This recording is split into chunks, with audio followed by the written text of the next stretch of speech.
Love, Taking It All by Maya Banks, performed by Alex Dale. 1. Chessy Morgan pulled into a parking spot at the Lux Cafe in Houston, her eyes widening in surprise when she saw both Kylie's and Joss's cars parked short distances away. Kylie being there didn't shock her. Kylie was always punctual. But Joss? Joss was perpetually running late. Chessy and Kylie almost always had to wait on Joss, who'd dash laughingly inside the restaurant where Chessy and Kylie waited, an unnecessary apology always on her lips for her tardiness. And, well, who could ever get mad at Joss, especially for something so insignificant as being habitually late? Joss was just someone who lit up a room with her warmth and sweetness. She'd come a long way from grieving widow after losing Carson to where she was now, happy, in love, married to Dash, her former husband's best friend. Chessy was genuinely thrilled for both her friends. Joss and Kylie had both found love. For Kylie, this was huge. She'd made monumental steps in her life, being able to finally overcome the demons from her past that had ruled her present for so very long. Kylie had more than met her match in Jensen, and they made a wonderful couple. Chessy didn't doubt for a single moment that Jensen was absolutely perfect for Kylie. If only Chessy could say her own love life, her marriage, was as perfect as her friends. She let out a sigh and climbed out of her Mercedes SUV, glancing ruefully back at the 7-passenger vehicle. When Tate had surprised her with it, she'd wondered why on earth he'd gotten her something so big, but he'd looked at her with that charming, devilish twinkle in his eyes and told her that it was the perfect car to hold their children. The children they used to talk about having. It had been a frequent topic early in their marriage. They'd spoken of their dreams of a large family and a house full of children, love, and laughter. But more recently, Tate had been unwilling to broach the subject of having children. He was still building his business after going out on his own and having his partner bail on him. He wanted to wait until things were more stable and he was established before having children. But Chessy wondered quietly if that day would ever come. She hadn't had the courage to broach the subject in the last year. She felt as though Tate was slipping further and further away from her. His career was taking over, and she was second or even third, or God only knew how far down his priority list she currently was. For God's sake, Chessy, quit being a drama queen. It's not that bad. Tate loves you. You love him. You just have to be patient and see this through. Everything will work out, she scolded herself aloud. She braced herself to greet her friends as she entered the restaurant and made certain her expression contained none of her dour thoughts. The last thing she wanted was to worry them more than they already were. They'd known for months that things weren't as they should be.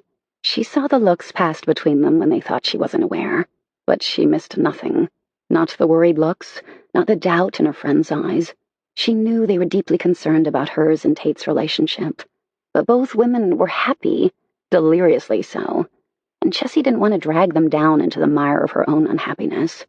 She was the bubbly one of the group, the one everyone always counted on for good cheer, the happy spark. Except she was absolutely horrible at concealing her emotions. Good or bad, she was utterly transparent. When she was happy, she was really happy. Exuberant, bubbly, sparkling even, as her friends often told her. The problem with that was when she wasn't happy, she was an open book for her friends to see right through any sort of facade, and no amount of acting ever fooled them for a second. Still, she gathered herself and pasted on her brightest smile, which made her cheeks ache with effort, as she walked up to the booth Kylie and Joss already occupied. "Thank God you're here," Kylie exclaimed, immediately grabbing Chessy's hand and dragging her into the curved booth beside her. "Joss is practically glowing, and she has that I've got a secret look in her eyes, but she refused to spill until you arrived." Chessy plopped down, having been yanked into the seat by Kylie, and grinned at Kylie's outrage that Joss would hold out on her until Chessy arrived. Some of her earlier ache dissolved, because how could it not when she was with her two best friends in the world? Just being in their presence lifted some of the sadness that seemed to have become a permanent fixture in her life lately. "Ah, okay, I see what Kylie's talking about now, Joss," Chessy said, studying her friend. "You've got a definite cat who got the cream smug look on your face, and you are positively glowing. So spill. The sisterhood is together and accounted for. Don't make me hurt you, because I can guarantee Kylie will be with me on this." Poor girl has already had to wait for me to get here. We'll sit on you if we have to, so spill already."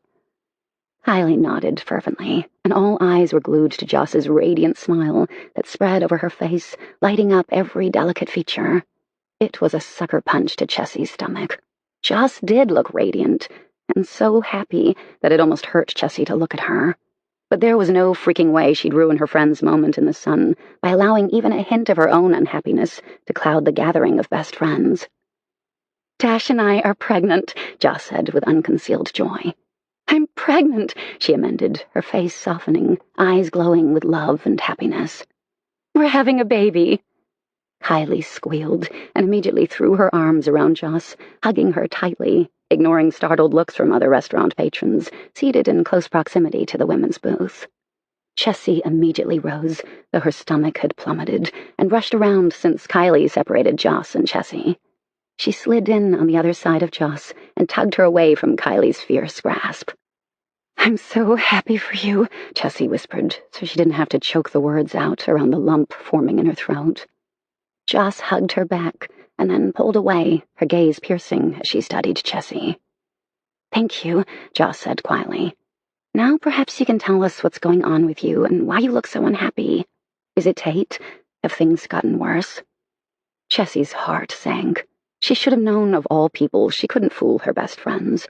And now that Joss was basking in the glow of her news, glorious news, and the realization of a long-time wish come true, the very last thing Chessy wanted to do was dampen the celebration. She reached down, grasping Joss's hand and squeezing. "This is your moment to shine, girlfriend. We can talk about my woes another time. Right now we need to be toasting the mother-to-be and planning all the fun stuff like baby clothes and possible names. Oh my gosh, Kylie, you and I have to plan a kick-ass baby shower for Joss, the likes of which no one has ever seen. And we're still making the guys get involved. No wimping out because it's a girly activity." Kylie and Joss exchanged looks, as they often did when they didn't think Chessy could see, and Chessy inwardly winced that she was evidently the cause of so much worry for her friends. "Do you honestly think for one moment that I would be so wrapped up in the wonderful news of my pregnancy that it would override everything else?" Joss asked, clear reprimand in her tone, though it was the gentlest of reprimands. Joss was hardly the kind of woman who ever came across bitchy or mean-spirited. She simply didn't have it in her. She was kindness personified and had the biggest, most forgiving heart of anyone Chessy had ever known in her life. Chessy held up her hands. "I know, hun. I know. Believe me, I do. I'd just rather not rehash it all on a day we should be celebrating. It's not like anything has changed. It's just the same old story, and I'm just being a whiny, needy baby. Things will get better." Joss lowered her voice, her eyes filling with love, so much love for her best friend that it nearly brought tears to Chessy's eyes. "I know it had to be hard to hear that I'm pregnant," Joss said gently. "I know you've wanted children, that it was once what you and Tate both wanted, and that you still do, but he's the one wanting to hold off now. And now you've even questioned the motives for wanting a child now. We've had that discussion recently and agreed that until you and Tate get beyond this current rough patch, that a baby would only complicate matters." Chessy wasn't going to lie to the women she loved most in the world, her best friends, her sisters, her rocks. "I won't say it doesn't sting a little. Okay, a lot," she amended when she caught sight of the look Kylie shot her. One that said, "You weren't fooling anyone, girlfriend." "It's no secret that I've wanted children, a big family. I want what I was never given as a child. I want a brood of little ones that are secure in the fact that they are loved and wanted with every single part of my heart and soul." "You want for them what your parents never gave you," Kylie said softly.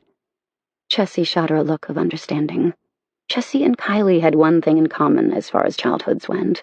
They were both unwanted, but the similarities ended there. Kylie had suffered a horrific, abusive childhood at the hands of the monster that was her father. Chessy could never say she was abused, physically or verbally.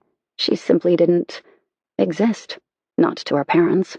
Chessy had been a very unplanned child to parents who never intended to have children. And as such, they didn't change their lives to adjust to having a child. They simply went on as before, Chessy being an unwanted nuisance. Her childhood had been one of neglect, not abuse, but then some would argue that neglect was indeed a form of abuse. Chessy hadn't been physically harmed, but emotionally, definitely. Tate knew of Chessy's childhood, her memories of being lonely and overlooked. It had infuriated him, and he'd vowed she'd never feel that way with him. Until now. He'd always made it his priority to put her first. Her wants, her needs, her desires, some of which she expressed, but mostly Tate intuitively understood and satisfied them for her without prompting. He often fulfilled needs she hadn't even realized she had at the time. He'd always gone above and beyond to give her all the things she'd lacked as a child.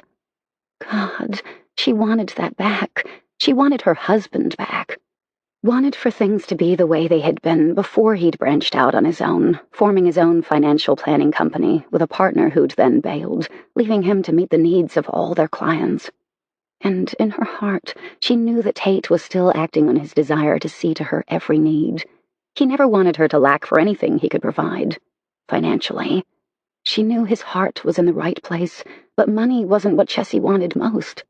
Financial security was all well and fine, but at the expense of her marriage. She just wanted her husband back, the one who saw to her emotional needs above all else, not her financial needs. Because money was no substitute for love, no substitute for the man she adored beyond reason. How could she get him to understand that without causing a rift between them, one that may not be able to be repaired? And she simply couldn't countenance that.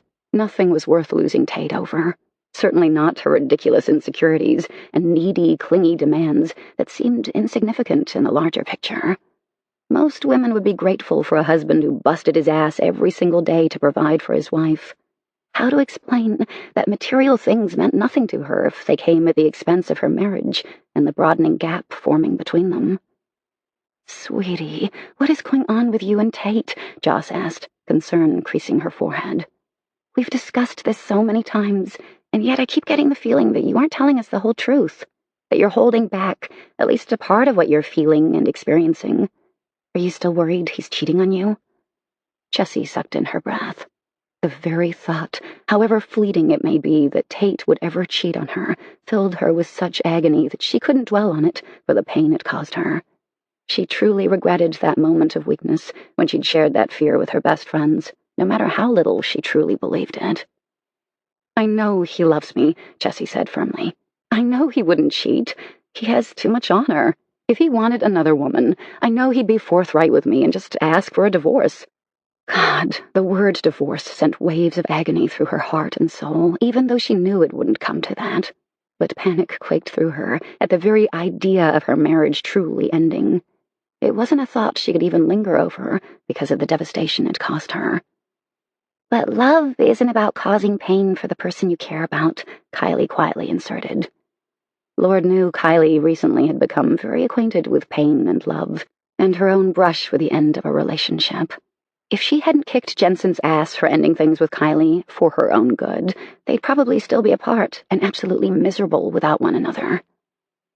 "He doesn't know he's hurting me because I haven't told him," Chessy said softly. "That's on me. He can't be expected to fix something if he doesn't know the problem or the solution.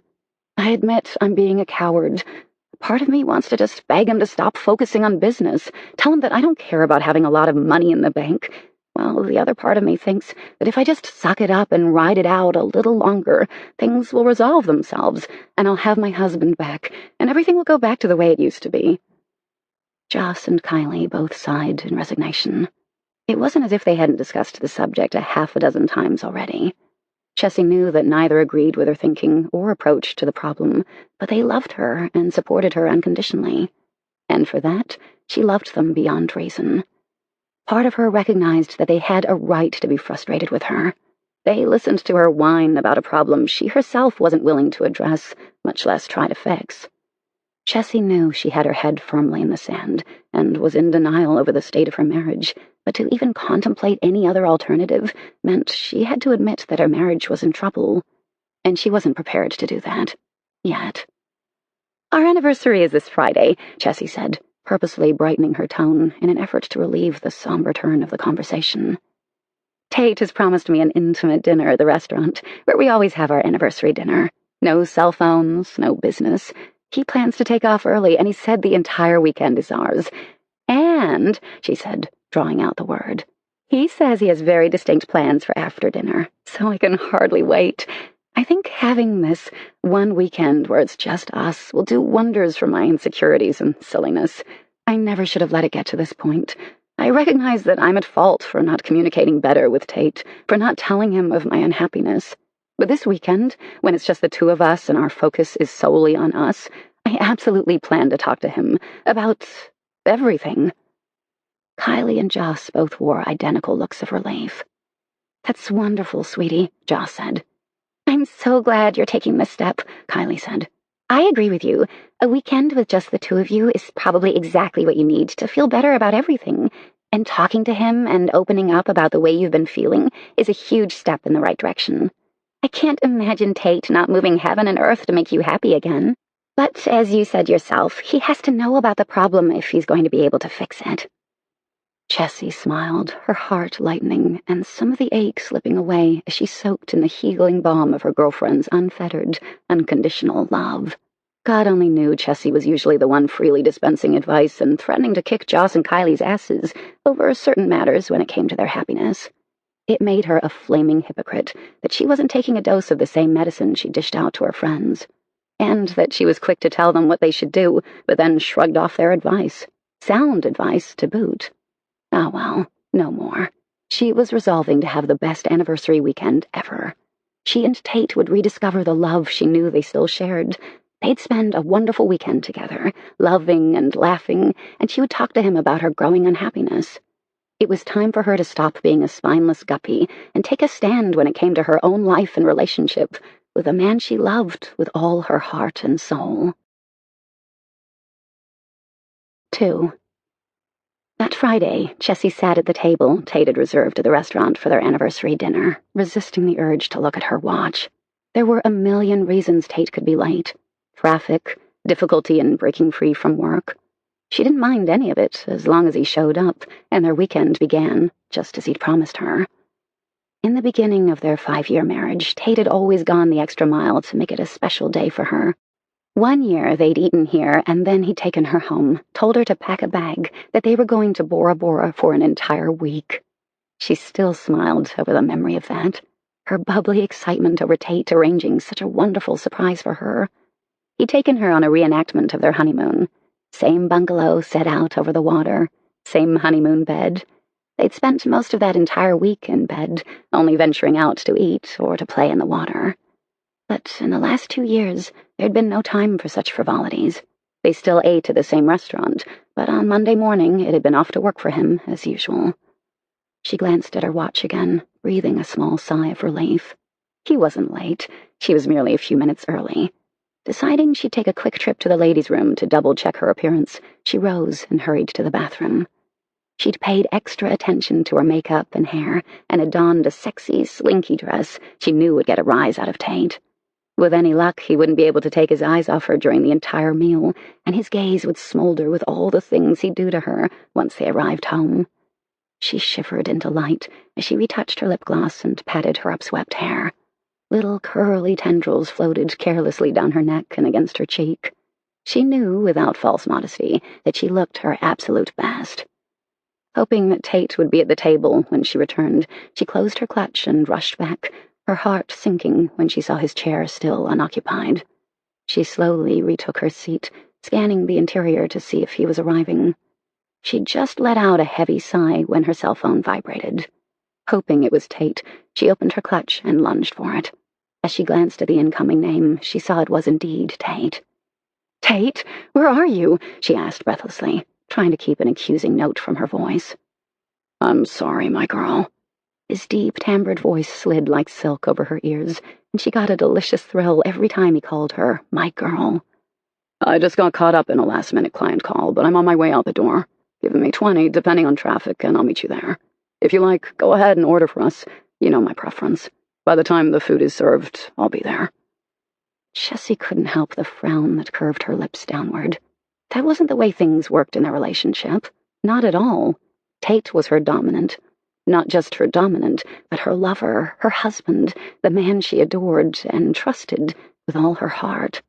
He always made the decisions. He always ordered her food. Her heart gave a guilty twinge. She was acting like a petulant, pouty 2-year-old. He merely didn't want to hold up their dinner, but still, there was a small part of her that registered that lately, with recurring frequency, he drifted away from the dominance he'd always held over her. More and more she was forced to act on her own, make the decisions that Tate always made.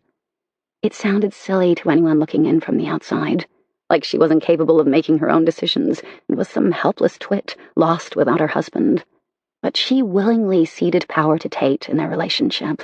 He made her feel safe, cherished, utterly adored, because he took care of her every need.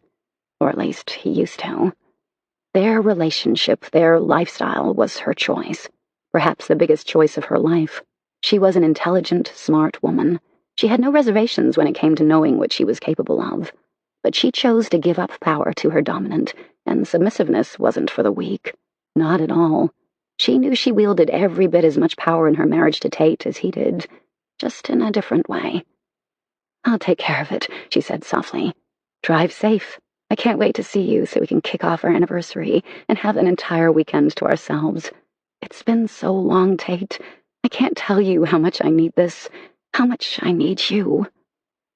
There was a lengthy pause, and she cursed herself for already putting a damper on the evening before it ever began. It was as if he had no idea what to say in response to what amounted to a plea. "I love you. See you in a minute," she said brightly, to cover up the awkwardness caused by her passionate, needy-sounding outburst. And, well, the words were truth. She did need him. She needed her husband back, even if it was only for one weekend, before things went back to the same day-to-day routine. "I love my girl, too," he said gruffly. "Be there as quick as I can." When she ended the call, her stomach felt as though it had lead in it, and she didn't understand why. He was only going to be 20 minutes late. Thank God he was making it at all. When the phone had vibrated, she'd fully expected him to tell her he couldn't make it, that something had come up and he was canceling, on their anniversary of all nights.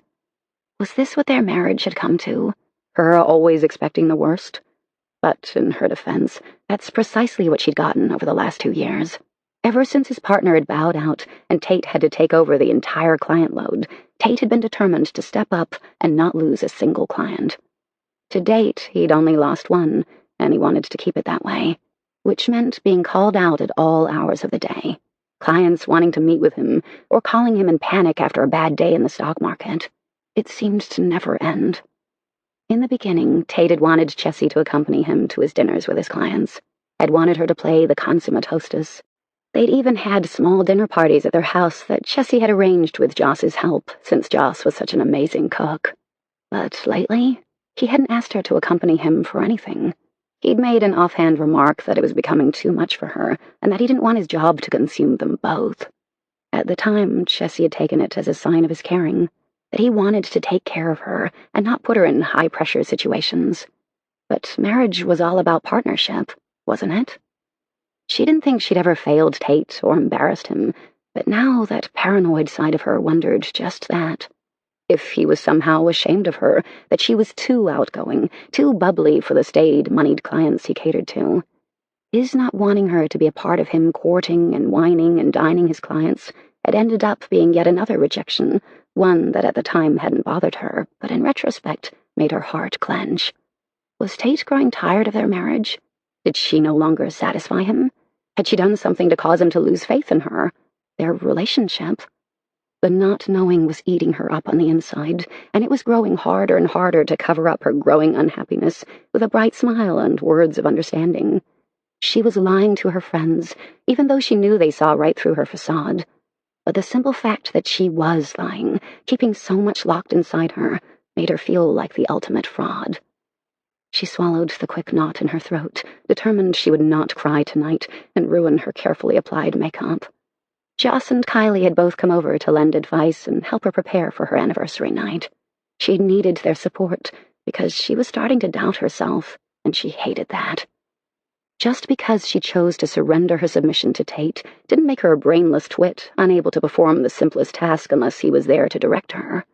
But him always being there, taking care of her, cherishing her, had become her safety net. She knew she'd never fall without him there to catch her. There was comfort in that knowledge. It gave her a sense of security that she'd come to rely on. And lately, She felt like she was operating without that safety net. It was a sad testament of her marriage that she saw more of Kylie and Joss and was more in tune with their relationships than she was with her own. She motioned for the waiter after studying the menu. The truth was, she wasn't that hungry, and her nerves were on edge, because she absolutely planned to address her growing unhappiness with Tate this weekend, and she had no idea how that would go over. One part of her thought he'd be horrified that he wasn't providing what she needed. Another part of her feared he'd be angry with her for not understanding the sacrifices he was making in order to make them financially secure. It was a coin flip, and it saddened her that she was so out of touch with Tate's thought processes that she had no idea which way he'd go. She liked to think that he would be understanding and make the effort to spend more time with her, but the not knowing was killing her. The waiter promptly appeared at her table, and in a low voice barely above cracking, she placed hers and Tate's orders and asked for a bottle of their favorite wine. A sparkling white they drank every year on their anniversary.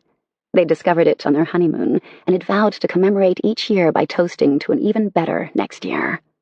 So why did she feel the weight of the world on her shoulders and feel so fatalistic? Why did the last 2 years of toasting to a better year to come make her feel like it had been a dismal failure because the ensuing year wasn't better? It had only grown progressively worse. She'd never be so stupid as to say it couldn't get any worse, because it could. What if Tate reacted to her addressing her own unhappiness by saying he was equally unhappy and that he wanted out of their marriage?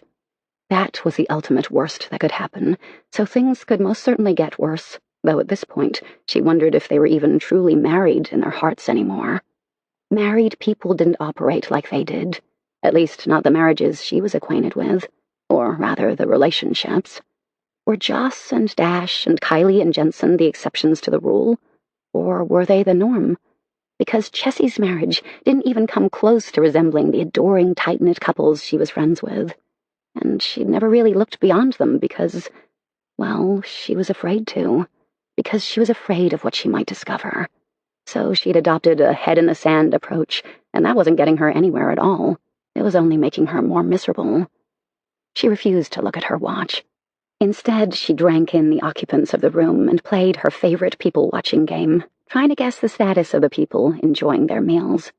She picked out one argument that appeared to be in full swing. Their voices rose before the woman loudly shushed her significant other, and then looked around in embarrassment to make sure they weren't being observed. Chessy quickly averted her gaze, not wanting to add to the poor woman's obvious discomfort. A smile softened her face when she took in an elderly couple holding hands, their arms resting on the table as they toasted one another with their free hands. Then the older man leaned in to kiss his wife, and Chessy's heart squeezed. It wasn't until the food arrived at the table that Chessy realized so much time had gone by.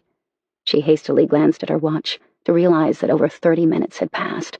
She'd purposely waited a bit before placing the order, hoping beyond hope that Tate would arrive before the food got there. The waiter gave her a look of sympathy that nearly sent Chessy right over the edge. She smiled brightly. "My husband will be here in a few minutes, before the food gets cold, for sure." The waiter shrugged, as if it didn't matter to him one way or another. He set her plate in front of her and then arranged Tate's across the table. As soon as he left, Chessy reached over and pulled the plate to the chair, sitting catty-corner to her.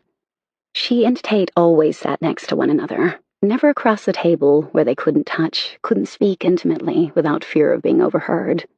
She sat, feeling conspicuous because the food was in front of her, the smell wafting tantalizingly through her nostrils. Where was Tate?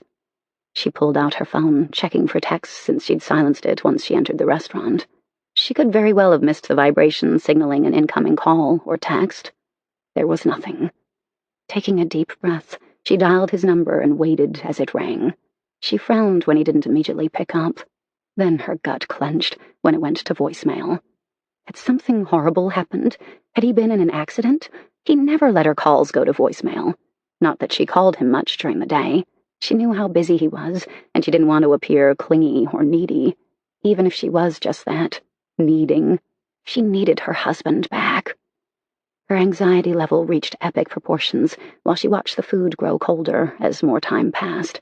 She should just eat. Let him eat alone if and when he got there. She refused to believe that he could be hurt somewhere, needing help, and she was here waiting for him. When an hour passed, the waiter hovered, obviously waiting for her to vacate. This was a popular restaurant, and they were always full on reservations. An hour was more than enough time to eat, and even enjoy dessert, and yet her husband wasn't here, and 2 plates of food, wasted, sat in front of her, and her stomach was too tied up in knots to even take one bite. She feared if she even tasted the entree that she'd have to bolt for the bathroom and heave into the toilet. Tears stung her eyes. Worry warred with anger. The only excuse for being over an hour late, when he had said 20 minutes at the most, was that he had been in an accident or something equally horrible. She dug into her clutch, counting out the cash she had, praying she had enough. She didn't have time, nor did she want to wait on the waiter to collect her credit card and have to spend precious minutes swiping and then signing the bill. To her relief, she had the cash, and even enough for a tip, though the waiter had done little but deliver their food. Uneaten food. She tossed the cash down on the table and strode rapidly to the door, tears pooling in her eyes at Tate's betrayal. Then she felt guilty, because he could have been in an accident. He could be in a hospital somewhere, but why wouldn't she have received a call? She nearly tripped when the elegant carpet turned into slick marble that led past the upscale bar and to the exit. She was almost to the door when something caught her attention out of the corner of her eye. She stopped in absolute shock, her mouth open as she stared. At Tate, in the bar with a woman, having a drink and smiling broadly at her. And the woman was stunning. Tall, thin, elegant, obviously of money, and she was touching Chessy's husband, her hand lightly resting on his arm in a distinctly intimate fashion. God, he was with a woman in the same restaurant that he was supposed to be having his anniversary dinner with his wife. How dare he flaunt this woman in this restaurant, their restaurant? Tears flooded her eyes. She was about to turn to flee when Tate looked up, his expression one of shock. Not guilt, it was remorse. She could see him curse, his lips moving as he picked up his wrist to check his watch. Then he started toward her, and she finally made her legs move, momentarily paralyzed by grief and humiliation. She all but ran for the exit, not caring that she'd taken a taxi to the restaurant because she'd planned to ride home with Tate. She had a set of his keys. He could walk for all she cared. Fury enveloped her, even as tears poured down her face, clouding her vision. She hit the parking lot at a dead run, bolting past the attendant. She could see his Escalade in the roped-off area of the valet parking. Chessy! She flinched when Tate roared her name, but she kept running, thanking God she'd worn a strappy pair of sandals instead of high heels, or she'd make an ass of herself and faceplant right in the parking lot. Chessy! God damn it, stop! You can't drive in your condition. Please, just stop and listen to me, please! Chessy made it to his vehicle, hitting the automatic door unlock on the keychain. She made it to the door and flung it open, only to have Tate grab the door and reach for her arm. She whirled, tears streaming down her face. Tate always hated to see her cry. In the past, it would have slayed him to ever see her cry. But tonight, he looked desperate, and sincere regret lined his face. But at this point, it was too late for regret. He'd pushed her to her limit, and there was no going back. She was done. "Get away from me," she choked out. She'd never given orders to Tate, ever. That was his role. She was the submissive, he was the dominant. But now she felt the stirrings of a power exchange. She was taking charge, and to hell with what he wanted. She tried to slide into the driver's seat, but Tate pulled her out, cradling her carefully in his arms, as if he expected her to fight. But she had enough pride that she wasn't going to cause more of a scene in a public parking lot than she already had. She went stiff as a board, refusing to meet his gaze as he walked around to the passenger side and deposited her into the seat, pulling the seatbelt over her and securing it with quick, brusque movements. Then he looked her directly in the eyes, his gaze hard and unyielding. A look she would have died for, one she'd craved for such a long time. Why did he have to finally haul out his dominance when he'd royally fucked up and she no longer cared? "Don't you dare move," he growled. Usually such a tone would have Chessy quivering in anticipation. It was a tone he used when he was commanding her, owning her, using her body as his own, his possession, to do with as he liked. But now, she was just pissed enough to tell him to shove it up his ass. She stared woodenly through the windshield as Tate carefully disengaged the keys from her hand and then closed her door. In a matter of seconds, he was in the driver's seat, starting the engine, almost as if he were afraid she'd leap from the car. and she'd given it serious consideration, but then she'd have to figure out a way home, which meant having the restaurant call her a cab, or she could call Joss or Kylie. Either would come at a moment's notice. But then she would be faced with the humiliating fact that her best friends would know her anniversary had been a complete disaster. Hell, for that matter, they may have suspected it would be a clusterfuck from the very start. It wasn't as if they hadn't expressed enough concern over Chessy's faltering relationship with her husband. Tate pulled out of the parking lot. "Please don't cry, Chessy," he said softly. "I'm so damn sorry. Time got away from me." "Who was she?" Chessy asked coldly, ignoring his words and his apology. Words meant nothing at this point. Actions spoke far more clearly than words, and his actions had been reprehensible in her mind. Tate gave her a startled look. "She's a potential client, a very important potential client, one I'd like to get on board as quickly as possible. She wanted to meet face to face, and I arranged to meet her at the bar of the restaurant so that when we finished, I could have dinner with you." "Yes, well, dinner was delivered, and perfectly cold, and you were an hour late," Chessy said in an icy tone. "What's going on with my girl?" Tate asked softly. "You've been different lately." She gave him her best duh look, and then pinned him with a piercing stare. "Wow, observant of you, Tate. I've been different for an entire year, and you just now notice? At a time you missed our anniversary dinner because you were schmoozing some rich floozy in the bar of the restaurant we were supposed to have dinner in. Think about that for a moment, Tate, and imagine if the roles were reversed and you were sitting there over cold entrees, and then you saw me in the bar of the same restaurant with another man." His gaze grew hard, and he nearly growled. "I'll never let another man touch you unless I command it." Chessy wanted to weep at what they'd lost, that he'd bring up a kink they both enjoyed and hadn't participated in for 2 years, 2 long years. And in the last year he'd given up any semblance of dominance. It was like an alien had invaded his body, and her Tate was gone. "I'm not happy," she said, finally getting to the heart of the matter. "I haven't been happy for a long time." Tate looked shocked, genuinely and utterly shocked. "What are you saying?" he asked hoarsely. "Are you telling me you want out of our marriage?" He looked so horrified that for a brief moment she had hope. But then she remembered all the missed dates, him leaving early at gatherings of their friends because someone had called, and he'd missed his anniversary dinner because he was whining and courting a potential client. Potential client her ass. That woman was on the prowl, and Chessy damn well knew it. She was a woman, and she clearly recognized the signals the woman was giving off. And Tate had done nothing to ward her off, hadn't avoided her touch. Tate would lose his shit if another man took such liberties with her, unless Tate commanded him to do so.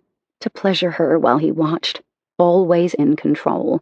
She couldn't even remember the last time they'd been to the house.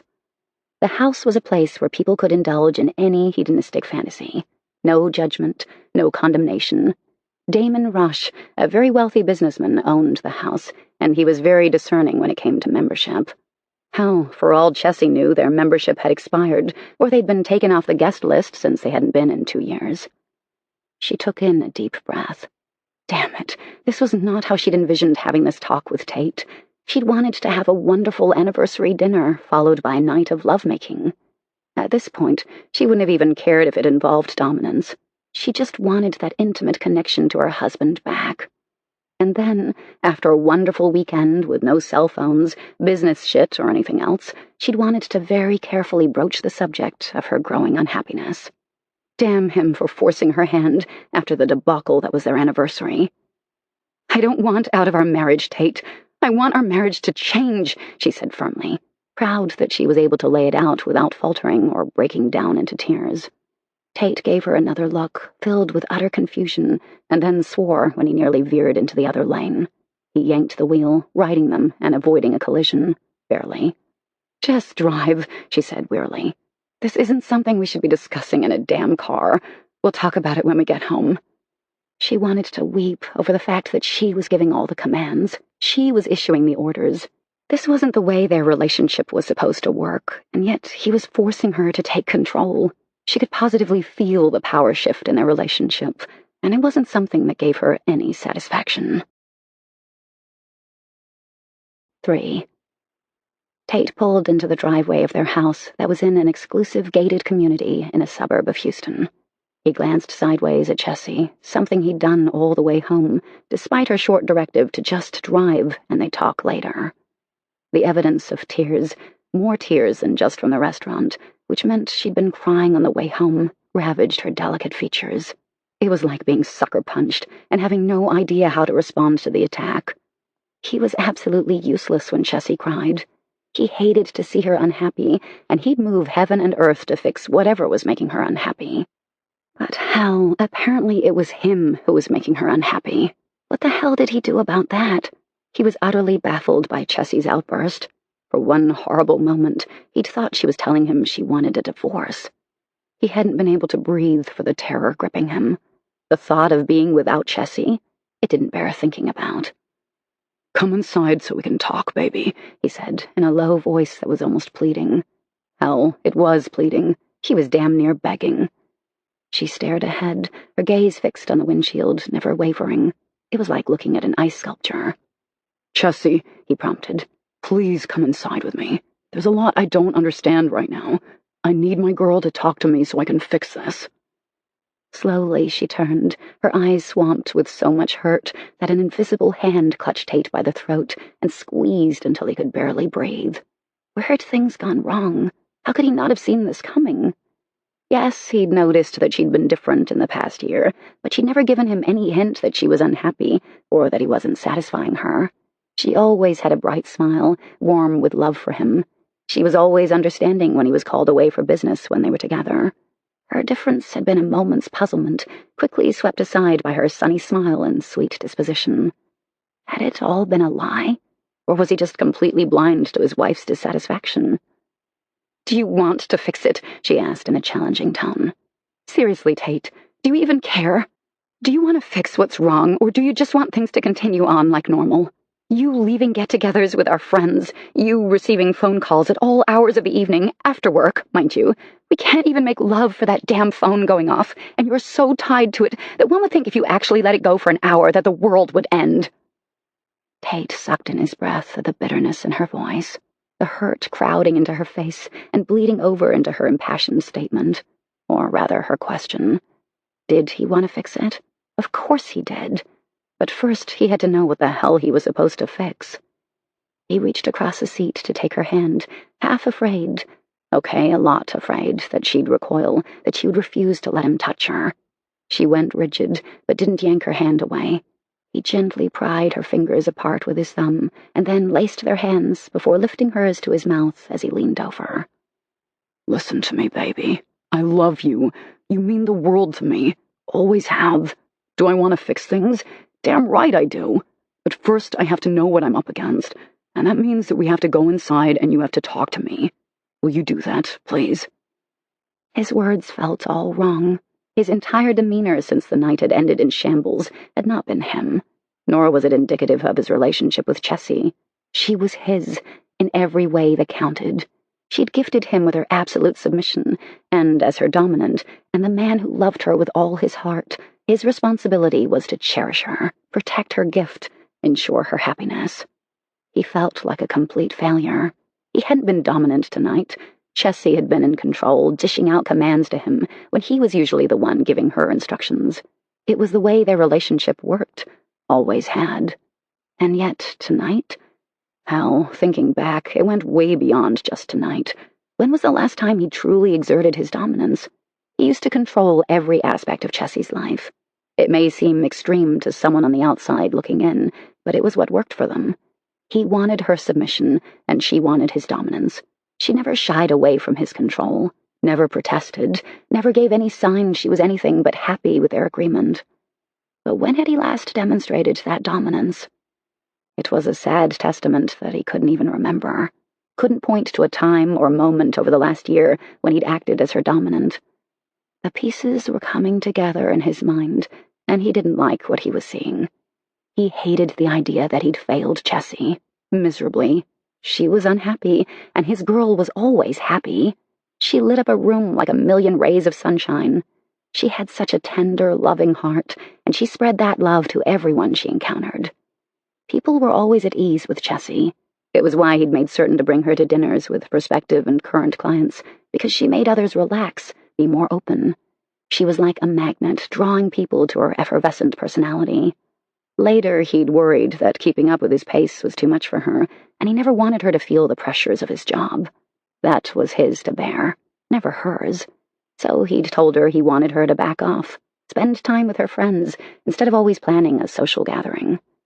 And now the light had gone out in her beautiful eyes, all because of him and his dismal failure to provide for her needs.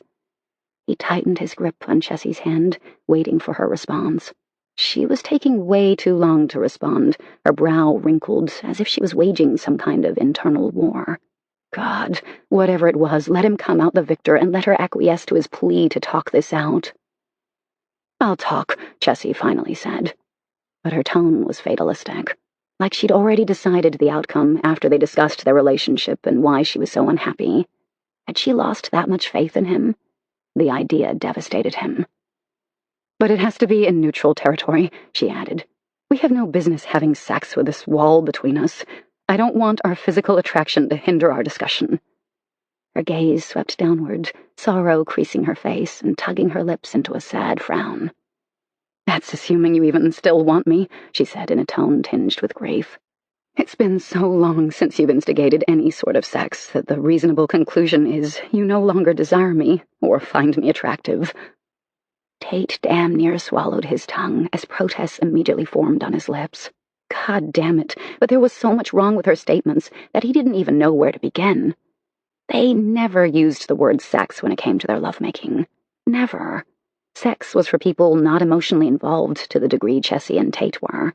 At least that was his thinking on the matter. And not want her? He was flabbergasted. What could he have possibly done to plant such a ridiculous notion in her head?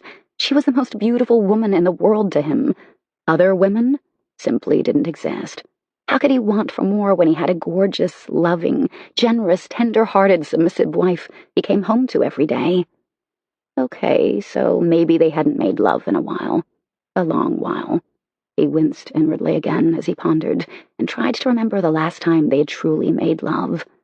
There had been hasty sessions, no build-up, no extended foreplay. Totally selfish on his part, because he'd had sex with her and then he was off to work or to a meeting with a client. Yes, he just used the word sex to describe their lovemaking. Because, well, what he'd done lately amounted to just that. Selfish sex. Not seeing properly to her needs, not exerting his dominance. Something she didn't just want, but needed.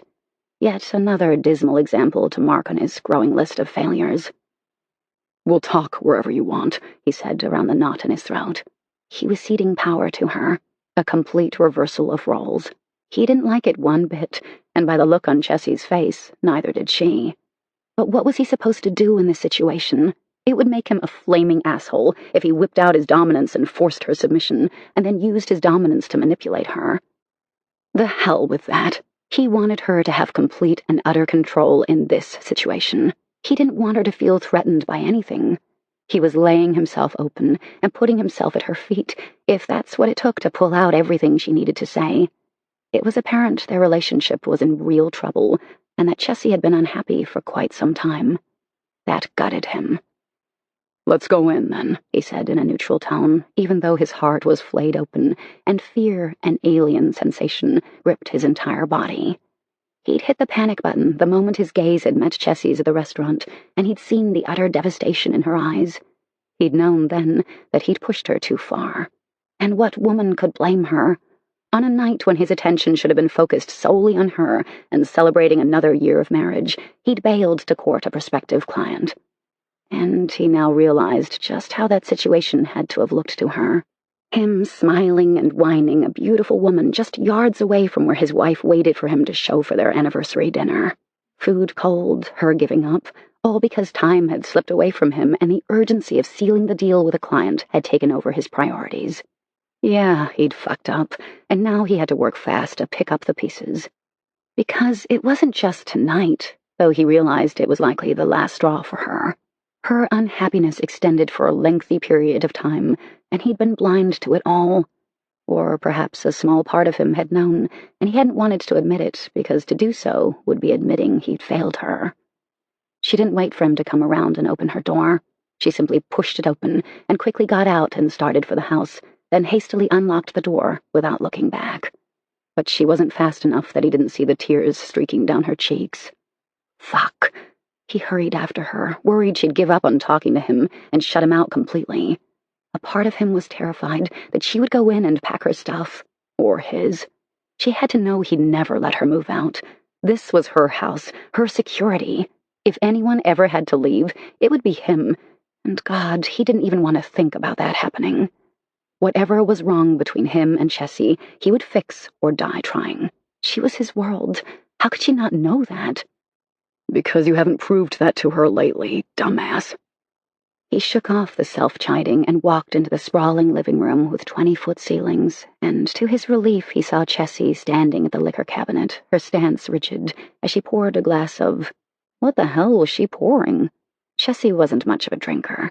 She had wine with the girls and at get-togethers. It was something she and Kylie shared. Neither ever drank much. Kylie came from an abusive background, with an alcoholic, misogynist father, but Chessy came from a much different background. Neglected, not physically abused, but her childhood had shaped her, had given her insecurity about her place in the world, and he'd vowed never to make her feel like her parents had. Now he had to face the very real prospect that he'd broken that vow. Chessy threw back the drink, swallowing in a big gulp, and then promptly coughed and sputtered. Tate was behind her in an instant, her perfume wafting tantalizingly in his nostrils. The dress she'd chosen to wear was meant to seduce.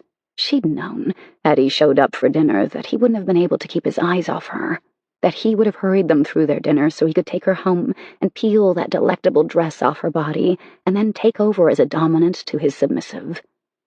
She'd made a lot of plans for their anniversary, it would seem. He'd caught a glance of the open master bedroom on his way to the living room, and all the equipment he used and had chosen by his own hand was lying neatly on the bed for his perusal, to pick and choose the instruments he would use this night. Until Tate had to fuck it all up by allowing what was supposed to be a very special night for his girl go completely down the drain. How the hell would he make this up to her?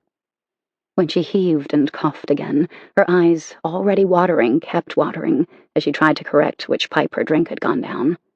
Tate instantly began patting her back and then rubbing smooth circles around her back, massaging. You okay, Chessy? What the hell were you drinking, anyway? She shrugged. I just grabbed the first bottle I saw and went with it. Tate reached around her and grabbed the bottle at the very front where she'd carelessly shoved it back in. Jesus, Chessy, you don't need to hit the hard stuff in order to talk to me. Remember me, your husband, but more than that, your best friend. When have you ever had to ply yourself with alcohol just to talk to me? Is it so bad? She burped and then covered her mouth. It amused Tate, though. Chessy was the epitome of polite and discreet. She would have been mortified to ever burp in a public place. He just thought they were cute. Little chess burps, he called them, since they weren't a complete blowing out the windows kind. Because what I have to say isn't good, she said, in a tone that told him the healthy dose of alcohol was already working its way down her body and loosening her tongue. Or at least he hoped so. But at the same time, what she said registered with him and froze his insides. Completely paralyzed him, and his tongue seemed dry and swollen, impacting his ability to even speak. Because what I have to say isn't good. The words rang in his ears, like a continuous video feed endlessly cycling, repeating itself until he nearly shook his head to make it stop. Come and sit down on the sofa with me, Chessy. You don't need to be standing and pacing after downing that alcohol. We can work this out, baby. You have to know I love my girl more than anything in the world. Whatever it is, I swear we can work it out. His impassioned words seemed to hit her, and she stood, absorbing them. He could see the wheels turning in her mind, the uncertainty in her eyes, and worse, doubt. Doubt clouded her beautiful eyes, and that hurt him because he was used to her having complete faith in him, in their marriage and relationship. This was new territory for Tate, and he didn't like it one bit. In all other aspects of his life, he was decisive, take charge, take no prisoners. And until tonight, he would have believed that he was still Chessy's dominant and that he was taking care of her needs. Chessy, he prompted softly, reaching to touch her arm. She flinched and visibly recoiled, and he swore under his breath. When had she gotten to the point of not being able to bear his touch? Was he hurting her so badly that she couldn't be in the same room with him? She turned, wobbling unsteadily as she headed for the sofa. He wouldn't even allow himself relief over that small victory, because he knew he still had a veritable mountain to climb once they settled onto the sofa and Chessy poured her heart out. If she would. She sank onto the couch, her entire body sagging as a weary look entered her eyes. She looked defeated. He went to her, sitting beside her. It killed him to maintain any distance, but he was afraid of her rejection if he so much as touched her. "Talk to me, baby," he encouraged softly. "Please, give me a chance to fix this." Her eyes watered and tears gathered rapidly as she finally turned her gaze to meet his. "I'm not sure it can be fixed," she said, her voice choked with emotion. "I used to think it could be. I was certain everything would be all right. I told myself to just be patient, let things ride out, and everything would go back to normal when you were secure in your business. But I'm tired of waiting, Tate. I'm tired of faking a smile and saying, 'It's okay,' every time you have to dump me for a client when I'm bleeding on the inside. I've pretended for so long that it's become second nature, and I can't do it anymore. I just can't." The utter despair in her voice flayed open his heart. He caught his breath, unsure of even what to say to her. This wasn't a simple fix, not something that could be worked out in one night or even two. Their relationship was in deep trouble, and he was only just now recognizing the magnitude of all he'd done to her over the past years. "My friends look at me with pity," she continued on, her gaze falling away from his. She stared forward, so much pain in her features that it was a physical hurt for him to witness. "They know I'm terrible at faking happiness. They see through me and they know I'm unhappy. They know the situation with you is bad. Even Dash and Jensen are giving me pep talks for God's sake. It's humiliating, and I don't know how to fix it. Now I don't even know if I can." "Chessy, baby, don't say that. Nothing is unfixable. We can overcome this together, I swear it." She yanked her head so that her eyes were boring straight into his. "You dumped me for a prospective client on our anniversary. I sat there for an hour over cold food after you promised me you'd be there, that you'd only be 20 minutes late, and you lied," she said accusingly. Tate reared back with a frown. "What did I lie to you about?" Her gaze was full of scorn and rising fury. "You just don't get it, do you?" she raged. "You call me from work and say you were detained and that you'd be there in 20 minutes. You never said a damn word about meeting a client, a gorgeous female client who was all over you, at the same restaurant where your wife was sitting alone, waiting for her husband. You lied to me. Lies of omission are still lies. You tried to hide from me that you were entertaining a potential client on my goddamn anniversary, and you stood there in the bar with her, smiling and laughing, while I was just a few yards away, realizing that I'd been stood up by my husband on our anniversary.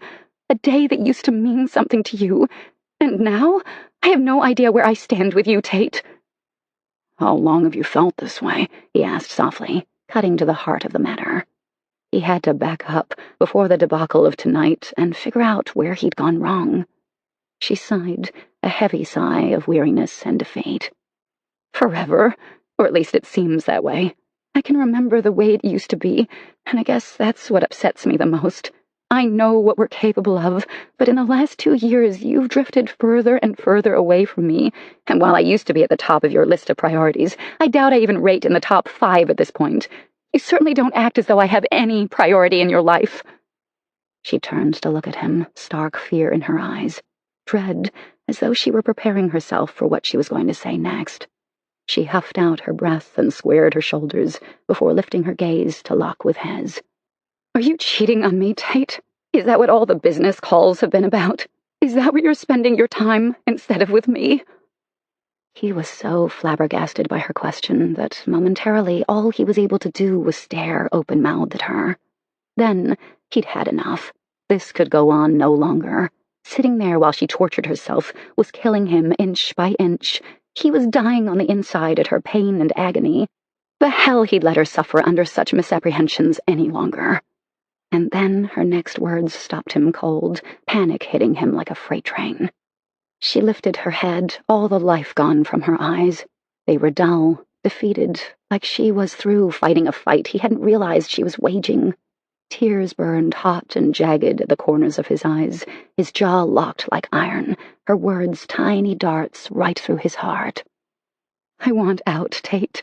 I can't take this anymore. 4. Chessy clamped her hand over her mouth in horror as she blurted out the damning words and registered the shock and devastation in Tate's eyes as they hit him with the force of a punch in the face. Damn it, she hadn't meant it how it came out. It sounded like she was asking for a divorce. 1 minute she was focusing on how to fix things. Tate was focusing on how to fix the problem, and she'd jumped from simply laying out her frustration to telling him she wanted out. You want a divorce? Tate asked hoarsely, his eyes shiny with moisture. God, Chessy, are you so desperately unhappy that you won't even give me a chance to fix what's wrong between us? I fucked up. I readily admit that. You can't just quit on us like that, unless... He drifted off, pain intensifying in his expression, as though whatever he was thinking was the absolute worst, and that he couldn't bear to put it into words. He ran a hand raggedly through his hair and then down his face, wiping at his eyes. Unless you no longer love me, no longer want me, he ended in a whisper. That wasn't what I meant, Chessy said in a desperate voice. God, this was such a complete disaster. Nothing was going the way she'd planned. But then nothing in the last 2 years had gone according to her plan. Then what did you mean? Tate asked cautiously, as he stared directly at her. Her hands fluttered in front of her as she lifted them, and then let them fall uselessly into her lap. She bit into her bottom lip, closing her eyes as she tried to sort through her frayed emotions.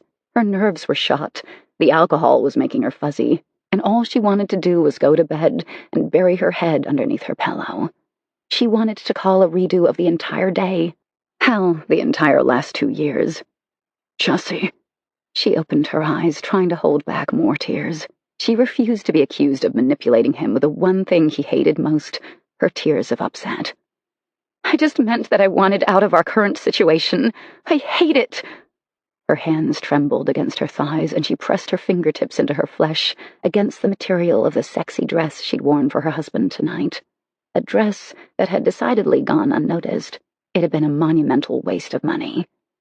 Tate gently reached into her lap and tugged at both her hands until he pulled her upright from her position on the couch and forced her into closer proximity to him.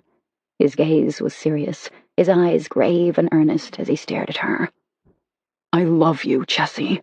I don't know how much you believe that right now, but I love you. I always have. That hasn't changed. It never will. But I need to know if you still love me, if I've killed your love for me with my neglect. She closed her eyes again. Shouldn't she feel relieved by his impassioned declaration? Isn't this what she wanted? Affirmation that he did love her, still wanted her? But he'd neatly dodged the question of his fidelity, perhaps because there had been so much else addressed in her hysteria. She'd seen the shock in his eyes when she'd blurted that she wanted out, that she couldn't take it anymore. Perhaps it had been swept aside in everything else that had been said, and she was too afraid to push him for an answer. I've always loved you, she said wearily. But loving someone isn't enough when you aren't getting 100% from them any longer. I feel as though I've been doing all the giving, making all the concessions, and that may sound selfish, but it's the way I feel. It may not be fair, but it's how I feel, so there's nothing to be done about it. Baby, he said gently, I can fix this. You just have to give me the chance. I never want to be without you. I'm sorry if I haven't made you feel that way lately. I'm too tired and strung out to have this discussion tonight, she said, her shoulders sagging. I just want to go to bed. We can't have this conversation when I'm not on equal footing, and anything I say right now is likely to be all twisted up because I'm so upset, and that does neither of us any good. She saw the frustration, the beginnings of a raw edge of temper, but he held it back, not reacting to her firm dictate. Or perhaps he saw how truly close to the edge she was and didn't want to push her right over. He dropped his hands from hers and turned halfway from her, his gaze directed forward so his profile was presented. If that's what you want, he said in a low voice. But we're going to talk tomorrow, Chessy. No more putting this off. It's been put off long enough, and I realize that's my fault. She got up from the couch before he could do or say anything to change her mind and headed for their bedroom to collect her things. Tate watched his wife exit the living room in the direction of their bedroom. He breathed a sigh of relief. At least he could hold her tonight, if nothing else. But damn it, he wasn't ready to call it quits for the night. There was so much left unsaid, unresolved. He wasn't the type to delay anything. And spending an entire night with his future hanging precariously on the edge of destruction? Not ideal. But he couldn't afford to push Chessy. She was clearly at her wit's end. His fuck-up on their anniversary had pushed her too far. Finally, too far. He was damn lucky she hadn't left his dumb ass already. He hauled himself off the couch, mentally preparing for the night ahead. He hoped like hell that Chessy didn't close herself off to him, lie rigidly in bed, or, even worse, cry herself to sleep. His heart would be cut to ribbons. When he got to their bedroom door, he nearly bumped into her as she came out, holding a pair of pajamas and her toiletries. He frowned, dread creeping up his spine. "Where are you going?" he demanded. She lifted her chin, forcing her gaze to meet his, a defiant look in her eyes. At least she wasn't crying. A small victory at best. "I'm sleeping in the guest room tonight," she said quietly. "I need some time alone to get my thoughts together before we get into this tomorrow." It was like a fist to his gut. As she shoved past him and walked toward the guest room at the far end of the hallway, his breath left him, and he couldn't squeeze air back into his lungs to save his life. He stood there, staring helplessly at her, knowing he should go after her, and at the same time recognizing she'd given him an ultimatum of sorts. Hands off, give her space. Numbly, he walked into their bedroom, knowing he'd never sleep tonight. How could he when Chessy was sleeping down the hall from him, and their marriage was in serious jeopardy? They'd never slept apart, not when they were in the same house. He'd gone on very few out-of-town business trips, most of them in the last couple of years, and that was the only time they'd damn well slept apart. Even then, he'd always called her, and they'd talked on the phone way beyond bedtime. Because he'd missed her, missed having her in his bed, and he'd given up precious hours of sleep when he needed to be alert and aware the following morning for important meetings. Didn't that count for something? A small part of him registered that he should be angry, that he'd made countless sacrifices to ensure that the woman he loved more than life had the world at her feet. And yet he couldn't bring himself to be anything but remorseful when he took in the extent of Chessy's unhappiness. Chessy, who usually lit up a room when she walked in. Chessy, who had a smile that could knock a man to his knees a mile away. Chessy, who'd always been nothing but sweet and understanding, smiling, eyes bright and supportive. Had he given her the same support she'd given him? The same understanding? The answer to those questions bleakly registered a resounding no with him. He knew he'd fucked up, and there was no way he could turn this back on her because she'd been nothing but loving and supportive of him, even amid his neglect of her needs and wants. He clenched the back of his neck and rubbed absently as he paced helplessly around their bedroom. He couldn't make himself shower or get ready for bed. All he could see was an empty bed, one she should be in, her scent enveloping him as he slept. She was his security blanket, the only solid thing in his world, where everything else was uncertain.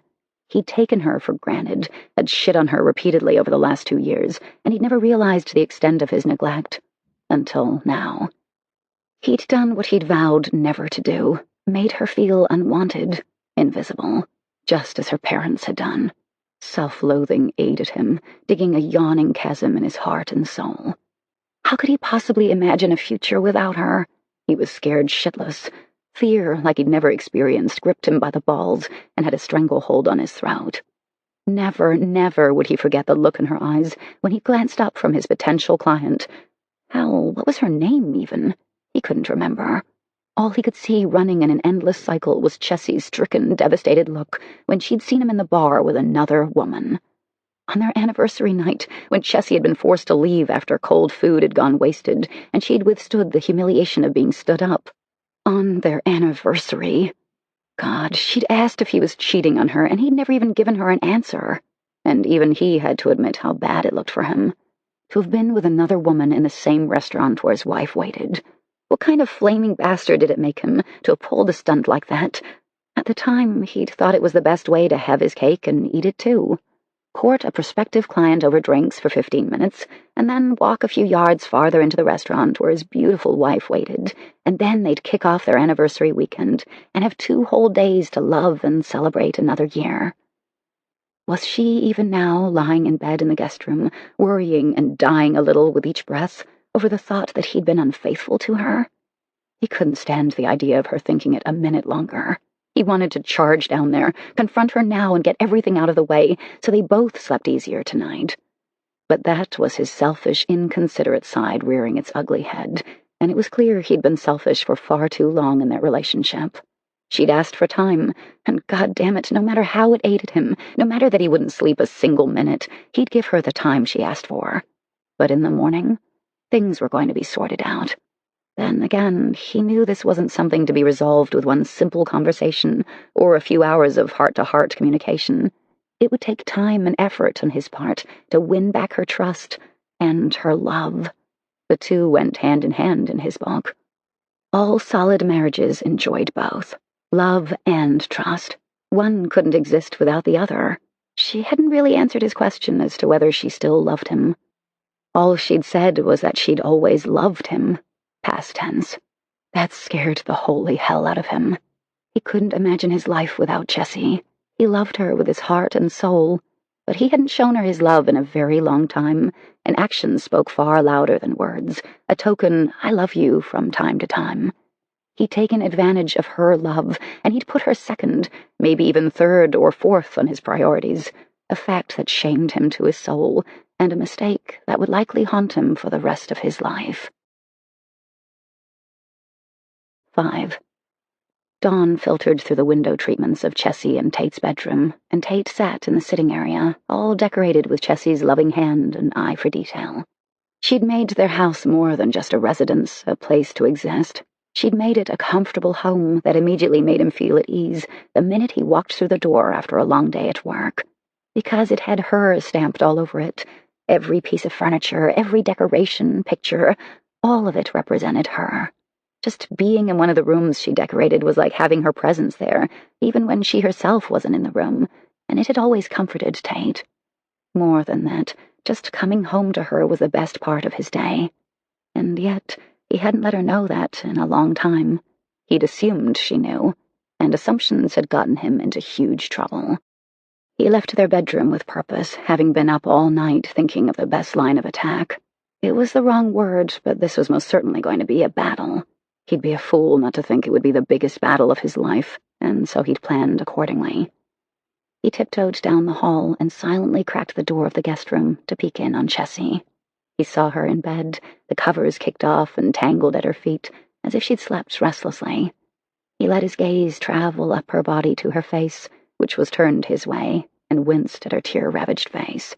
Jesus, she'd cried herself to sleep, if she'd slept at all until recently. There were definite shadows under her eyes, bruises against her pale, beautiful skin. Silently, he retreated, heading for the kitchen to make breakfast, the first in his plan of attack, for lack of a better word to use. Wooing, courting her again, making her feel loved and special to him?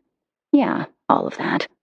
Normally he'd serve her breakfast in bed, but she wasn't in their bed, and he didn't want her hiding there the entire day, refusing to face him, their marriage, and refusing to save it because, damn it, he wasn't giving up without one hell of a fight. It was game on, and he'd had the better part of the night to reflect on all his mistakes. He planned to start rectifying them now. He quickly cooked breakfast, her favorite, a cream cheese bagel with scrambled eggs topped with cheese and skillet-fried ham, all piled on the bagel to make a supreme breakfast. He made himself one as well, even though he wasn't remotely hungry, but he wanted a semblance of normalcy when he went to get her out of bed. She'd likely resist, but it was time for him to take back the reins and right their relationship, in the only way he knew how. Reassert his dominance, something he'd failed miserably on for a long damn time. He just hoped to hell he wasn't too late. Not wanting the food to chill, he set their plates at the breakfast nook and quickly walked down the hall to the guest bedroom. When he eased the door open, he saw that she was awake, but staring dully out the window, her gaze unfocused and tired, deep bruises underneath her eyes. "Chessy," he said softly. She blinked and turned her gaze to him, obviously surprised to see him standing there. He walked into the bedroom and over to the bed, sitting on the edge close to where she lay. He trailed one hand through the loose curls that were in disarray over the pillow. "I've made breakfast for us, and then we need to talk. Get up. Don't bother getting dressed. Just come into the kitchen so we can eat." He inserted firmness into his tone, and her eyes widened at his obvious command. She started to get up as if on autopilot, used to obeying his orders, but then she hesitated and dropped her gaze, sorrow swamping her features. "Chessy, get up," he said in a more forceful tone. "Breakfast is getting cold." When she lifted her head again, there was so much hope in her eyes that it broke his heart. This is what he hadn't been giving her: his dominance, his love, his absolute adoration of this woman. He could kill himself for causing her 1 ounce of pain, but all he could do was pick up the pieces and try like hell to put them all back together again. He held out his hand to help her the rest of the way from bed. She quickly glanced at him, wary, but she hesitantly reached up and slipped her soft hand into his. Heat immediately scorched up his arm, desire sliding up his spine and back down, spreading rapidly through his balls. His dick hardened to the point of physical pain. Damn it, they still had combustible chemistry. Why hadn't he been acting on it lately? The few selfish nights of sex where he took but didn't give back was hardly the lovemaking she deserved.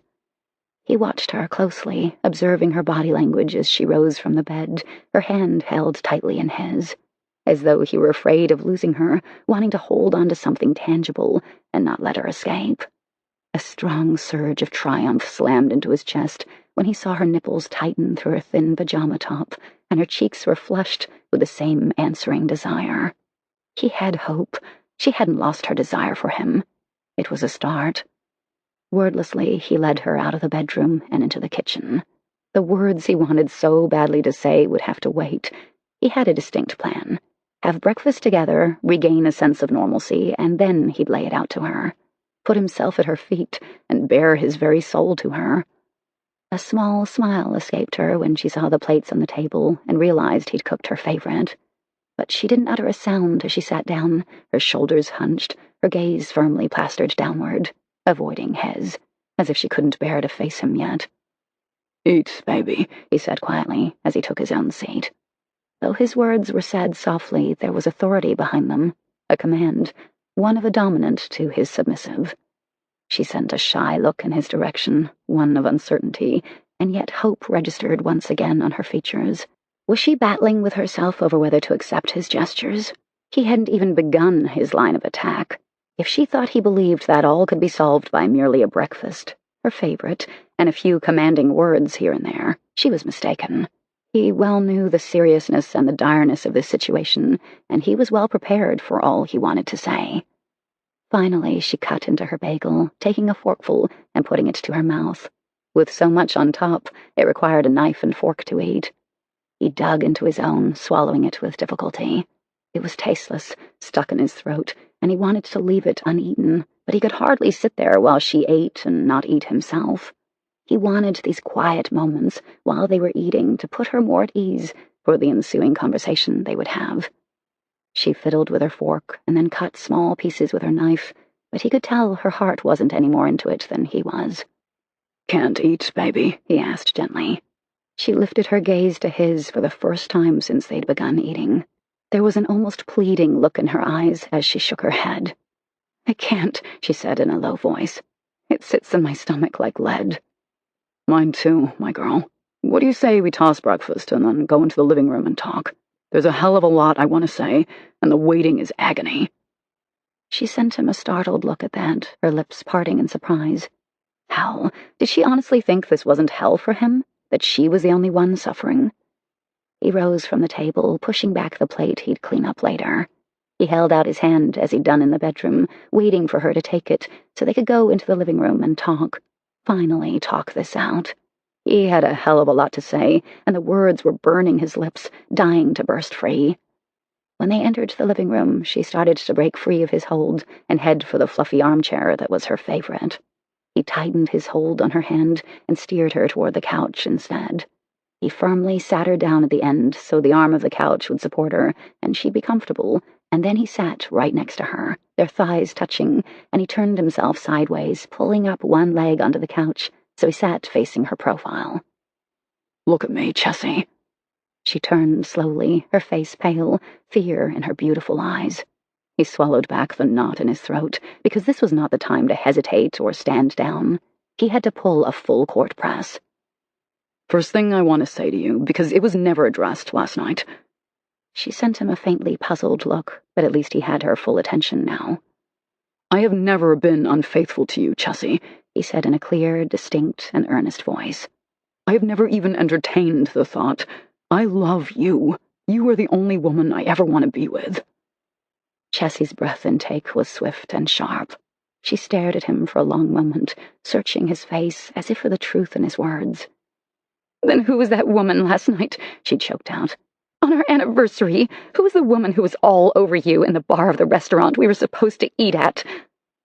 The bitterness in her voice made him wince. He never expected their marriage to come to this. Not only was she questioning his fidelity, but she was also questioning every aspect of their marriage, and all of his shortcomings and failures over the last 2 years. "She was a potential client," he said, looking her straight in the eye. "I don't know what the hell you thought you saw, but I was not all over that woman. I was having drinks with her and discussing the possibility of her transferring her portfolio to me. She'd be a big coup. Her husband died and left her a lot of money. Most of it in stocks and bonds, and she's unhappy with the financial advisor her husband used. So, yes, I was having drinks with her. I told her I could only meet with her a short time as I had another commitment. I got delayed. Time got away from me. I had no idea so much time had passed, baby. I would never purposely do anything to hurt you. You have to believe that." "But you have hurt me," she whispered. "Over and over again. I can't even count on 2 hands the times you've left me for a client. When we're at Friends with Dash and Joss or Kylie and Jensen. When I'm alone at the house on a weekend because you're off golfing with clients or taking them to dinner. Without me. You used to include me in your dinners and social affairs, but then you quit. Are you ashamed of me? Did I fail you in some way?" He was shocked by her outburst. God, by the multitude of hurt she was feeling, all piled up and finally exploding last night. And now, it flayed his heart open, and he was bleeding on the inside for all he'd done to this precious woman. "God, no, Chessy. Fail me? Me ashamed of you? You are the most beautiful woman in the world to me. You light up the entire room when you enter. Ashamed? Jesus Christ, I didn't want to burden you anymore. I could see how it was affecting you being called upon so many times, always going out or entertaining in, and you taking care of all the details. I could see the toll it was taking on you. I never wanted that for you. I wanted you to be financially secure, and for you to do whatever the hell you wanted in your free time, not always having to rush around because of the obligations I had. They weren't yours to bear." "I never minded," she said in barely above a whisper. "I felt important to you, like we were a team. I wanted to support you, be there for you. And then it was the only way I got to spend time with you because you were always gone, always on the phone, never here with me. And then I lost that too. I lost you."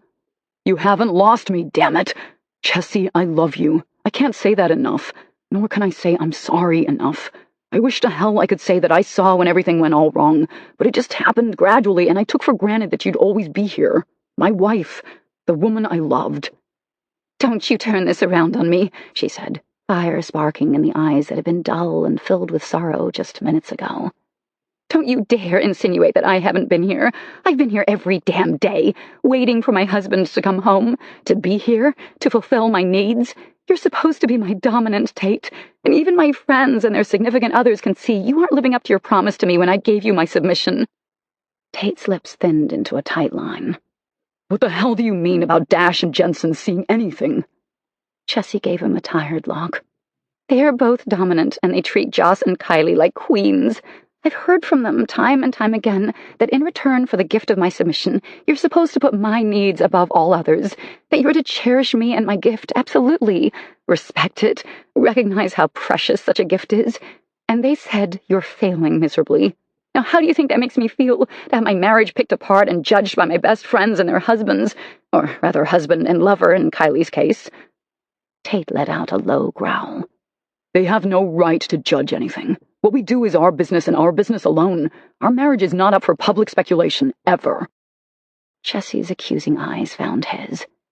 "It seems that if you were living up to your promise and acting as a true dominant, not to mention husband and lover, then no one would have fodder to point out your shortcomings." The shot hit home and left him devoid of speech for several moments. She was right, and it hurt that he had no comeback, no excuse. There's no one else in this relationship except you and me, he finally said in an even voice. I readily admit that I've royally fucked up, and I intend to rectify that starting now. This is our anniversary weekend, and I intend to salvage it. She looked at him for a long moment, hope stirring in her eyes. How? She whispered.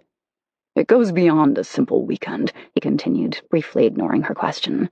There's a hell of a lot more I have to make up for, and a weekend won't do that. I have to start over from the beginning and make damn sure I never let you down again. Going forward, you will be put first in everything, Chessy. I don't expect you to believe it right away. I have to regain your trust, and God, I hope your love as well. I'm not letting you go without a fight. Chessy's expression softened, and she offered him the first smile he'd seen in so very long. He couldn't remember the last time she'd smiled, and that hurt him. He couldn't look back and pinpoint a time. And now he realized just how long she'd been miserably unhappy. He'd ignored it, ignored the signs, so wrapped up in his job and ensuring his business grew and flourished after his partner had bailed. All at the expense of the one person he loved most in the world. I do love you, Tate, so very much. I've never stopped loving you. Thank God, he whispered fervently, relief pouring over him. I don't want to leave you, she said as fervently as he had. That was never an option for me. I hope I never gave you that impression. God, it's the very last thing I ever want. I can't imagine my life without you, your love. I just want us back. That's all I want. Your dominance, your love, your priority. That isn't too much to ask, is it? Am I being selfish? I've fought with myself for 2 years, feeling guilty and selfish for craving your attention and love when I knew you were working so hard to keep your business going. But I can't do it anymore. I don't care if I sound selfish. I want us back. He pulled her into his arms, praying she didn't resist. He hugged her tightly, wrapping his arms around her, encompassing her until she was fully against him, her soft body molded to his. Finally, she relaxed against him, her rigidity gone. She let out a soft sigh and rested her cheek against his chest. You aren't being selfish, he said fiercely. Everything you've said is what I should have been giving you. It's my failure, not yours. I swear to you, Chessy, everything is going to change starting now. I know I fucked up our anniversary night, but I want a do-over. Everything starts now. We have the weekend just to ourselves. I'm turning my goddamn phone off. I don't give a fuck about business. Not if it means I don't have you.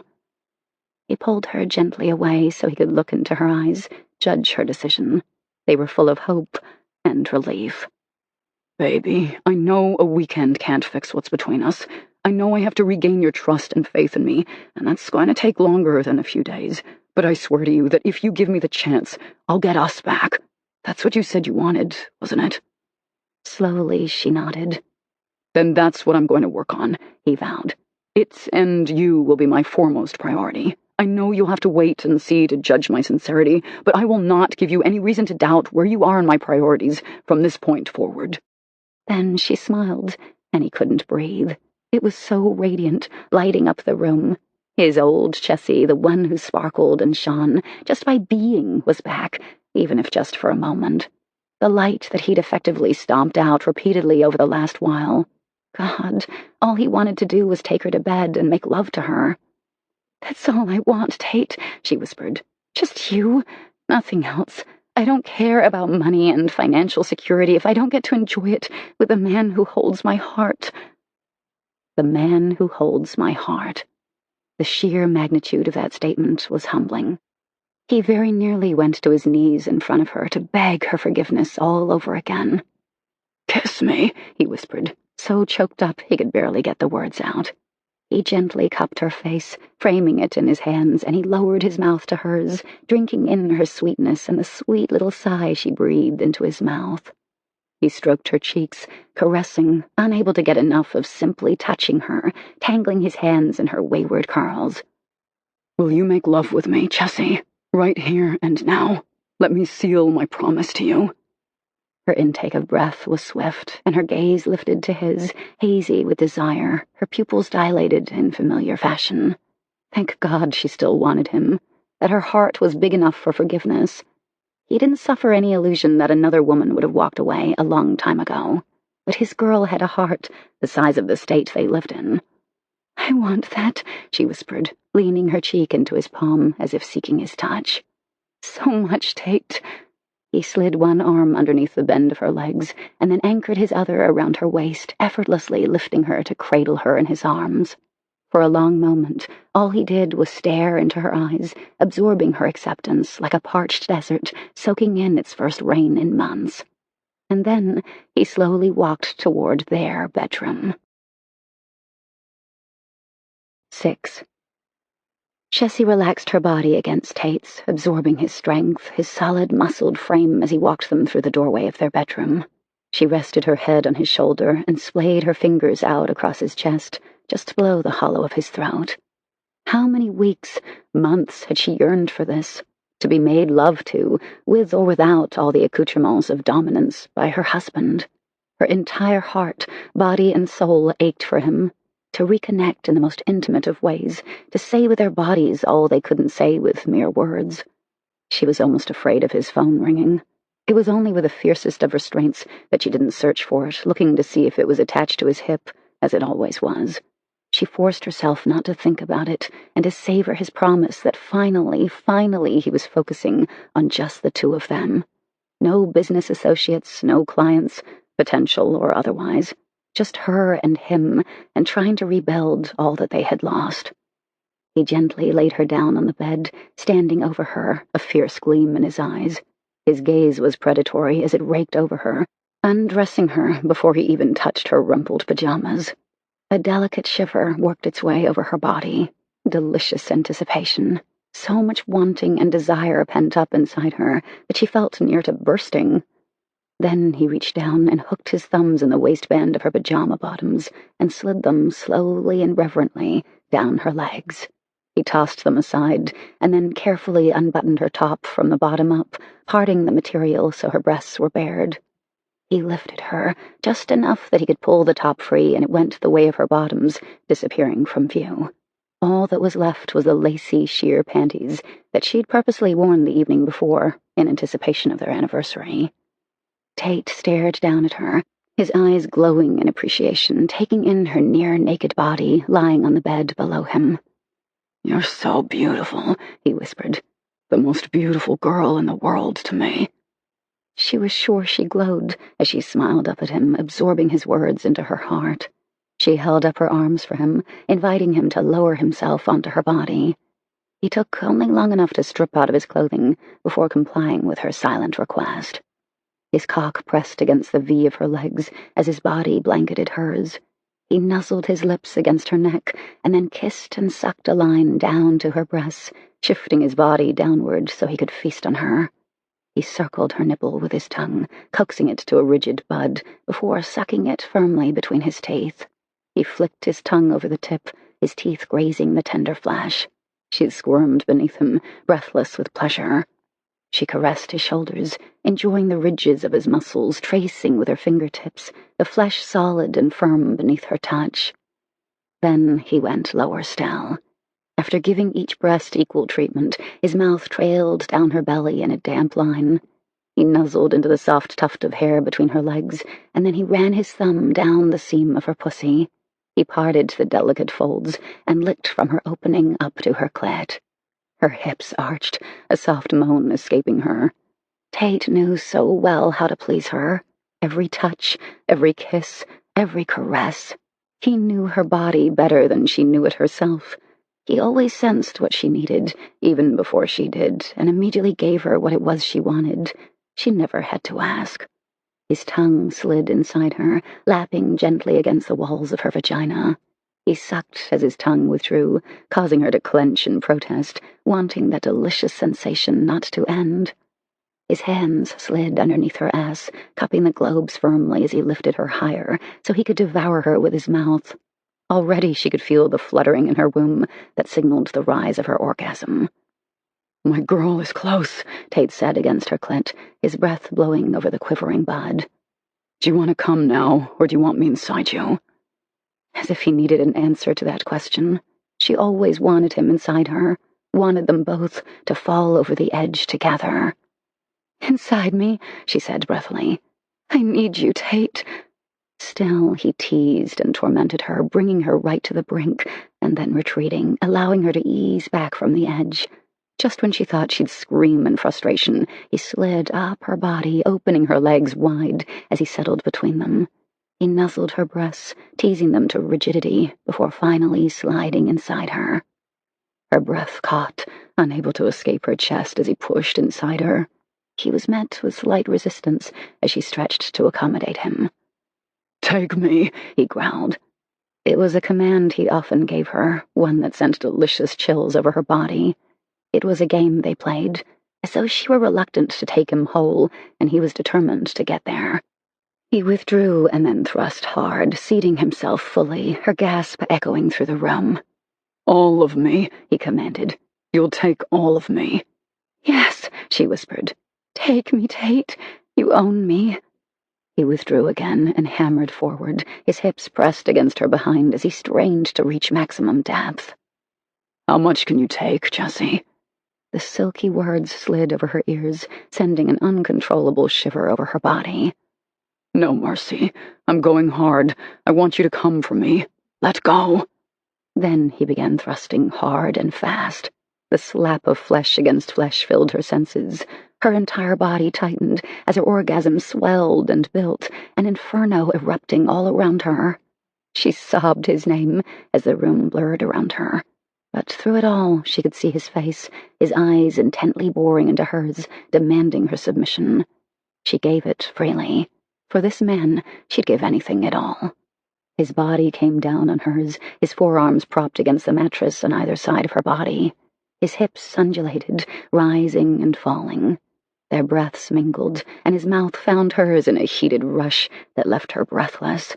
His tongue mimicked the motions of his cock, fucking her mouth just like his cock fucked her pussy. She hitched her legs higher, tilting her pelvis up so she could take even more of him.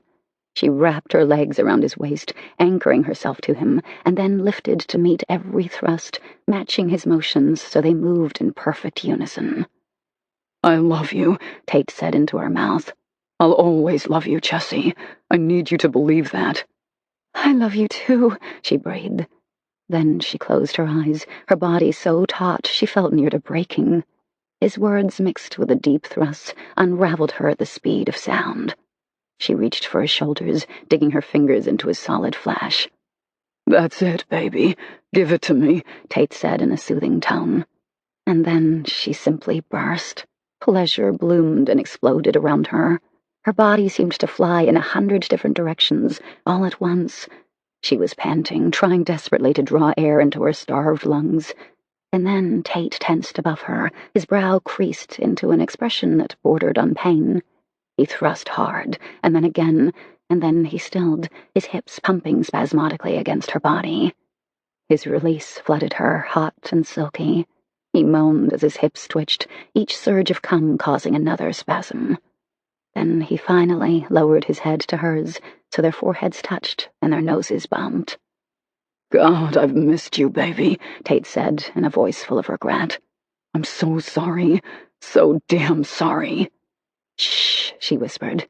"Not now. Not when everything is so perfect. Let's put the past behind us where it belongs.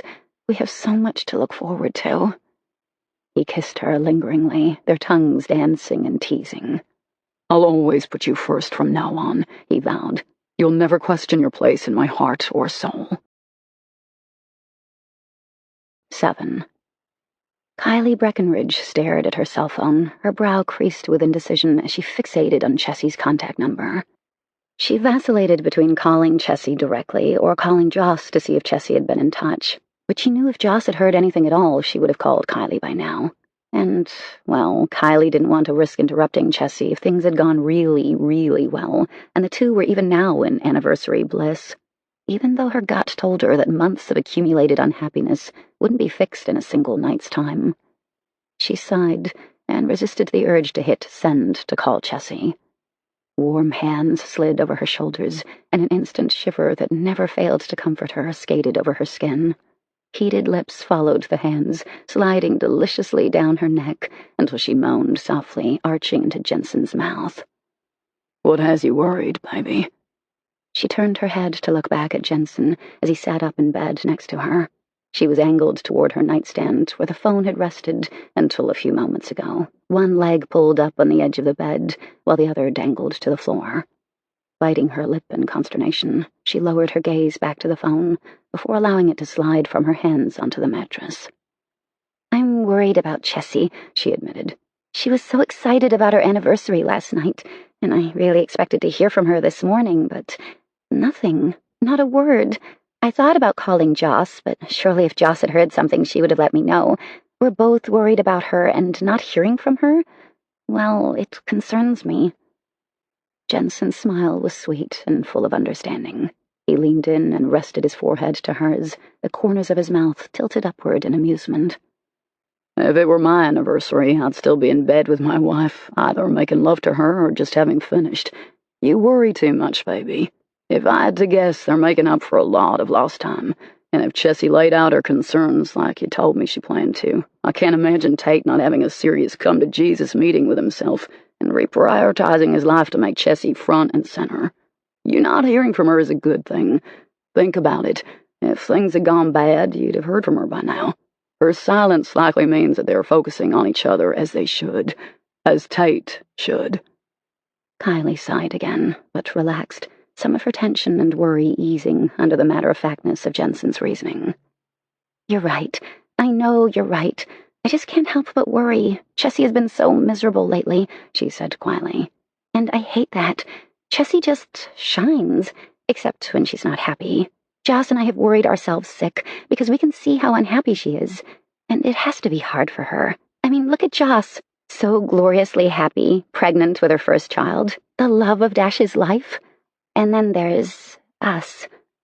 Jensen's eyes flickered, his expression growing intently serious. "Us? Now this I want to hear." Kylie flushed, but smiled at the gentle teasing in his tone. "It's just that we're all so happy. And then there's Chessy.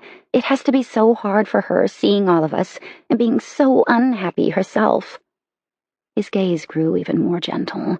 He tipped up her chin and brushed a kiss across her mouth, and then followed it with his tongue, lapping gently at her lips. When he drew back, his gaze was hooded, eyes dark with desire that elicited a prickle of chill bumps over her skin. "And are you happy with us?" he asked, his tone serious. She melted at the slight insecurity she heard in his tone, which she tried to hide, but she knew every aspect of this man, was still learning to a degree, their relationship still young, and on the fringes of something new and exciting. "I'm very happy," she whispered. "I never thought I was unhappy before. Resigned, yes, but unhappy, no. I thought I'd accepted my place in life, just a few best friends, my head in the sand, never moving forward, always stuck in the past. But you taught me to look ahead, to feel optimism for the future. I'll always love you for that." Fierce satisfaction lit his features, and he curled his hand behind her neck, pulling her down to him as their lips met in a heated rush.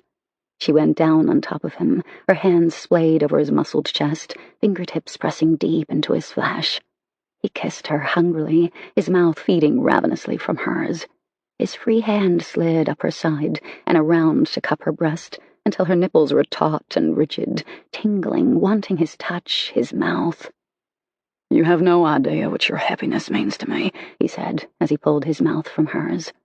"That I make you happy. Kylie, you can't possibly know how much that humbles me, that you trust me, after what I did." Pain and regret immediately swamped his features, and Kylie fiercely put her fingers to his mouth. "Jensen, no. That's behind us. You'd never hurt me. I know that. You have to know it too. You have to believe it like I believe it. Trust yourself as much as I trust you. I love you," she added softly. "No one believes in you more than I do. I just wish you'd have that same faith in yourself. I don't want to tie you to the bed at night because you're afraid you'll have a nightmare and hurt me. Having to do that hurts me. Seeing the look on your face when I tie your hand to my headboard, it guts me because I know it's unnecessary. But until you believe that, until you can have the same faith as I do, I'll do whatever it takes to keep you with me. In my bed, my life, my heart." Her impassioned words rendered him speechless, his lips parting, the unfurling of hope, real hope, in his eyes. Had she finally been able to reach him? to cut through his blinding fear of ever lashing out at her in an unguarded moment and causing her physical hurt. "I'll work on it," he said hoarsely. "We have that appointment with a counselor.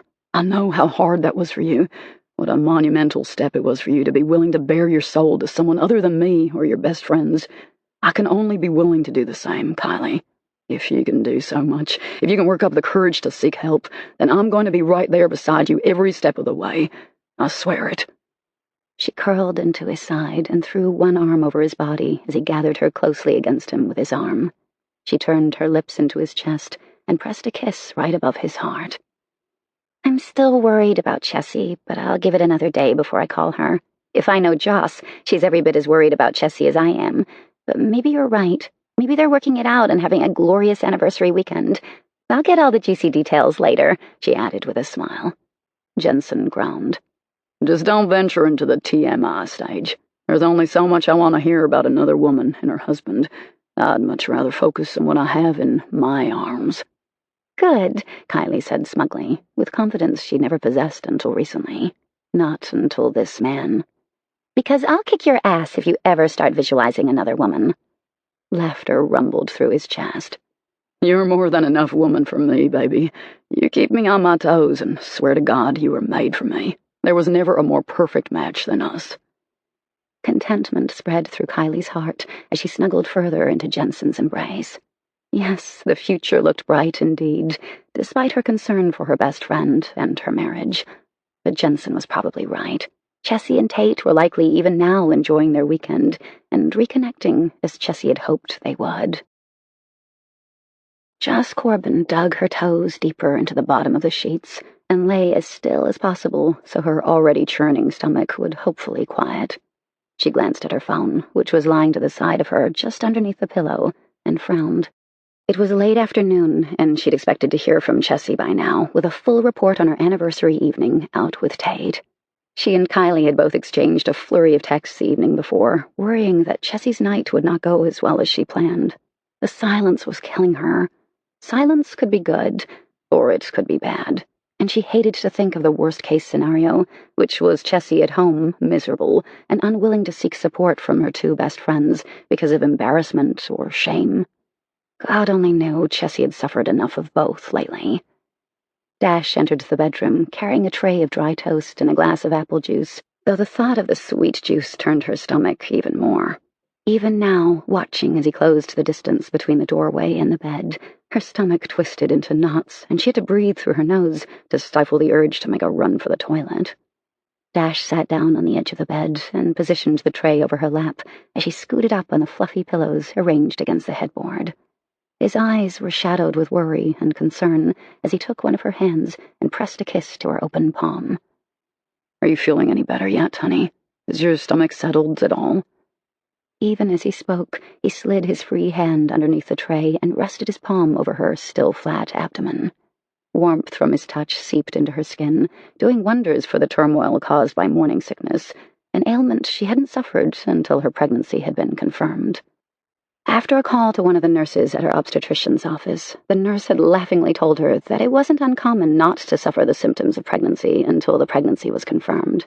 Apparently, it was 95% psychological in Joss's case. Or perhaps it had just been too early in her pregnancy for morning sickness to rear its ugly head. Other symptoms had presented themselves from the very start. Fatigue, and her breasts were so tender that at times it was unbearable to touch them. Something Dash had been extremely careful about when they made love. She gave him the warmest smile possible, considering how sick she felt, and cupped his jaw after he'd kissed her palm. "I'm feeling better," she said truthfully. "Usually within an hour of me waking up, the nausea mostly goes away, and I'm fine the rest of the day. You taking such good care of me and ensuring I eat has gone a long way in helping me cope with this." "You never have to worry that I'm not going to be here every step of the way, or that I won't give you my utmost care," he said in a low growl. Her smile broadened. "I love you, and I'm so excited, Dash. You can't imagine how happy I am about our baby. It's such a dream come true. You, us, our son or daughter. I never imagined being so happy again, and you've given me so much." His eyes glowed with warmth and love as he stared tenderly back at her. I'm so happy that I have to stop and remind myself to be grateful for the precious gift of you and our child," he said gruffly. "I love you too, Joss. Always have, always will. As much as I want our baby to be born, and as much as I can't wait to grow our family and watch as our children grow up in front of our eyes, I plan to savor every moment of your pregnancy. Watch you swell with our baby. I'll never forget these moments. Other than the day you told me you loved me, the day our child is born will be the most precious moment of my life. I hope you never doubt that." "Never," she said with fervor. "I'll never forget, Dash, just as I hope you'll never forget how much I love you." He stroked her cheek and then motioned toward her phone. "No word from Chessy yet. I know how worried you and Kylie were. And, well, I admit to having some major concerns myself. I have no idea what the hell is going on with Tate, but I hope he pulls his head out of his ass soon." Joss grimaced as she glanced toward her phone as well. "Not a word, which could be good or bad. I'm hoping for good. I'm hoping they were able to work everything out and that Chessy finally confronted him with her unhappiness. I want so much for her, Dash. I know how hard it was for her when I told her I was pregnant. I almost didn't tell her, but it would have only hurt her more and made her feel that much more conspicuous about her troubles with Tate." He rubbed his hand from her belly down the inside of one thigh before stopping to squeeze her knee. "You did the right thing, Joss. Chessy would never want you to withhold such wonderful news out of worry over her. And you have the right to be happy. She'd never begrudge you that." "I know," Joss said quietly. "I just love her and want so badly for her and Tate to resolve the issues in her marriage so she can be happy again, just like Kylie and me." Dash smiled. "She will be, just like her best friends. Now try to eat some toast, baby. You need something in your stomach before you get up and move around. I figured we'd take it easy today. Enjoy the weekend together. Maybe sit on the couch, you in my arms, and watch some movies. I'll cook dinner for us tonight, if you're up to eating something more substantial by then." She sighed blissfully. "You take such good care of me, darling. I love you for that." He leaned in and kissed her on the nose and then patted the top of her thigh. "Eat up. I don't want to leave you to take my shower until I know for certain you're going to be able to keep down your toast." 8. Chessy awoke, the late afternoon sun filtering through the bay window of their bedroom. She was surrounded by warmth and strength. Tate's body was wrapped around her, arms anchoring her to him, one leg thrown possessively over hers, while her head was pillowed on his broad shoulder. She let out an imperceptible sigh, not wanting to wake him and spoil the first moment of true contentment she'd felt in a very long time. All felt right with the world. She wasn't a fool to think that everything had been miraculously fixed with Tate's magic peen, but it was a start. Their lovemaking had been a coming together of two lost souls, or at least hers had been lost until now. She'd been bereft of his presence for so long, and she couldn't remember the last time she'd awakened in his arms, or that they'd spent the better part of a day in bed. He was always hurrying out to work in the mornings with barely a kiss on her forehead and a gruff, "Hope my girl has a good day," before he was off, with her never even knowing when she'd see him again. It was hard not to focus on those not-so-great times, even when here and now the world seemed perfect. He'd certainly nailed it when he'd said that their relationship couldn't be fixed in a single weekend, but the ever-optimistic side of her knew that it was something, that he was giving her something he hadn't been giving her in over a year. Himself, his absolute priority and attention, his love that in her darker moments she'd thought she had lost. But he'd been utterly sincere last night, and this morning, especially this morning, when neither of them was so volatile and overly emotional. She knew Tate hadn't liked going to bed the night before with things still unresolved between them, but she also knew she was right for putting it off until a time when they both had the night to reflect and better think of how and what needed to be said. "Is my girl awake?" Tate's voice rumbled from his chest, and she smiled against his chest where her lips rested. "You're smiling," he said. Her smile broadened.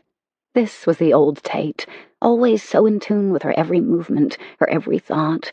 She closed her eyes, simply savoring the moment, drinking it in.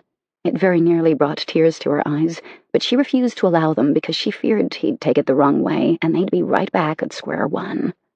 Instead, she simply nodded, confirming what he already knew. He hugged her to him more tightly and brushed an affectionate kiss on the top of her head.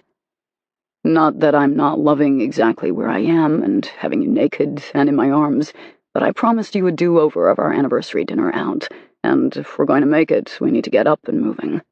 I need to get cleaned up, and I was thinking about a dual shower, one where I wash and pamper you. And then we have dinner, and then come back home so I can make love to you all over again. She said against his chest. That sounds wonderful, Tate. I'm glad, he said gruffly. I owe you so much more, but I promise that you're going to get that from me 24/7 from now on.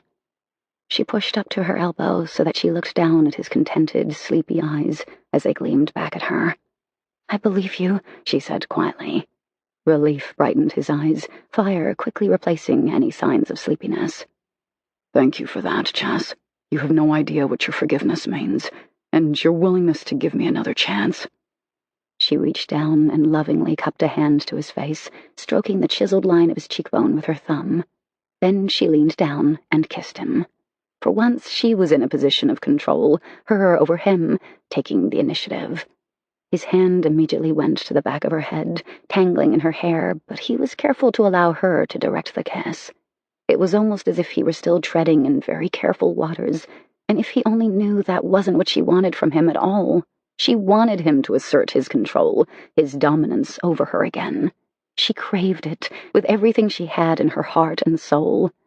She was born for this man, born to be his submissive and he her dominant. It was a need that defied reason or explanation. Some things just were, and for her that was their relationship. She hated to even use the word marriage because it was so traditional and quaint, and in a lot of ways outdated. What they had between them went far beyond the edges of most married couples' faith and trust in each other. The things she offered Tate, the things he demanded of her, could well be grossly misunderstood by outsiders unfamiliar with the dominance, submissive lifestyle, and how deeply emotional and connected, profoundly connected those bonds were. Yes, she had a kick-ass diamond wedding set, but that wasn't what made her Tate's girl. She literally put her entire safety, her well-being into Tate's hands, and in return, there was not a more cared-for woman on the earth. Well, when things were normal between them. Their relationship defied convention, and neither of them gave one damn. They made the rules, no one else, and most of the rules were made by Tate. There wasn't a handbook on how to be a proper dominant out there. Tate would have laughed himself silly over the idea that he needed some how-to book in order to live his life and satisfy his cherished submissive. Maybe those sorts of guides worked for other couples, and if they did, more power to them. But that wasn't the way it worked between Chessy and Tate. It never had been. Tate made the decisions, and he didn't give a flying fuck if he was thumbing his nose at propriety or paying homage to others who lived the same lifestyle. In the very beginning of Chessy and Tate's relationship, he made it very clear what he wanted, and told Chessy that this may not be the way she thought such a relationship would work, but he'd be damned if he play-acted some cookie-cutter dom scene from an instructional manual. Over his dead body would he have others directing his relationship with his wife, his cherished submissive. "What's my girl thinking?" he queried softly, taking in her pensive expression. That you don't bear the sole blame for the current state of our relationship. When he would have immediately launched a protest, she gently put her fingers to his lips to silence him. Just moments ago you were grateful that I still loved you, that I forgave you, and that I was willing to give you another chance. But Tate, the same goes both ways. I could have said something much sooner than now. I could have been honest with you earlier on. I think I should also be asking your forgiveness, and for another chance to make things right between us. I let the lines of communications completely give way between us. Yes, you share responsibility in that. Communication is a two-way street. But I should have been bolder in asking for what it was I wanted, demanded from you, much like you demanded certain things from me in our relationship. I was just afraid, she said, her voice going lower and lower until she trailed off into a husky whisper. "Afraid of what, baby?" he asked gently. She found his gaze again, swallowed back her nerves. I was afraid that if I pushed, then you'd realize I wasn't what you wanted anymore, that you didn't need me, that I was just a burden, an unwanted burden. I was afraid you'd walk away, and so I tried to be as undemanding and understanding as I could, even though I was dying on the inside. But then it all became too much, and I could no longer be that person anymore. I had to take the risk, because the reward for not taking the risk was no reward. It was hell. The stark way she said the last made Tate suck in his breath, like someone had punched him directly in the stomach. Do you have any idea how much it guts me to have to listen to you say that? About me? Your husband, your dominant, your lover. All I can look back and see is that I never made it possible for you to come to me with your unhappiness. How could you have told me if I wasn't willing to hear it? He rose up to his elbow, planting it in the pillow so they were now nose to nose. I will never walk away from you, Chess. Not going to happen. I don't know why the hell you haven't walked away from me. No other woman would love me, continue loving me in the face of such emotional neglect. I've spent the entire afternoon, while you've been sleeping, all curled up next to me, thanking God that you still love me, and actually forgive me for nearly destroying the most precious thing in my life. You, baby. You. And I almost did destroy you, and me along with you, because I cannot imagine my life without you. I don't want to imagine my life without you. If I have anything to say about it at all, you and I are going to grow old and gray together, and loving every single minute of it. There is no Tate without Chessy, and I hope to hell there's never a Chessy without Tate. She smiled at the poetic rendering of their relationship. So simple, and yet so elegant and beautiful. No Chessy without Tate, and no Tate without Chessy. It certainly fit her way of thinking when it came to the man she married and loved with all her heart. I love you, she said, thinking, no, knowing he needed to hear it again. As emotionally fragile as she had been over the last long months, she now realized he was every bit as emotionally fragile right now. Now, when he understood all he had to lose. He touched his forehead to hers and just rested it there, their breaths mingling, eyes closed, as they savored the intimacy of such a simple gesture. I love my girl, too, he breathed. And now I'm going to get my girl in the shower and give her a washing she's not going to forget any time soon. And I mean every part from head to toe, and especially the parts in between are going to get very special treatment. 9. One playful shower and one Tate-induced orgasm when he paid a little extra attention to the area between her legs later. Chessy sat at her vanity while Tate carefully ran a comb through her towel-dried curls. Her entire body was quivering in the aftermath of the powerful orgasm. She'd had to sit because there was no way her legs would have supported her straight out of the shower. The result was a small puddle of water on the floor where it had drained off her body and from her hair, but it was the last thing on her mind. She smiled up at Tate in the reflection of the mirror, and then closed her eyes, savoring one of her favorite things that Tate had done so often over the years, tend to her hair. She was a total tactile person, loved being touched and loved having her hair brushed or simply played with.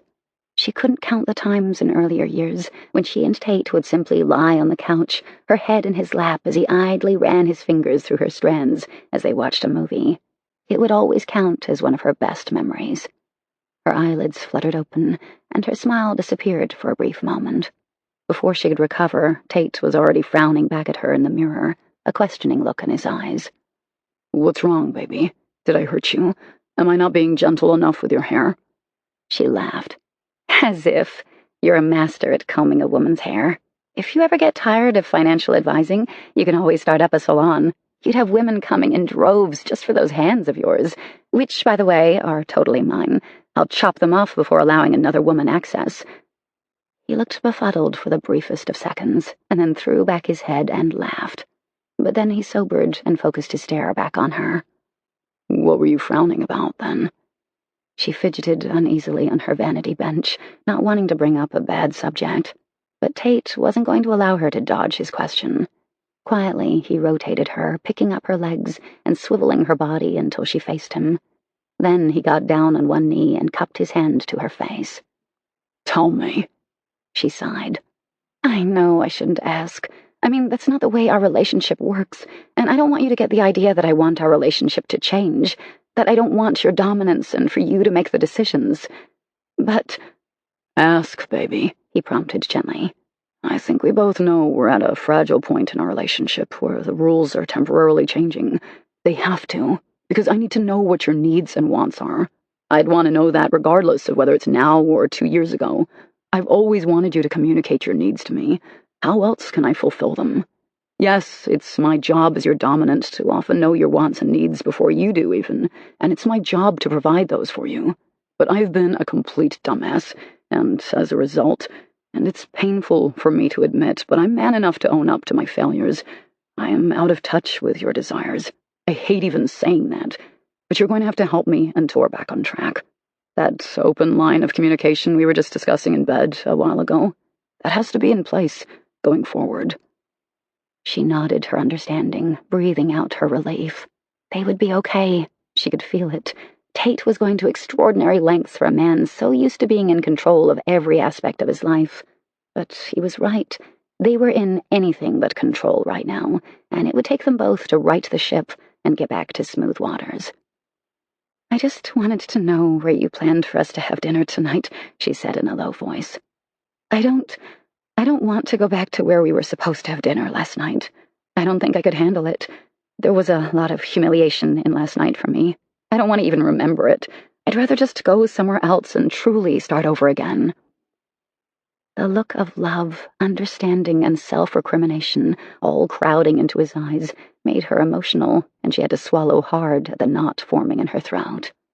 He leaned forward and pressed his lips to her forehead and left them there a long moment. When he pulled away, he framed her face in his hands and stared her directly in the eyes. "I'd never do that to you, my girl. I thought we'd go to a place we've never been before. I've heard good things about it. I've already made a reservation. I placed one online before I got you up this morning. I want a fresh start, too. It'll be a new beginning all the way around." Relief and love coursed through her veins. To her dismay, a tear rolled down her cheek and collided with one of his hands. Damn it, but she'd been determined not to cry. She'd done entirely too much of that the night before. As it was going to take her best makeup job to disguise the shadows under her eyes before they went out to dinner. And she wanted to look her best for Tate tonight. Just as they wouldn't be eating in the same restaurant, neither would she wear the same outfit she'd worn the night before. But Tate seemed to understand that she wasn't upset. His expression grew even more tender, and he leaned in and kissed away the path of the single tear that had trickled onto his hand. "I love you, Chess. Please don't ever forget that." "I love you too," she whispered. "Now shoo so I can finish getting ready. How much time do I have?" He checked his watch and then helped her to her feet, patting her lightly on the behind. 45 minutes before we need to leave, so get a move on, baby. I'll go get dressed and meet you in the living room." She sent him a brilliant smile, one she could feel in the tightening of her cheeks, and she was rewarded by an answering smile from him that took her breath away. There was so much promise in that smile that she was besieged by a surge of giddiness. She all but skipped to her closet to pick out what she would wear. Her hair still needed to be blown dry, but she'd save that for after her wardrobe had been selected, and then she'd do hair and makeup before dressing. 10. Tate gazed at Chessy's bright smile as they sat in a corner table of the new steakhouse in the same suburb of Houston they lived in. It was a mere 5-minute drive from their house, and while they were certainly acquainted with most of the restaurants in the fast-developing Woodlands, this was a place that had just opened a few months before, and already promised success, judging by the number of people in the spacious interior. Some of the awful weight that had pressed on his heart had eased, and he was feeling optimistic about his and Chessy's future. How could he not rededicate himself to this beautiful woman and vow to put her first before all else? It was no less than she deserved, and he'd made her a promise 5 years ago when she'd given him her heart and her submission to cherish those gifts absolutely. That he'd failed was a burden he'd carry with him to the grave, but it wasn't too late. There were no lengths he wouldn't go to in order to secure her love and faith once more. He gazed at her shining eyes, and his mind drifted, an image of her bound in a position of utter submission, the hands of another man caressing her under Tate's watchful eye. Another man commanding her via Tate's command, preparing her for Tate's possession. It was a kink they both enjoyed, had made it a point to participate in at the house on a regular basis, before Tate got so involved with his business. Then the house and the activities had fallen by the wayside, something Tate intended to correct soon. But first, he had to cement his recommitment to her. ensure that she knew in her heart she was first in his heart. And then he'd plan a night of utter decadence, all focused on Chessy and her pleasure. It would be a gift to her, his gift. "Oh no," Chessy whispered, her eyes suddenly stricken. Her words and expression yanked Tate from his erotic reverie, and he frowned as he took in her obvious distress. "What's wrong?" he demanded, looking around to see what could have caused her to be upset. "Kylie and Joss must be so worried," Chessy said anxiously. "They knew all about our anniversary plans, and I was supposed to call them this morning to check in. I completely forgot about it." Tate smiled, though he could feel the tightness in his features. Yes, Joss and Kylie were Chessy's best friends, and as such he supposed they shared everything. Too much for Tate's liking. It was obvious that not only his wife's closest friends had been scrutinizing his marriage, but also Dash and Jensen. A fact that didn't sit well with Tate. He was a very private person, and the idea of his personal life being the topic of conversation, not to mention judgment of others, dug under his skin. But in this case, the truth hurt, and if he wasn't so guilty of neglecting his wife, then the scrutiny of others wouldn't hit so close to home with him. It was a cross he had to bear, but he'd be damned if he hung his head when in the company of Chessy's friends. His friends. They weren't just his wife's friends. Hell, he'd inserted himself into Dash's relationship with Joss when Dash had nearly blown everything all to hell. Tate had been furious with Dash, rightfully so, but the hypocrisy that was so evident was appalling. He and Dash went way back, as had their relationship with Carson, Joss's first husband. Only Jensen was new to the mix, but all evidence pointed to him being a solid addition to the close-knit group of friends. He made Kylie happy, and of all people, Kylie deserved happiness. "I'm sure they aren't worried," Tate said in a reassuring tone. "The fact that they haven't heard from you is good, wouldn't you think? If things had gone badly, you would have called them. I'm sure they take silence as a good thing. They likely think we're still in bed, and were it not for the fact that I promised you a do-over of dinner, that's exactly where we would be right now." Her cheeks turned a delightful shade of pink, and her eyes blazed with quick desire. It made him want to haul her right out of the restaurant and not stop until they were back home in their bed, her naked and underneath him. "You're right," she admitted. "They were just so worried about me." Her features twisted, and she grimaced with her admission. "Lord knows I gave them cause to worry. I seriously thought my marriage was over." Tate's gut clenched, and it took everything he had to sit there in a semblance of a relaxed posture, as she stated so matter-of-factly that she'd thought their marriage was over. Unable to keep from touching her, he reached for her hand and lifted it to his mouth, pressing a tender kiss to the inside of her palm. "Never that, baby. I can only say again how sorry I am for not putting you first, but I won't make that mistake again." "Let's not rehash it all over again," she said, her lips in a determined line. "Let's put it behind us where it belongs and start over from right here and now." "Now that sounds like an excellent plan," he said in satisfaction. "Would you like dessert? I know what I want, and it's not on the menu." She flushed again as she let her hand drop from his hold. Then she shook her head. "I'd rather go home," she whispered. Tate held up a hand for the distant waiter before the words were fully out of her mouth. He handed the server his credit card and watched as he hurried away to total the bill. He drummed his fingers impatiently on the table as he waited for the check to return. The minute the waiter reappeared, Tate scrawled the tip, added it to the amount, and then hastily signed the slip, shoving it aside as he stood. He hovered over Chessy, helping her to her feet as she collected her purse, and then he guided her toward the exit to the parking lot, where he ushered her into the passenger seat of his car. He immediately reached for her hand, anchoring it to his in the console between the two seats.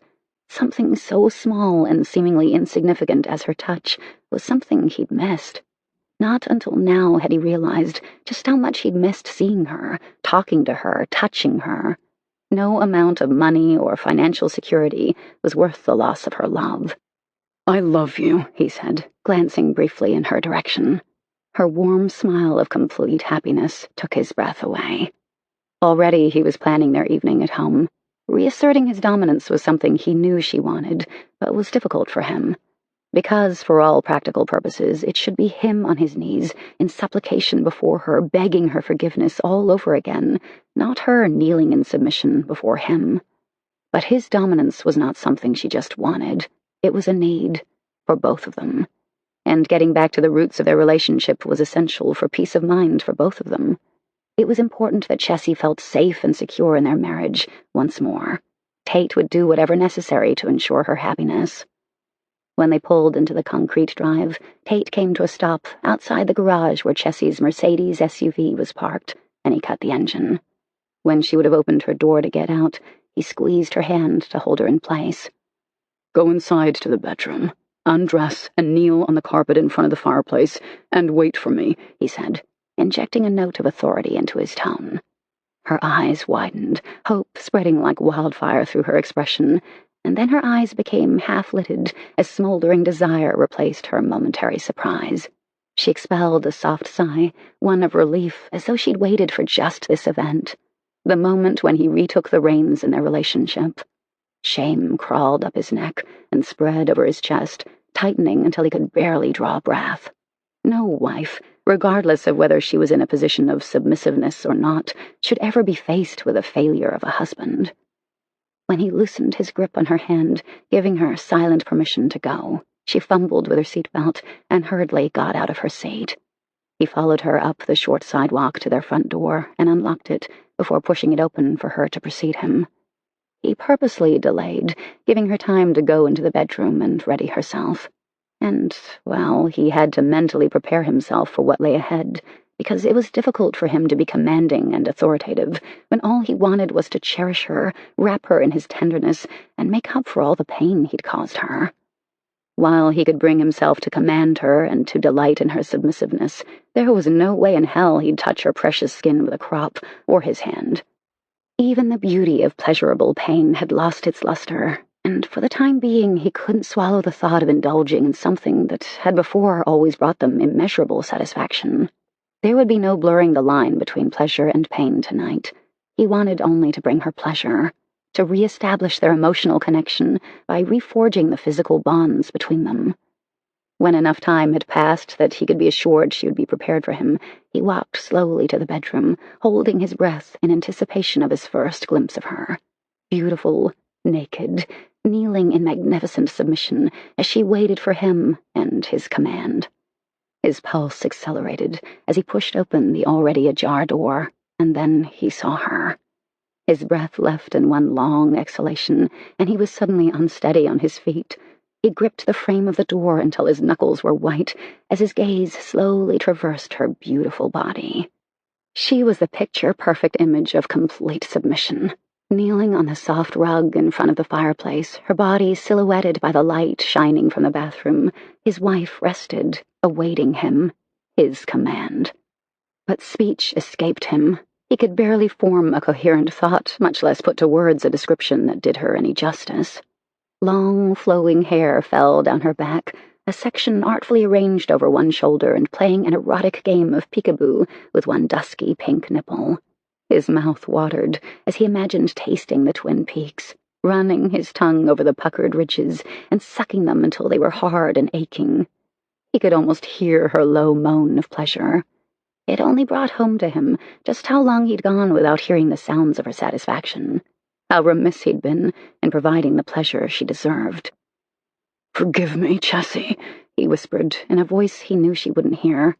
It wasn't as though he didn't feel she deserved the plea for forgiveness, but he was determined to forge ahead and not bring yet another reminder of how much he'd failed her.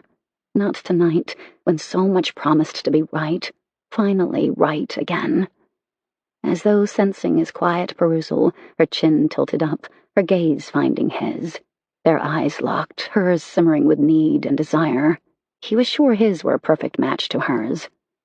"You're beautiful," he said, so she'd hear. Her eyes reflected her pleasure at his words. "I'm glad you find me beautiful," she said in a low voice that hummed deliciously over his ears, sending awareness deep into his body. "Do you doubt your beauty to me?" he asked, though he knew it wasn't well done of him to ask such a question. How could she believe he found her beautiful still, after 5 years of marriage, when his actions had pointed to just the opposite? Would a man who still loved his wife and thought her to be the most gorgeous woman in the world treat her the way he had? Yes. He winced at his frank admission.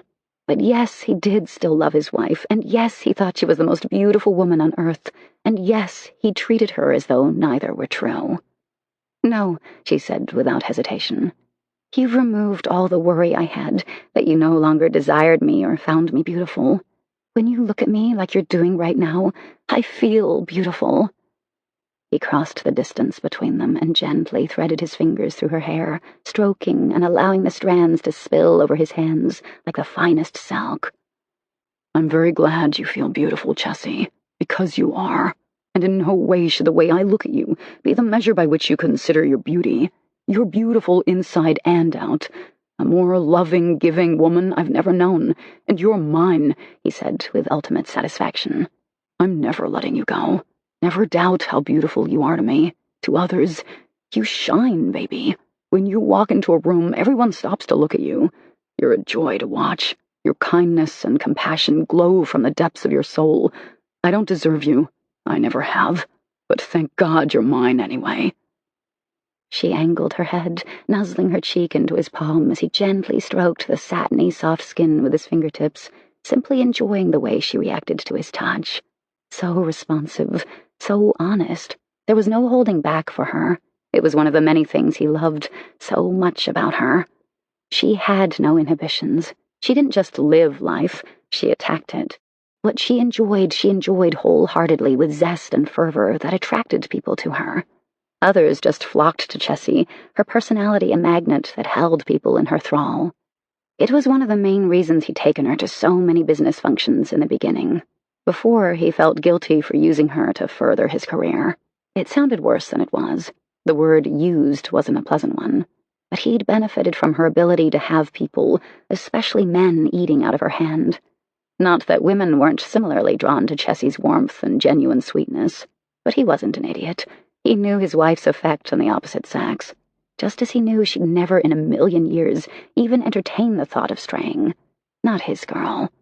She put people at ease, made them feel as though they'd known her forever. She exuded genuine warmth that couldn't be faked. There wasn't an insincere bone in her body. And she was his. He bent at the waist so he could brush his lips over the top of her head, inhaling the scent of her hair deeply into his nostrils. Desire surged hotly through his veins, giving him a heady sensation. He felt drunk, intoxicated by her essence. He was the most fortunate of men. He accepted it, knew it for the truth it was. Most men in his position never got a second chance at perfection. The opportunity to make amends for many wrongs performed. He wouldn't waste a single moment. He'd grab on with both hands and be on his knees, grateful and humbled by his wife's forgiving nature. "Tell me what you'd like tonight," he murmured next to her ear. His mouth pressed against the shell of her ear, and he nuzzled softly, grazing his teeth lightly over the delicate skin, and then sucking at the tiny lobe. She shivered, and he grew harder, his erection straining at the pants he still wore. It was a scenario they'd enacted before. He, the dominant, asking his submissive how to please her. Yes, he was in absolute control, but in essence he was hers, his pleasure hers, his desire whatever she desired. "My hands, behind my back," she whispered, her eyes closing when he traced the edge of her ear with his tongue. Her breath hitched, and he smiled as he drew away just enough to take in every facet of her expression. "Me on my hands and knees, you behind me," she continued in a shy, faltering voice. He loved that even as uninhibited as she was in bed, she was still adorably shy when expressing her fantasies. It was the perfect blend of good girl meets bad, and a glimpse of her inner vixen who came out to play during intimacy. "You taking me hard," she said breathlessly. "Not stopping even if I beg you for mercy, refusing when I say no, your hand twisting in my hair, pulling as you thrust into me, you demanding me to remain still and to take whatever you give me." His own eyes closed. He took long, measured breaths to still his racing pulse. All the blood in his body pooled painfully in his groin, his dick so hard that it had reached the point of pain. He couldn't move for the material of his underwear abrading the sensitive head of his penis. Already there was a bead of moisture coating the tip. He was imagining being balls deep inside her, plunging and straining even harder to go deeper. him holding her in place to meet his thrusts, his hand, as she'd whispered, tangled in her hair, forcing her to take whatever he dished out. It was one of the many roles they played during sex. Their love life was wide open and wonderfully diverse. If it could be imagined, they enjoyed it. He knew how damn lucky he was to have such a wonderfully responsive lover, wife, best friend. It was cliché, but in his case, so very true. "I like the way my girl thinks," he said in a husky, passion-laced voice. "Think my man is up to giving his girl what she wants?" she asked, with a teasing glint to her eyes. He tipped her chin up with one fingertip and brushed his mouth over hers. "I think I can manage. It's a hardship, but I can swing the sacrifice." "Good," she whispered against his lips. Then she slid her hand up the inside of his thigh to cup his bulging erection. "I'd hate for this perfectly good hard-on to go to waste." 11. Chessy ran her fingers lightly over Tate's erection and then grew bolder in her caresses. Her husband was very well endowed. Not enough to make the logistics impossible, but certainly enough for her to never complain in that department. Too much, and a girl had major appendage issues. Too little, and it was inevitable disappointment. She liked her man just as he was, and had no complaints about his prowess in bed or in domination. She was positively giddy with anticipation over Tate taking control back, reasserting his dominance and his mastery over her body. Nobody knew her better than Tate. Though she hadn't had many lovers before meeting Tate, she'd had enough to know perfection when she found it. At the time, being young and hopelessly naive, she'd lamented the fact that Tate hadn't been her first. She'd had this ridiculous romantic notion of gifting him not only with her submission, but her virginity as well. Now she was glad he hadn't been her first, because there was no doubt in her mind that he was miles above any of the other men she'd been with. She was also secretly, and not so secretly, smug and delighted that Tate had admitted he'd never had a woman as submissive who was so perfectly suited for him. They were just meant to be. As corny as it sounded to say it aloud. But nothing about her relationship and ensuing marriage caused her any embarrassment.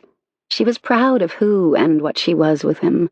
He'd never given her any reason to feel shame for her desires, and she loved him deeply for that. For always praising her boldness when it came to embracing her needs and desires. "Baby, you're killing me," he groaned. "And I want to give you everything you want tonight. It will be my honor and privilege to give you whatever you need from me. My love, my control, whatever makes you feel safe and cherished." The words coming from him hit the very heart of her. A part of her soul that had been long denied. Emotion clogged her throat, making it impossible to breathe around the growing knot. Tears burned her eyelids, but she furiously blinked them back, determined not to give him any misapprehension about her willingness and desire to see the night through in absolute decadence and splendor. "I do feel safe and cherished with you, Tate. Please don't hold back with me. I'm not fragile. I won't break. I need you. I need us. Like we were. I need things to go back to normal. I want your control back, that feeling of absolute safety and security I feel when I'm with you." He cupped her face in his hands and kissed her again, long and lingering this time, his mouth utterly possessive, as though they'd never drifted apart and were taking up right where they left off before he became so distant to her. He reached down and took both her hands in his, gently pulling her to stand before him. "Then go to the bed, belly down, arms stretched toward the headboard, and feet on the floor at the end.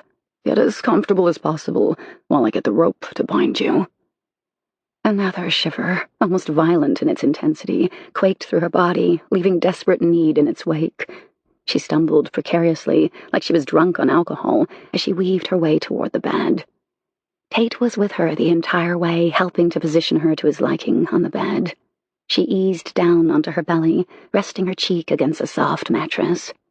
She planted both feet firmly on the floor, her toes curling into the sheepskin rug at the foot of the bed. Then he left her, his absence a keenly felt void, as she waited for him to return with the bonds that would render her helpless and at his absolute command. She didn't have long to wait. It was as if he were as impatient as she was to reclaim this part of their relationship. She closed her eyes, relaxing under his patient touch. He pulled one arm up first, ensuring she was comfortable with gentle questions to gauge her reaction. First, he looped the rope around her left wrist, testing the strength of the knot, before securing it to the headboard, stretching her arm high above her head in the process. Then he repeated the motions with her right arm, until she was spread wide on the bed, arms outstretched, and reaching high toward the head of the bed. She was completely vulnerable, unable to move except to rise up on tiptoe, flexing the arches of her feet, and then back again. She tested the strength of the bonds, a quiver of delight tumbling around her belly when the ropes held fast, and she was unable to move but the barest of inches. "You are so absolutely beautiful," he said in a reverent, awe-filled voice. "More beautiful to me than even 5 years ago when we first married. I know I failed miserably in making sure you know how beautiful and important, all important to me, but with every passing day you grow even more gorgeous to me. There'll never be another woman for me, Chess. No one who owns every part of my heart and soul like you do." If he didn't stop, she'd lose the battle to keep her tears at bay. The words he'd spoken to her, obviously from the very heart of him, ever since their crisis on their anniversary night, were heartfelt, an unobscured window to his very soul. She bit into her lip and closed her eyes, not wanting to see what he would do next. Instead, she reached out with her heightened senses and anticipated his next move. Would he torment her endlessly, drawing out her pleasure to its maximum peak? Or would he move in, rough and dominant, instantly possessing her body and rebuilding the faltering connection between them? So much was at stake here, this night. It wasn't merely kinky sex, meant to satisfy their more acute sexual tastes. This was truly a turning point in their marriage, whether he reestablished his control, or they shifted to a different kind of relationship entirely. She flinched when he pressed a kiss to the small of her back and nibbled his way over the plumpness of both cheeks, and then ran his tongue up the cleft of her ass until she was trembling with desperate need. Would he fuck her ass, or would he slide into her pussy, hard and pulsing? Perhaps he'd first thrust into her pussy and save her ass for last. Anal sex was something she didn't merely endure. It was something she found extremely erotic, and she embraced that dark need. She was completely unashamed of her desires, and had never felt any inhibitions about letting Tate know what turned her on. Every kink they indulged in, she was a full and active participant. Just because he was the dominant didn't mean her role in their lovemaking was passive. Far from it. His mouth left her, and his fingertips replaced his lips, tracing delicate lines down and then around her anal opening, teasing her mercilessly until she was already precariously close to begging. Not for him to stop, but to please give her more, to end her desperate journey to sexual fulfillment. "I'd love to draw out your pleasure all night," Tate said, strain evident in his voice. "It's certainly what you deserve, but I'm very close to coming already. Once I get inside you, I'm never going to last for more than a few minutes." "Please don't make me wait," she begged. "Don't make us wait. I want you so much, Tate. I don't know how long I'll last once you get inside me." He chuckled low in amusement, his hands growing bolder in their exploration of her most intimate areas. "My girl is greedy tonight. I like that." She almost growled in frustration, because despite his earlier words of not being able to last long, he was taking his sweet time working her up to inevitable release. It wasn't unnoticed by her that instead of using a flogger to mark her back and behind, he covered every inch of the area he'd usually kiss with leather, with his mouth instead. A long sigh escaped her. This was a very different Tate tonight, but she didn't mind in the least. She knew in her heart that he couldn't bring himself to break out the flogger because he was instead showing her his love and tenderness in a completely different way, one she found ultimately satisfying. His teeth grazed the small of her back, eliciting tiny chill bumps dancing over her skin. Then he followed with his tongue until she was straining against the bonds with impatience.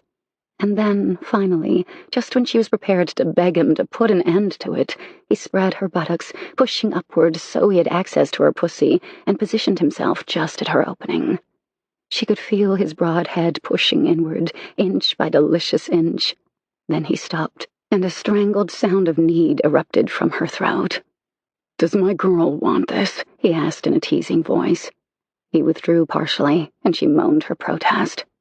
Tell me what you want, he said in a gruff, demanding voice. You, she choked out. All of you. Please, Tate. I need you.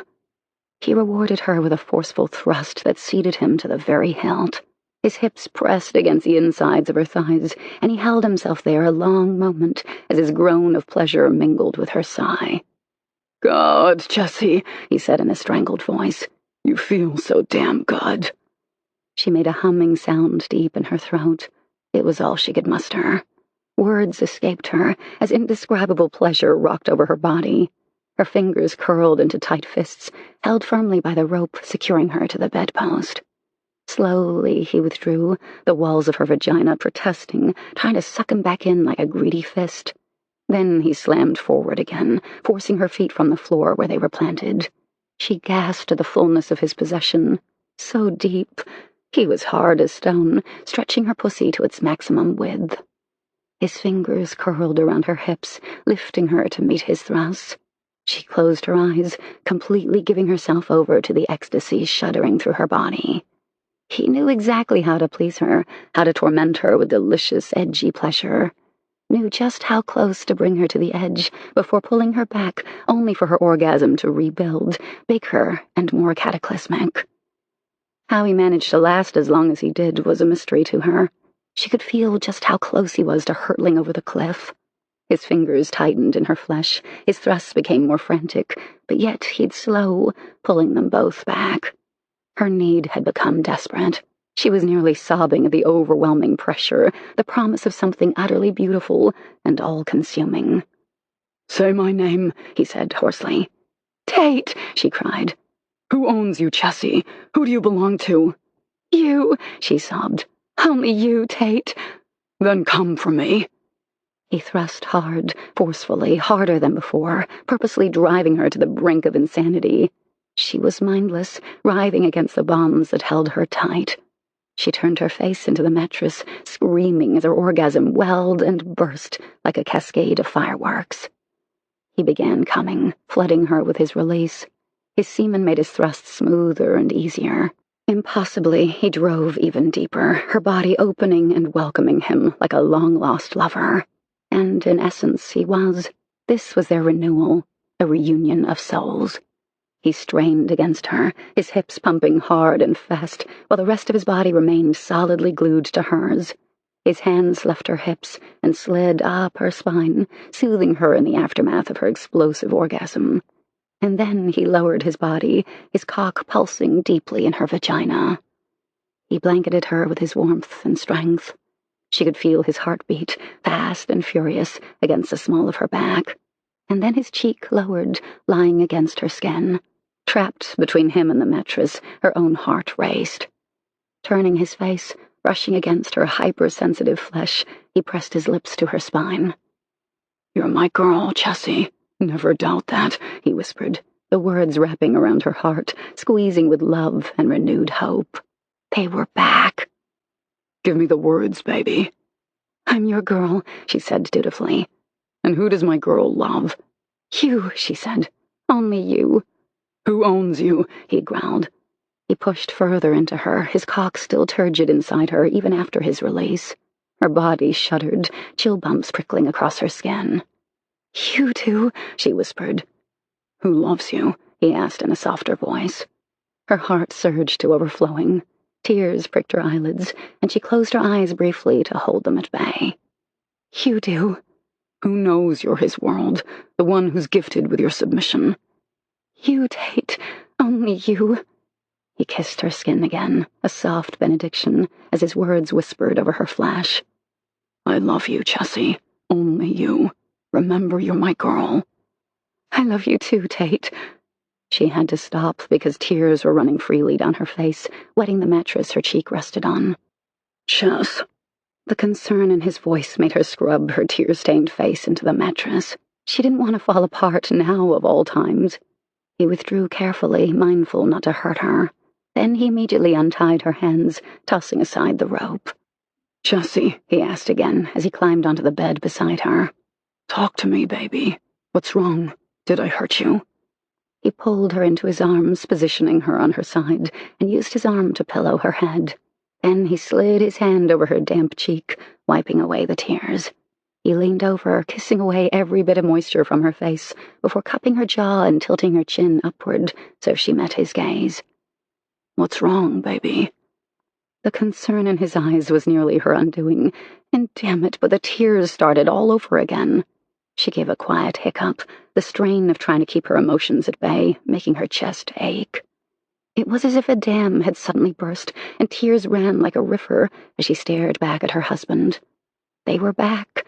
It was as if the last 2 years had been erased, and all that mattered was here and now. Her in his arms, him taking back control. "Chessy, you're starting to scare me. What the hell is going on? Talk to me." "Nothing's wrong," she finally managed to say in a faltering voice. "Everything is right." He heaved a visible sigh of relief and touched his forehead to hers. "You nearly gave me a heart attack, baby. I thought I'd done something wrong, or hurt you." She shook her head as he wiped another trail of tears from her cheek. "I love you so much, Tate. I've waited so long for this. It seems like I waited for an eternity, and now we're back. I've missed you, this, so much."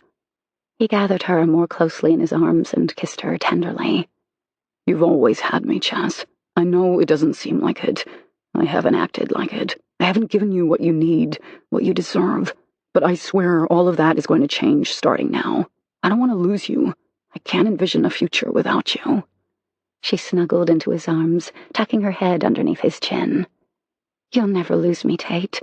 I don't want to be without you, either. I'm afraid you're stuck with me." He chuckled, the sound rumbling from his chest and vibrating her cheek. "I'll suffer the inconvenience of me being stuck with you." 12. Chessy entered the Lux Cafe wearing a broad smile and with a skip in her step. Kylie was there, and as usual, excluding the last time they'd met for lunch, Joss was running late. Kylie lifted one eyebrow when Chess all but danced up to their booth, but there was relief in her eyes when she stood to hug Chessy. "Thank God," Kylie said fervently. "Joss and I have been so worried, Chessy. We didn't hear from you all weekend. Jensen swore that was a good thing, but I wasn't so sure until now. You're positively glowing." They were interrupted as Joss hurried up to the table. Like Kylie, there was concern in Joss's eyes, but as she studied a beaming Chessy, her eyes brightened and a smile lit up her face. "You look so happy, Chessy," Joss said in a hushed whisper. "Let's sit," Chessy urged. "I don't want the entire restaurant to hear the sordid details of my anniversary weekend." "Ooh, sordid," Kylie crowed as she pushed into the booth and then motioned for Chessy to slide into the middle from the other side so she'd be flanked by Joss and Kylie. Chessy complied, and then Joss scooted in next to her. "We're dying to hear the down and dirty," Joss said. "When we didn't hear from you, I knew it had to be a good sign, because if things went badly, you would have called us." Chessy smiled and nodded. Then she let out a wistful sigh. "Oh, you guys, it was wonderful. Just like old times. I had my Tate back." "So did you spill your heart?" Kylie asked. "Tell me you didn't back down and not bring up your issues." Chessy shook her head. "No, I didn't back down," she said softly. "It actually began a total disaster." Joss's mouth dropped open, and Kylie's eyes narrowed. "How was it a disaster?" Joss exclaimed. Chessy winced. "He didn't show for our dinner. I was on my way out, and I saw him in the bar with another woman." "Oh my God," Kylie said, fury evident in her voice. "What the hell? On your anniversary?" "It wasn't pretty," Chessy admitted. "I jumped to some major conclusions and walked out. He came after me, and we headed out." "I bet," Joss murmured. "But it's okay now," Chessy said. "I know I gave y'all an abbreviated version, but I'd rather not rehash it. The woman was a potential client. He met her in the bar so he could come straight to dinner, and time got away from him. When I confronted him with how unhappy I am, he was horrified. He's apologized 1,000,000 times, and he promised to put me front and center from now on." "Do you believe him?" Kylie asked softly. Chessy nodded. "He was so sincere and so upset and afraid I was going to leave him. Honestly, guys, it scared him to death. That more than anything told me that he still loves me and wants me. And, well, he spent the rest of the weekend proving just that." Color rose in her cheeks, her skin flushed and warm. Joss and Kylie exchanged knowing smirks. Did he break out the flogger? Joss teased. Kylie looked appalled, which made Chessy laugh. Kylie couldn't comprehend the lifestyle that both Chessy and Joss lived, but she accepted it with good nature, even if she couldn't envision herself in such a relationship. She shook her head and shot an accusing look in Joss's direction. You did that on purpose to get a reaction out of me, Kylie said in a sour voice. Chessy laughed, and Joss looked delighted. You're shining today, Joss commented. It's like looking at the old Chessy. I'm so glad to have you back, hun. I've hated seeing you so unhappy. I'm so glad you and Tate have made amends. Or rather, he's making amends. Good for you for confronting him and laying it out to him. I'm not sure I'd have the courage to do something like that. Kylie snorted. So says the woman who told Dash off when he pulled his stupidity. Chessy laughed again, and then all three women burst into laughter. God, it felt good to feel so light again. The weight of the past 2 years had become oppressive. Just finally being able to confront Tate with her unhappiness had been so freeing. Okay, so he didn't break out the flogger, Joss said, a twinkle in her eyes. So what did he do? I want all the gory details. Kylie rolled her eyes and then made a show of plugging both ears. I'm too innocent to hear this. Chessy snorted. Oh, please. Like you and Jensen don't perform your own X-rated sex shows. Ever hear of the saying, doth protest too much? Well, that's you. It's always the quiet ones you have to watch. Kylie blushed, and Joss hooted with laughter. You nailed her, Chessy. Look at that face. That's the look of a cat who's definitely gotten the cream. Chessy choked on her drink and nearly spurted water from her nose. Oh my God, you said cream. I'm dying over here. Kylie groaned. Dear Lord, you both have to stop. Is everything a sexual innuendo with you two? Yes, both Chessy and Joss said in unison. They immediately hushed when the waiter arrived to take their order. As soon as he left, they burst into laughter again. Tears streamed down Joss's face, and she hastily wiped her eyes with a table napkin. You two are incorrigible, Kylie grumbled. Let's leave my sex life out of this. This is a novelty, Chessy teased. You having a sex life, I mean. A few months ago you would have been appalled by the notion. It's high time you got in on the action. Kylie lowered her head and beat her forehead against the table.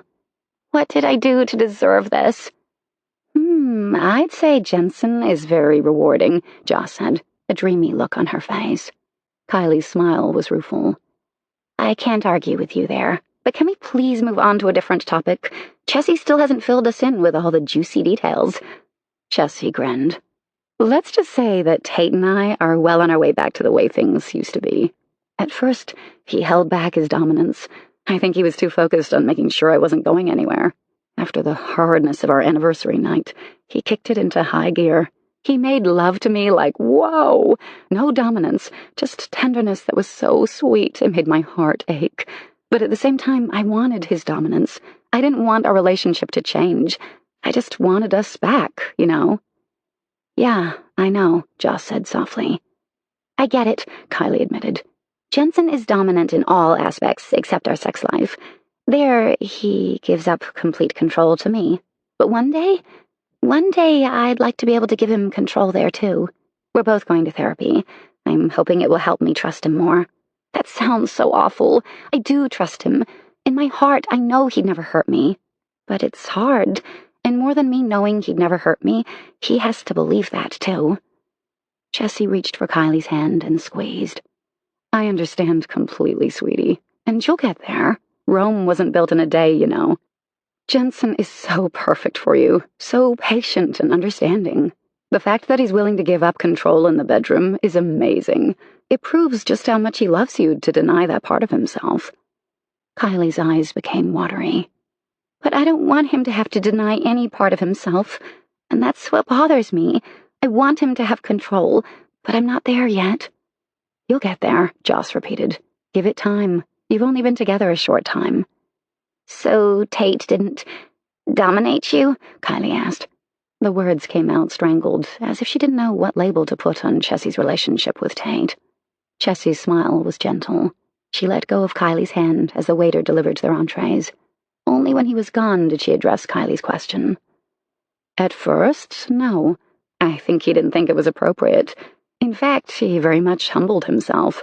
For a moment, it was as if he was the submissive and I was the dominant, which is laughable since I'm the furthest from a dominant you can get. I think he felt awkward about just falling into our old routine. It was an apology, I think. He was so reverent and careful. It was wonderful, don't get me wrong, but I needed his dominance. And so after our dinner do-over, that's when he retook control. I'm glad for you, Joss said sincerely. I've hated seeing you so unhappy, Chessy. I'm sure now that you've let Tate know how you feel, that you'll see a change in the way he treats you. Chessy winced.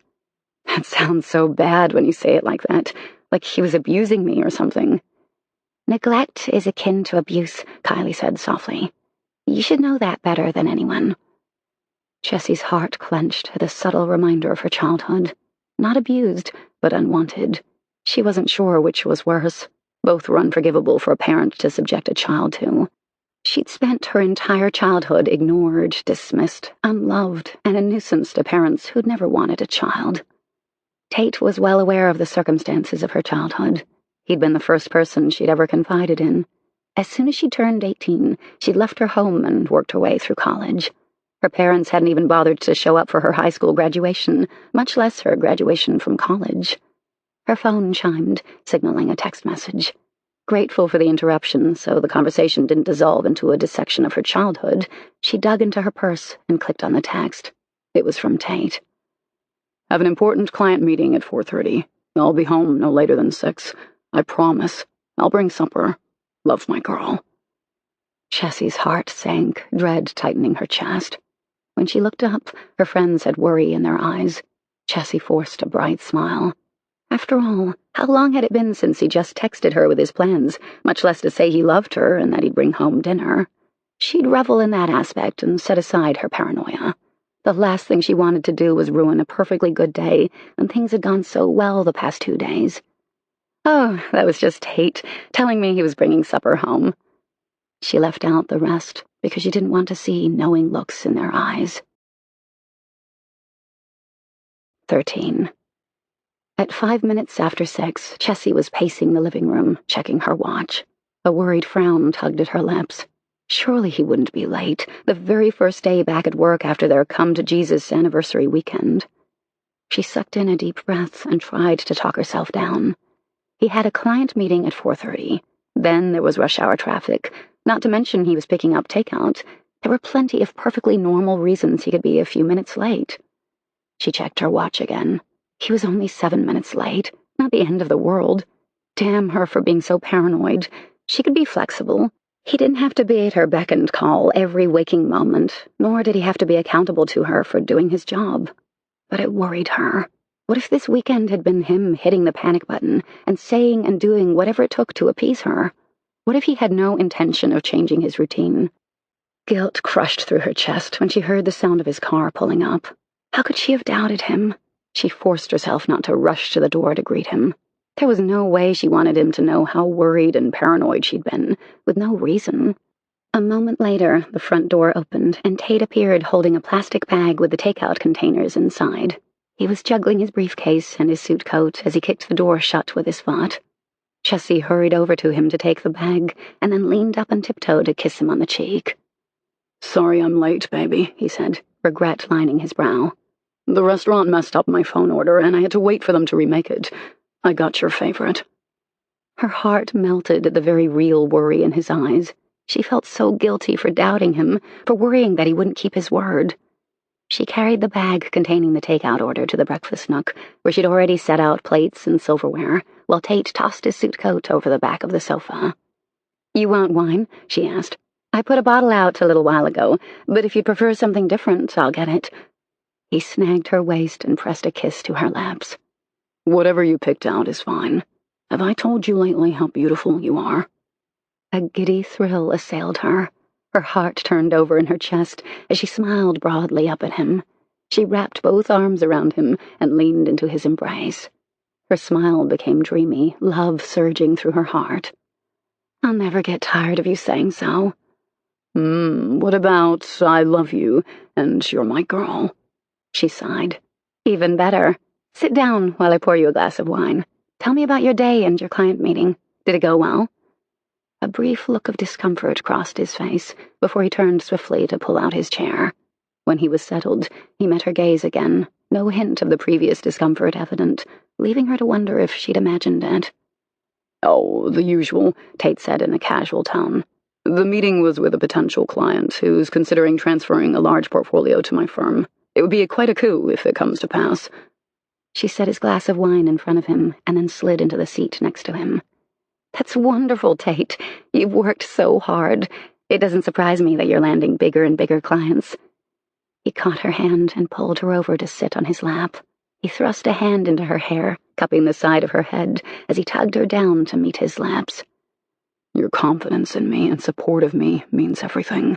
Knowing my girl is behind me makes me feel like I can own the world." She smiled and cupped his face in her hands, returning his kiss with one of her own. "I have no doubt you could do just that, if you set your mind to it." "I'd much prefer to own you." "You do, Tate. I belong to you, always. Heart, soul, body, and mind." "I have a surprise for you," he murmured. "Well, two, actually."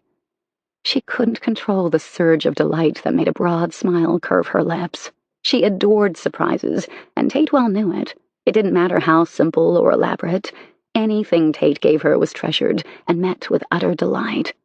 "Tell me," she said, all but pouncing on him. She jiggled and bounced on his lap in excited anticipation. He laughed and patted her hip. "Hop up so I can get the first one. It's in my jacket pocket." She scrambled off his lap and perched on her chair, waiting impatiently as he strolled leisurely over to the couch to retrieve his coat. He dug into his pocket and pulled out a beautifully wrapped small box with a shiny silver bow. Her eyes widened, and she nearly bounced out of her chair when he walked back over. He slid the box along the tabletop until it rested in front of her. "Happy anniversary to my girl," he said huskily. "I intended to give it to you Friday night, but we got sidetracked." She caught her frown before it appeared. Just thinking back on their emotional, gut-wrenching anniversary night was enough to remove all her present joy.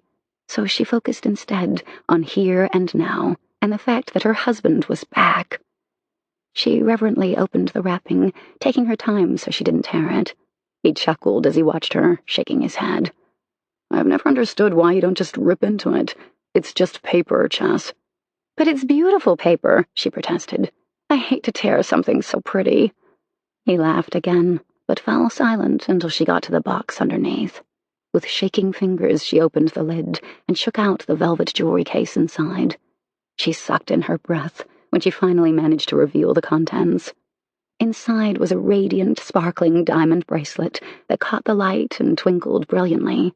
She held it up, viewing it in awe, and tears burned the edges of her eyelids, making the bracelet blur in her vision. "Oh, hell, Chess, don't cry." She gave him a watery smile and then sniffled. "I can't help it. It's gorgeous, Tate. I love it. Put it on for me, please. My hands are shaking so badly, I'll never be able to get it latched." He laughed but complied, carefully looping the tennis bracelet around her left wrist. It made her look and feel decadent with a gorgeous diamond wedding ring and now an equally beautiful diamond bracelet. She felt as lit up as a Christmas tree. When he was done, she held up her arm, twisting it this way and that, watching in fascination as it caught the light and sparkled, just like the Christmas tree she just thought she resembled. Then she threw herself back onto his lap and kissed him ferociously. "I love it," she said fervently. "I absolutely adore it. Thank you. You've made this the perfect anniversary weekend, and Monday." A brief shadow crossed his face, as he no doubt remembered the inauspicious start to their anniversary. Sorrow and regret brimmed in his eyes before she kissed him again, soothing away the painful reminder to them both. When she finally drew away, she remembered that he'd said he had 2 surprises. "What's the other surprise?" she asked, excitement once more bubbling to the surface. He smiled and tenderly pushed a strand of her curly hair from her cheek. "It's not immediate. Rather, it's a surprise I've planned for us." "Oh, I like it when you say us," she said dreamily. "What is it? Tell me, tell me." He chuckled. "My girl is so impatient." She mimicked strangling him by wrapping her fingers around his neck and adopting a ferocious scowl. "Stop holding out on me and spill." He kissed the tip of her nose and then pulled away so he could gaze into her eyes. I know it's been a long while since we visited the house, so I've planned a night for us, 2 weeks from now on a Friday night. I've even already handpicked the man who will participate in our fantasy. Her pulse immediately began to race, and she couldn't control the surge of wicked anticipation that licked like flames over her skin. Images from the past, the immeasurable pleasure they'd both enjoyed, raced through her mind. Another man touching her, pleasuring her at Tate's behest. Under his command, always in control, stepping in only when Chessy neared her orgasm. Those belonged to him. It was one of the two things he wouldn't allow another man. The other was that another man was never to kiss her on the lips. Some may think it was an odd rule, but Chessy understood completely. Kissing on the lips was decidedly more intimate than being kissed in other places. It signaled a more emotional connection, one only found between her and Tate.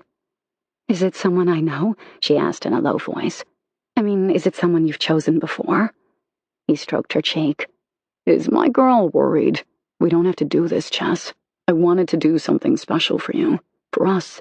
I know it's something we enjoyed in the past, and I'm just sorry that I've let it go as long as I have, without giving you something that brings us both pleasure. No, that isn't it at all, she denied. I was merely curious. If I shouldn't be asking, or if you don't want me to know, that's fine. But when on earth did you have time to pull this all together? Did you plan it before our anniversary? She was genuinely curious to know whether he'd planned it before or after the debacle of their anniversary night. You have the right to know anything that affects you, he said firmly. To answer your question, no, this isn't someone we've played with in the past.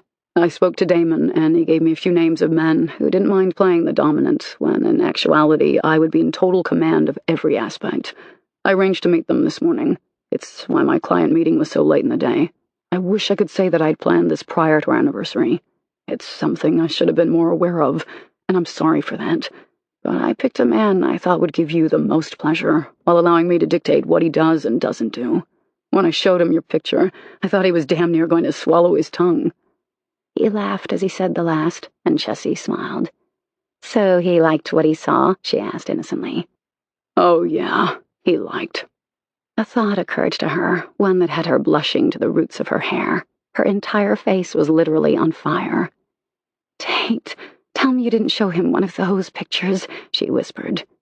Those pictures being ones Tate had taken of her in different sexual positions and in various stages of undress, bound hand and foot, some naked and spread-eagled, her hands and feet splayed wide and restrained in all directions.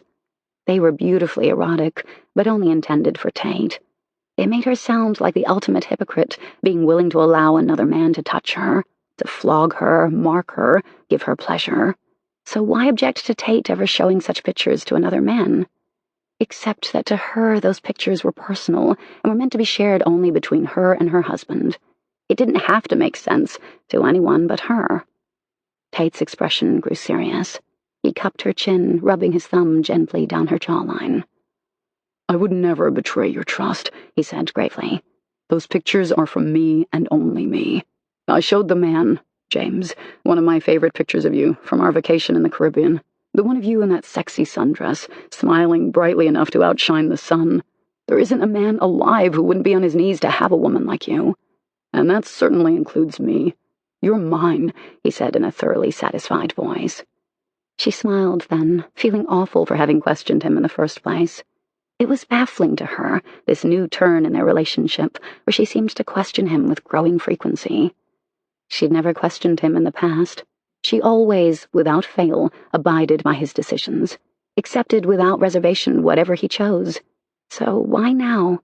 She bit into her bottom lip, knowing exactly why she'd begun to question him, even if she hadn't openly acknowledged it until now. She couldn't quite shake the sense of betrayal, even though Tate was going above and beyond to make amends. Maybe these things just took time. They'd both already admitted that it would take more than a weekend to set to rights 2 years of unhappiness and the fear of their marriage dissolving. I'm sorry, she said quietly. His look of surprise took her aback. What are you sorry for, baby? For questioning you, for not trusting you. His expression softened, and warmth entered his eyes. He put his arms around her and rubbed up and down her back in a soothing pattern. I'd say you have reason for both, he admitted. I haven't acted like someone you could trust or not question over the last 2 years. It's me who should be apologizing to you, not the other way around. You already have, more than enough times, she said firmly. And my apology still stands. I gave you my trust before we were even married. I gave you my love, and then my submission, and then my life when I married you. I'll never regret any of those choices, Tate. I want you to know that. As far as I'm concerned, the past is in the past. We've moved beyond that point, and I have complete faith in you that you'll keep your promise of putting me first from now on. You have the most loving, generous heart, he said in a voice thick with emotion. I don't deserve you. I don't deserve your forgiveness, and I damn sure don't deserve your trust after I've failed you at every turn. She put her fingers to his lips to hush him before he could continue. I'd much rather hear about this night of decadence you've promised me, she said with a wicked grin. Or am I not allowed to know? He smiled back at her, the shadows erased from his eyes. This moment felt so much like old times. Her sitting on his lap and them just talking, teasing, and just being. It felt utterly perfect. All I will tell you is that I will personally choose what you wear to the house, and just a warning, it's going to be positively sinful. At least for the time you're wearing it, that is, he said in a deliciously evil tone that sent a rush of anticipation flooding through her veins. Except for the shoes, he murmured thoughtfully. I plan to find out where Kylie got her killer fuck-me shoes, because I'm buying you a pair just like them, so that when I fuck you, the only thing you'll be wearing are those shoes. It will give my helpers plenty of leverage to hold you down, so you're utterly helpless to my every whim. Helpers? Her mind was ablaze, trying to imagine such a scenario. In all of the fantasies they'd played out at the house over the years, apart from Tate and whatever man he involved to fulfill both hers and Tate's decadence, that was where it ended. Tate and whomever he deemed deserving to put his hands on what Tate considered his property. And now he had used helper in the plural. Helpers, meaning more than one. Tate, I know I just apologized for questioning or trusting you, but can you tell me a little more about this trip to the house? You mentioned helpers, meaning more than one, and you specifically singled out James as the one who'd flog and mark my skin until it's rosy and evenly marked, so that when you take me, you see those marks. And while you didn't administer them yourself, they were still put there by your command. I see the satisfaction that brings you. Tate nodded. But adding more than this guy, James, what exactly are you planning for me, us, that night? Or is all that top secret and I find out when I get there? If you're afraid or unsure, then we don't go. Period. There is no way in hell I'd ever force something on you that you are not completely on board with. And with me, seeing me, knowing in your heart that I'm the only true dominant for you, I think you'll be more than satisfied with the plans for the evening. You're such a tease, she groaned. I want to know more. I'm dying to know all the dirty details. He chuckled, but evidently decided to give her more information. Or perhaps it would only end up being a tease fest where he whipped her up into an even more frantic state of anticipation. The one word that had never escaped her lips, much less her mind, was fear. She was never afraid when Tate was there, even if a few feet away. He may have a desk job, but the man was completely serious when it came to his workouts. She teased him all the time about being the most gorgeous, well-dressed fashion plate to go to the office and talk to clients on the phone all day. Oh, there was more to it. She was making light of his job. She knew he had many important dinners, lunches, after-work drinks, calls at all hours of the night. And in the beginning, she hadn't minded. Each accomplishment made her prouder and prouder.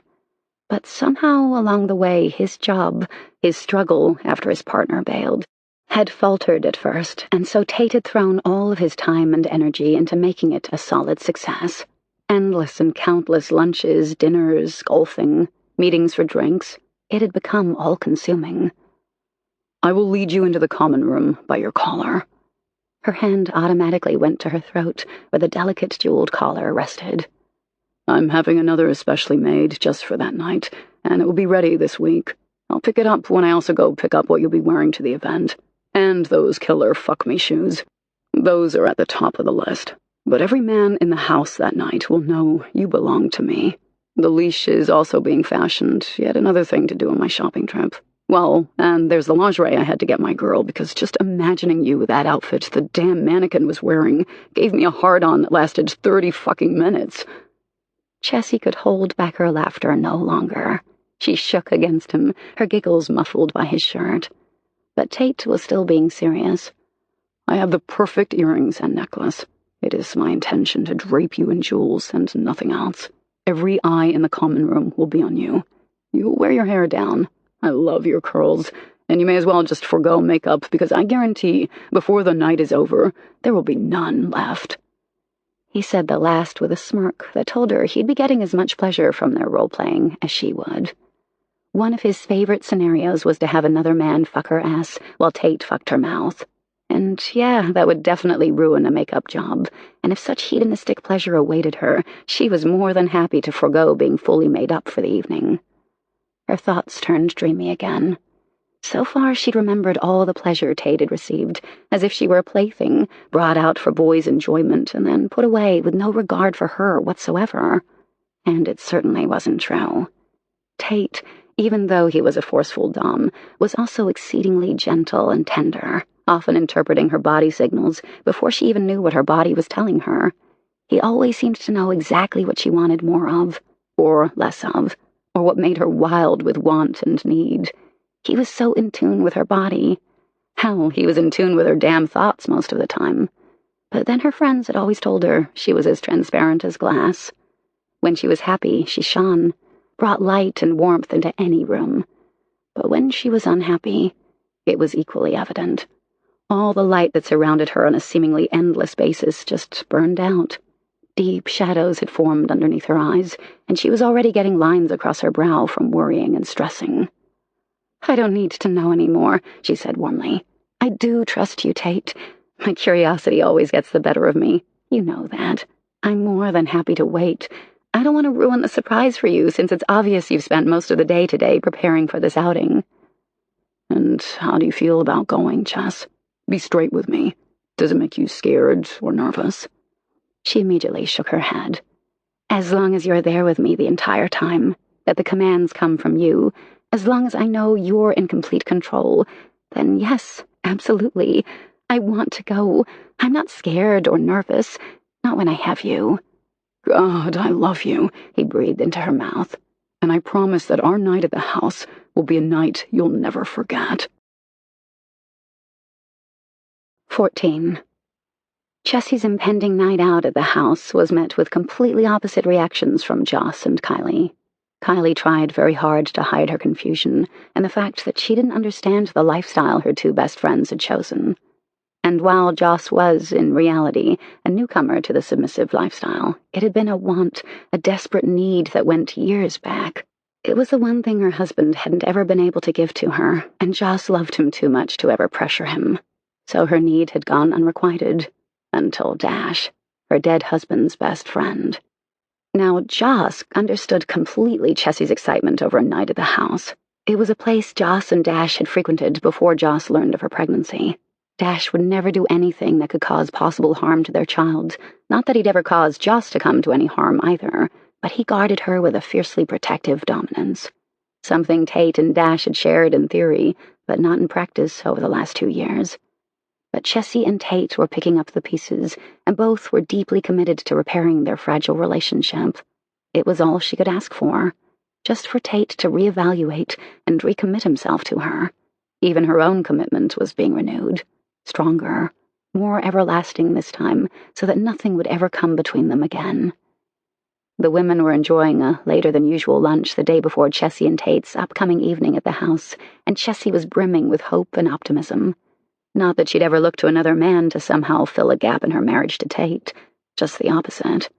The nights at the house had occurred frequently in the first few years of their marriage. It was something they embraced, enjoyed, and it brought them even closer. For some couples, such a thing would certainly drive a wedge between them. Jealousy always had the potential to overshadow all else when another person was introduced into a relationship. But she, or rather Tate, had never exhibited any signs of jealousy. But then Chessy had never had to contend with another woman in the picture. She was honest enough with herself to acknowledge she would likely be insanely jealous were another woman to touch Tate, But then Tate had never even entertained the idea, to Chessy's knowledge. He seemed content with their current arrangement. In fact, he seemed to derive as much pleasure from the act as Chessy did herself. It was no coincidence in her mind that when they stopped exploring the darker side of their desires, the rift had begun.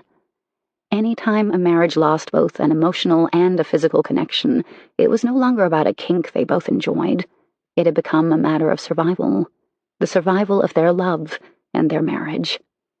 As soon as the waiter delivered their entrees and they were afforded complete privacy, Chessy asked the question she was sure was also burning a hole in Joss's brain. Chessy reached for Kylie's hand and squeezed. "How did your first counseling session with Jensen go?" Kylie's expression became shuttered, and she briefly glanced away. Then, as if realizing that Joss and Chessy were her best friends and confidants, she looked back up, vulnerability shining in her eyes. Chessy tightened her hold on Kylie's hand, while Joss reached for Kylie's other. "You don't have to tell us," Joss said in a low voice. "The last thing we want is for you to be uncomfortable. We were both worried, and we knew since it was only the first time that things may not have gone as well as you'd like. So say as much or as little as you're okay with. Chessy and I love you. You're our sister in our hearts. We just want you to know that you can always talk to us about anything, and we'd never betray your confidence, even to Dash or Tate." As Joss spoke, she glanced Chessy's way, as if gauging whether she was speaking for the both of them, and if Chessy was in agreement with all Joss had to say. Chessy nodded immediately. "Absolutely. We just want you to know we love you and we worry about you. You and Joss are my best friends in the world, and God knows you both nursed me through my frequent misery and bouts of self-pity." Kylie gave them a watery smile, which prompted Joss to shove a table napkin into the hand Joss had only just let go. It was a well-known fact in the group that Kylie hated crying, especially in public. It would mortify her if she knew someone saw her losing control in a room full of people. Kylie accepted the napkin and wiped hastily at her face. "At least I didn't wear makeup today," she said ruefully. "You're too beautiful to need makeup," Joss said firmly. Chessy smiled her agreement. Kylie laughed, her tears replaced by mirth. "You're both so full of shit, but I love you for it." Then her expression sobered once more, and she breathed out a sigh. "The therapy session went okay. I mean, I guess as well as it could go, considering that for me it was akin to bloodletting. The therapist wants to see us individually first, before she sees us together. Monday is Jensen's turn, and then I suppose the therapist will compare notes on our insanity and try to put the puzzle pieces together, or try to figure out how two equally fucked up people ever belong in a relationship together." Chessy scowled. "That better be sarcasm, or your twisted sense of humor coming out, because you and Jensen are perfect for one another." Kylie smiled. "I may have inserted a little sarcasm." Joss snorted. "You think? Come on, give us the real scoop. Unless, of course, it's too personal and you'd rather not get into it."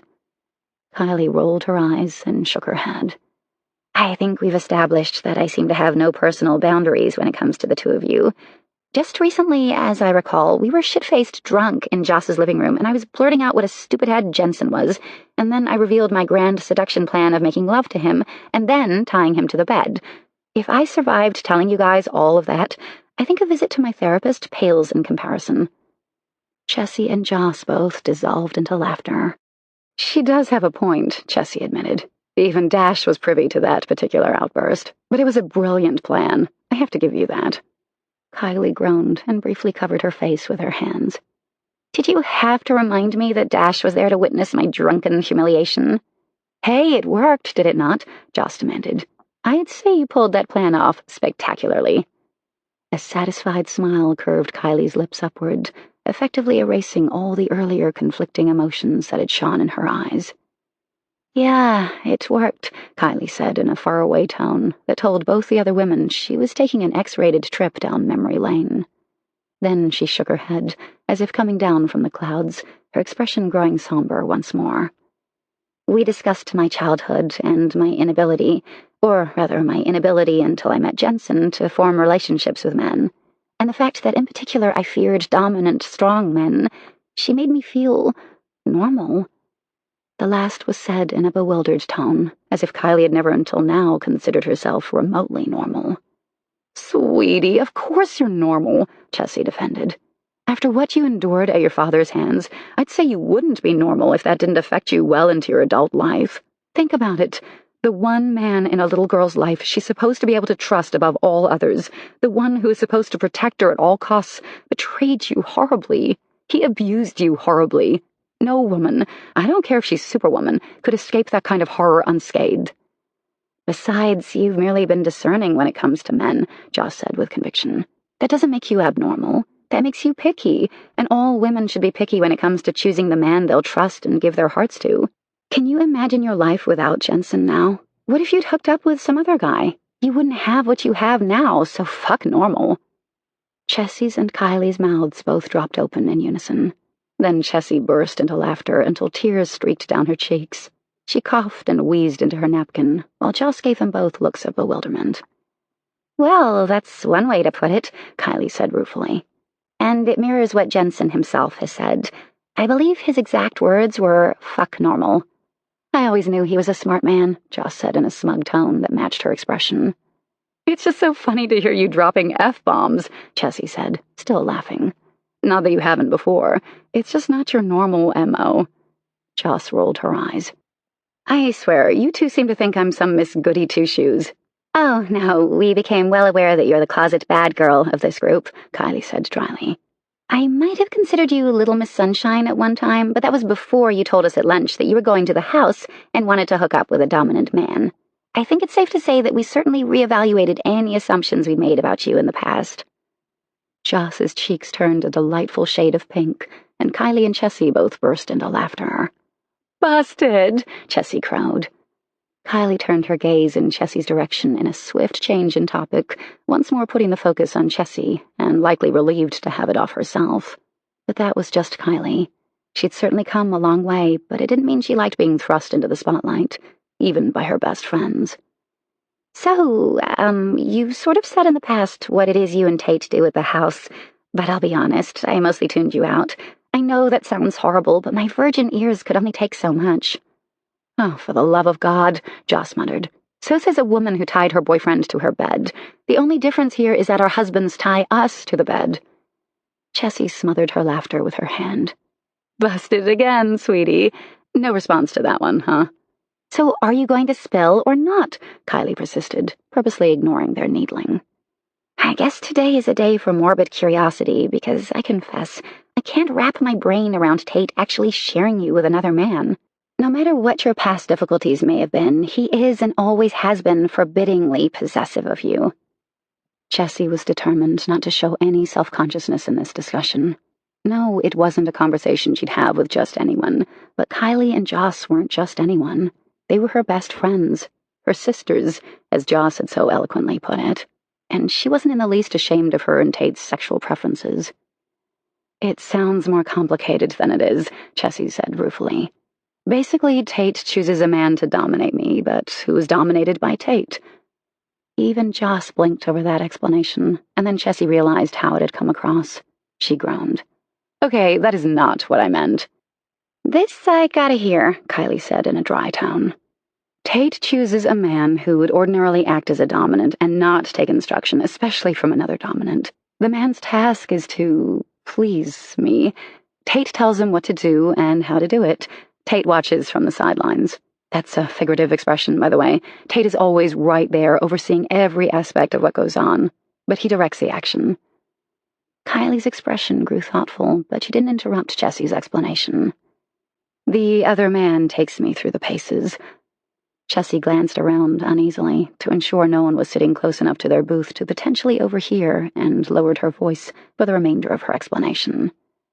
The man undresses me slowly, at Tate's command. From there, it's whatever Tate wishes to see or experience. Kylie frowned. And not about what you want? Oh, yes, Chessy said with a radiant smile.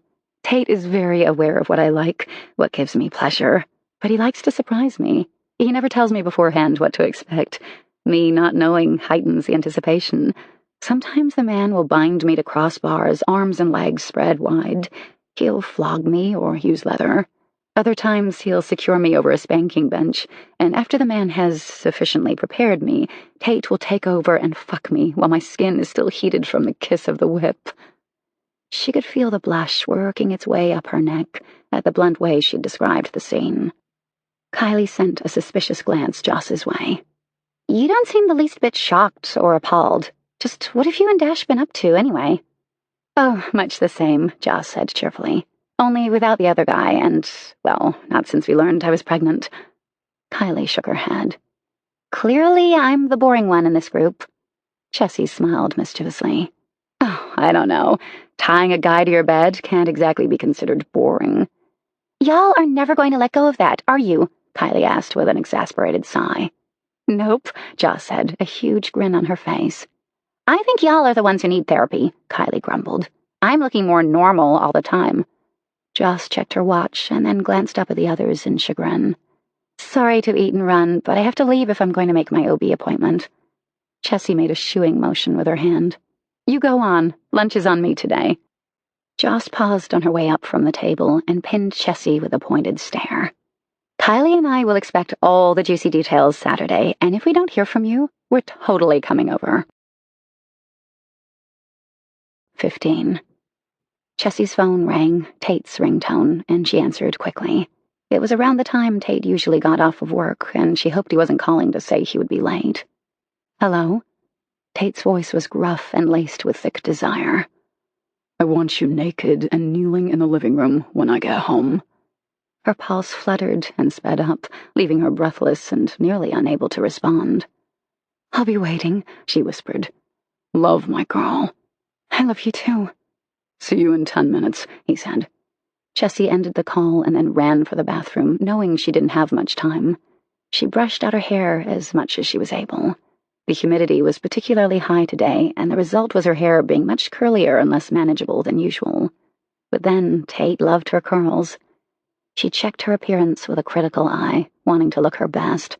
She applied light lip gloss, though it was silly considering it would most certainly be wiped off within minutes of Tate's arrival. She stripped out of her clothing, tossing it in the laundry basket in the bathroom, and then she hurried back to the living room and settled into a kneeling position on the soft rug in front of the fireplace. The wait seemed interminable, but then finally she heard the sound of Tate's car pulling up to the house. Her breath caught in her throat, and she expelled it in long, shaky breaths. With their visit to the house coming up the next day, she wondered what Tate had planned for tonight. The front door opened, and then Tate appeared in the living room, his suit coat over one arm, briefcase in the other. His look of intense appreciation gave her a heady thrill.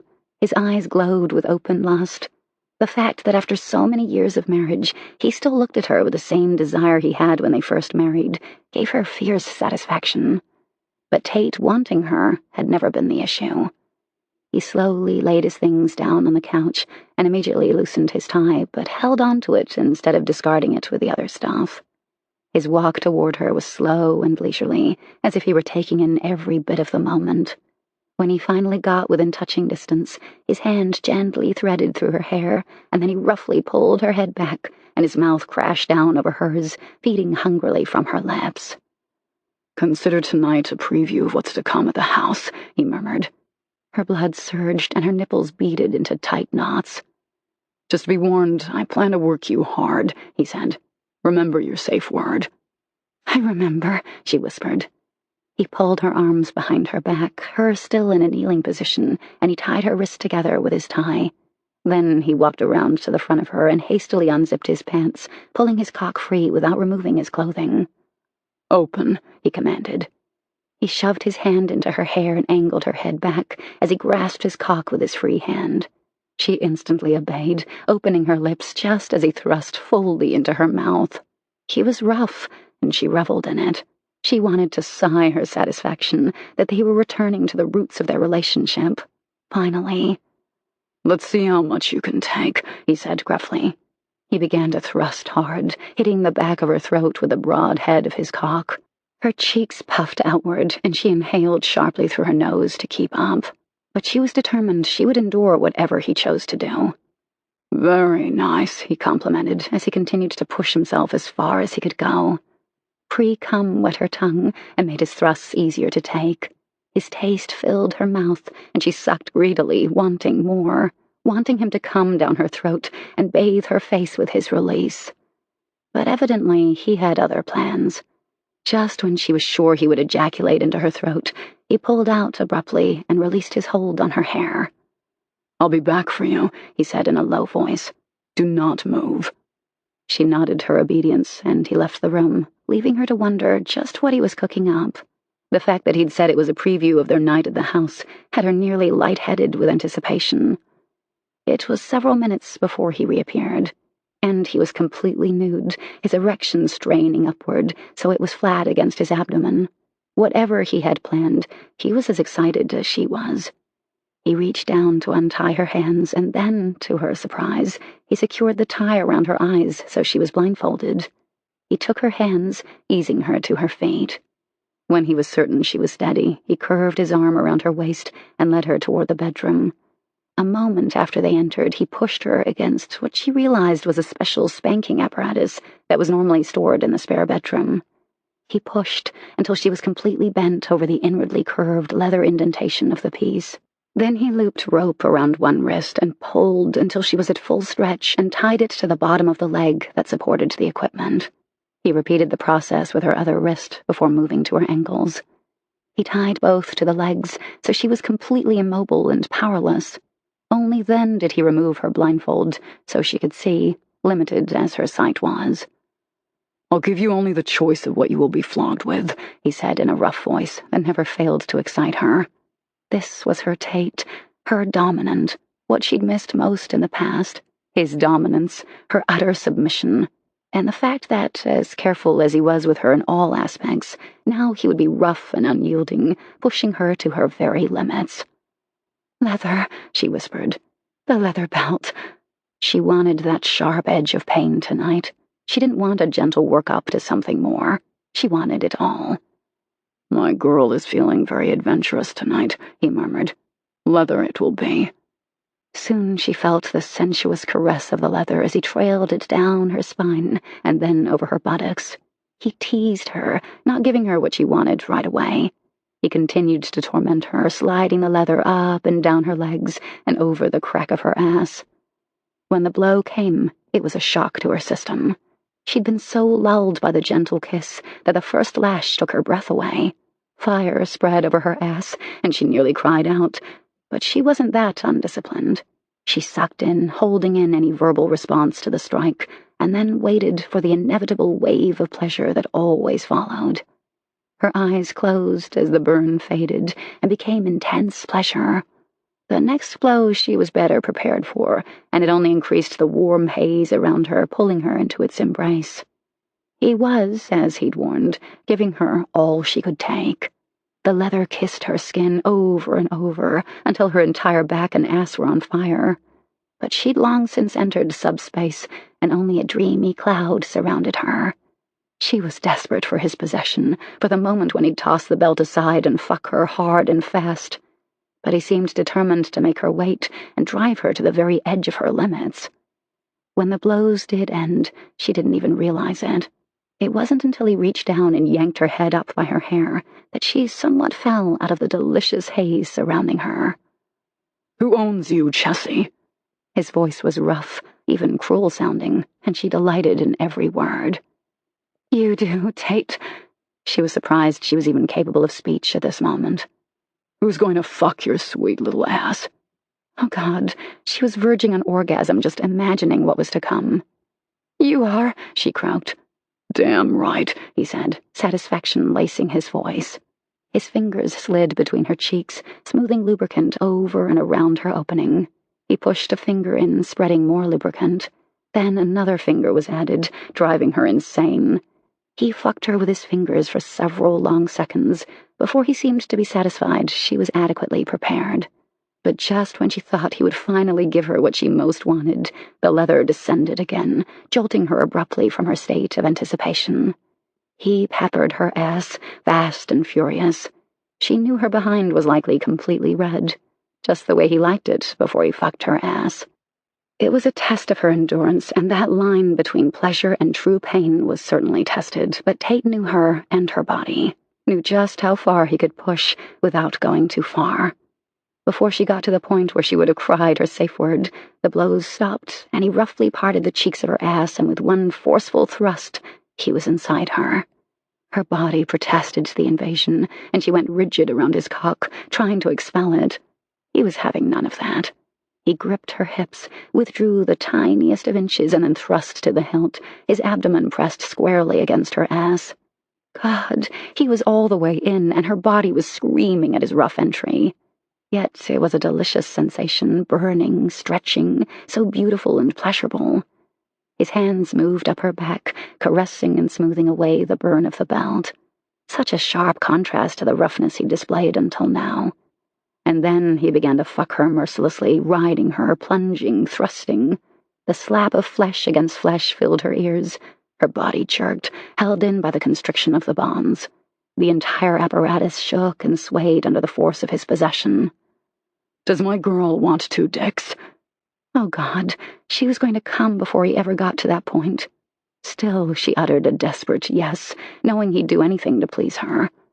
He pulled himself from her aching body, and in just a moment's time, she felt the pressure of a lubricated dildo forcing its way into her pussy. He thrust gently with it, easing its path into her body. When he finally got it all the way in, he positioned his cock at her anal opening once more and then plunged into her, taking her breath away. The fullness of having the huge dildo stuffed into her pussy and his enormous cock in her ass was simply too much. She was so close to orgasm that she didn't know if she'd be able to wait for his permission to come. She bit into her lips and closed her eyes, summoning every ounce of discipline she owned. Finally, he said the magic words. "Come for me, Chessy, while I come all over your ass." With his next thrust, she was coming violently, her entire body clenching.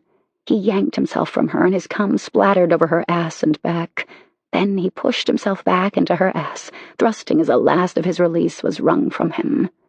She was catapulted right over the edge, her world exploding around her. She must have lost consciousness for a moment, because the next thing she knew, Tate was untying her and lifting her gently into his arms. He carried her into the bathroom and turned on the shower, taking them both under the spray. He cleaned every inch of her body, and then his. When he was finished, he pushed her to her knees. "I'm still so goddamn hard," he said in a gritty voice. "You make me want you just by breathing. Suck me off, Chessy. I want to come all over your mouth." Tilting her head back with one hand, he guided his cock to her open mouth with the other. There was no teasing or holding back. It was obvious he wanted to get off as quickly as possible. He thrust into her mouth over and over, his movements short and jerky, as if he was still hypersensitive from his earlier orgasm. But in just a few short minutes, he let out a groan, and then semen began jetting into her mouth, sliding over her lips and down her chin, disappearing into the swirling water of the shower. He pumped his erection with his hand, squeezing the last of his release into her open mouth. Then he slid all the way to the back of her throat and rested there a moment. His hands caressed her face, sliding into her hair and petting her. He finally withdrew, just when she was at the point of needing air. He pulled her upward and gave them both another rinse before finally turning the shower off. He stepped out first and hastily dried off. Then he pulled her from the shower and wrapped a towel around her, gently drying every inch of her skin. He toweled the moisture from her hair and then pressed a tender kiss to her forehead. "Did you enjoy that?" he asked in a husky voice. She nodded, sagging into his arms. "God, it's just the tip of the iceberg of what's to come." 16. Chessy dressed with extreme care, paying heed to the strict instructions Tate had given her. Several boxes had been delivered by courier earlier in the day, and then Tate had called her from work and told her to be ready and waiting when he arrived home. She pulled on the thigh-high stockings, luxuriating in the feel of the silk against her skin. Then she carefully unzipped the garment bag of a high-end, well-known designer and pulled out the strapless, beaded aquamarine sheath that shimmered and caught the light. She eyed the dress dubiously because it looked small and short, like it would barely cover her ass. And Tate had been very explicit in his instructions not to wear underwear of any kind. The only things he wanted her to wear were the dress, the stockings, the shoes, and the jewelry that had been delivered by the same courier service. The collar, which she had not seen yet, would be placed somewhat ceremoniously around her neck by Tate right before they left for the house. When she got to the shoes, her breath caught as she turned them experimentally in her hands, inspecting each angle of the beautiful stiletto heels. Between the dress, the jewelry, and the shoes, she felt like Cinderella going to an erotic ball. Somehow she didn't imagine Prince Charming in the fairy tale tying Cinderella up and fucking her in the middle of the ballroom. The thought made her laugh out loud, and she shook her head at her silliness. She slipped into the dress, wiggling in order to shimmy into it and pull it up over her full breasts. Thank goodness for the small panel of elastic that formed a V between her shoulder blades, because the dress fit her like a glove, and stretching slightly made her breasts plump up and outward. She eyed herself skeptically in the mirror as she began the task of taming her unruly hair, since Tate wanted it down. But the more she stared at the woman looking back at her, the more satisfied she became with her appearance. She looked beautiful, sexy even. Would Tate find her so? He had impeccable tastes, as evidenced by the selections he'd chosen for her to wear tonight. The dress fit perfectly, and if she had to guess, what she considered to be tight in the bust was actually the intentional fit of the dress, fashioned to enhance a woman's cleavage. And the jewelry was to die for. She didn't even want to know what it cost. After arranging her hair to her satisfaction, she traipsed back into the bedroom to put on the heels that she'd left on the ottoman in front of the comfy armchair Tate referred to as her reading nest.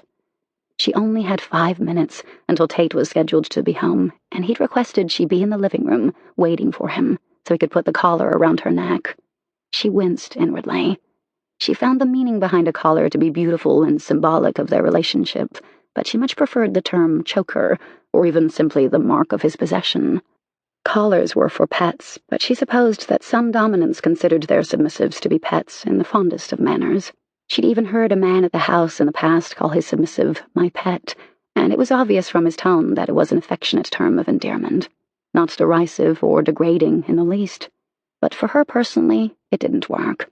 She much preferred Tate's my girl when referring to her, which was probably juvenile at best, but there was no accounting for tastes. It was what it was. She settled on the edge of the couch to wait for Tate, and within a few minutes the front door opened and he entered the living room, stopping when he got his first glimpse of her. "Stand up," he said huskily. She complied, standing to her new, more impressive height thanks to the heels. He didn't say anything for the longest time. He simply drank in her appearance. The silence went on for so long that she began to wonder if she'd messed up, or if perhaps she didn't look as good as she thought.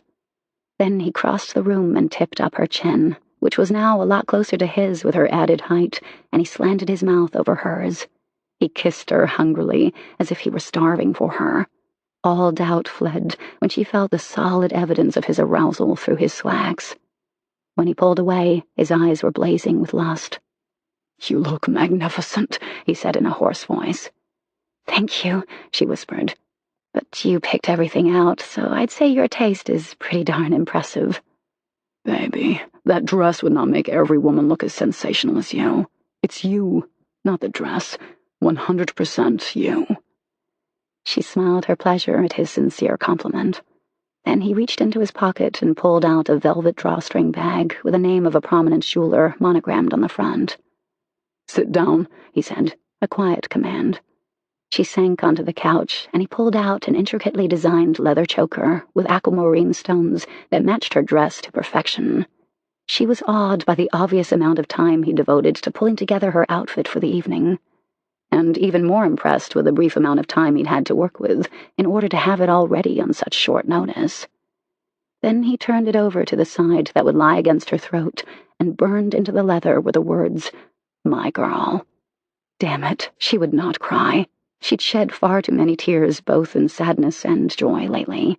She would not ruin the evening before it ever truly began. "It's beautiful, Tate," she whispered. "You truly like it?" She was surprised at the vulnerability in his tone. She wouldn't have ever imagined him worrying over her liking a gift from him. Anything he gave her was very precious to her, but the best gift of all was simply himself. She leaned up just a bit to kiss him and then nipped playfully at his jaw. "I don't like it. I love it." He smiled then, and perhaps it was her imagination, but his shoulders seemed to relax as if in relief. "My girl is playful tonight, I see.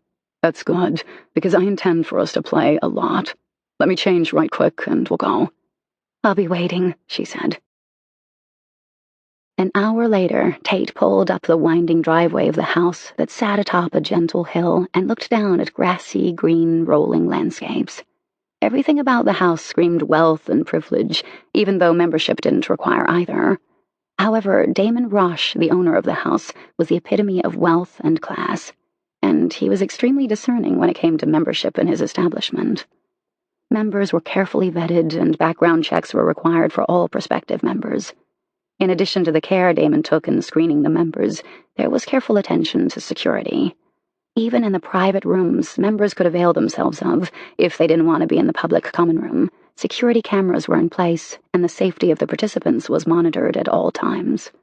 While the non-public rooms offered the illusion of privacy, in fact, they were all under vigilant security surveillance for the safety of all parties involved.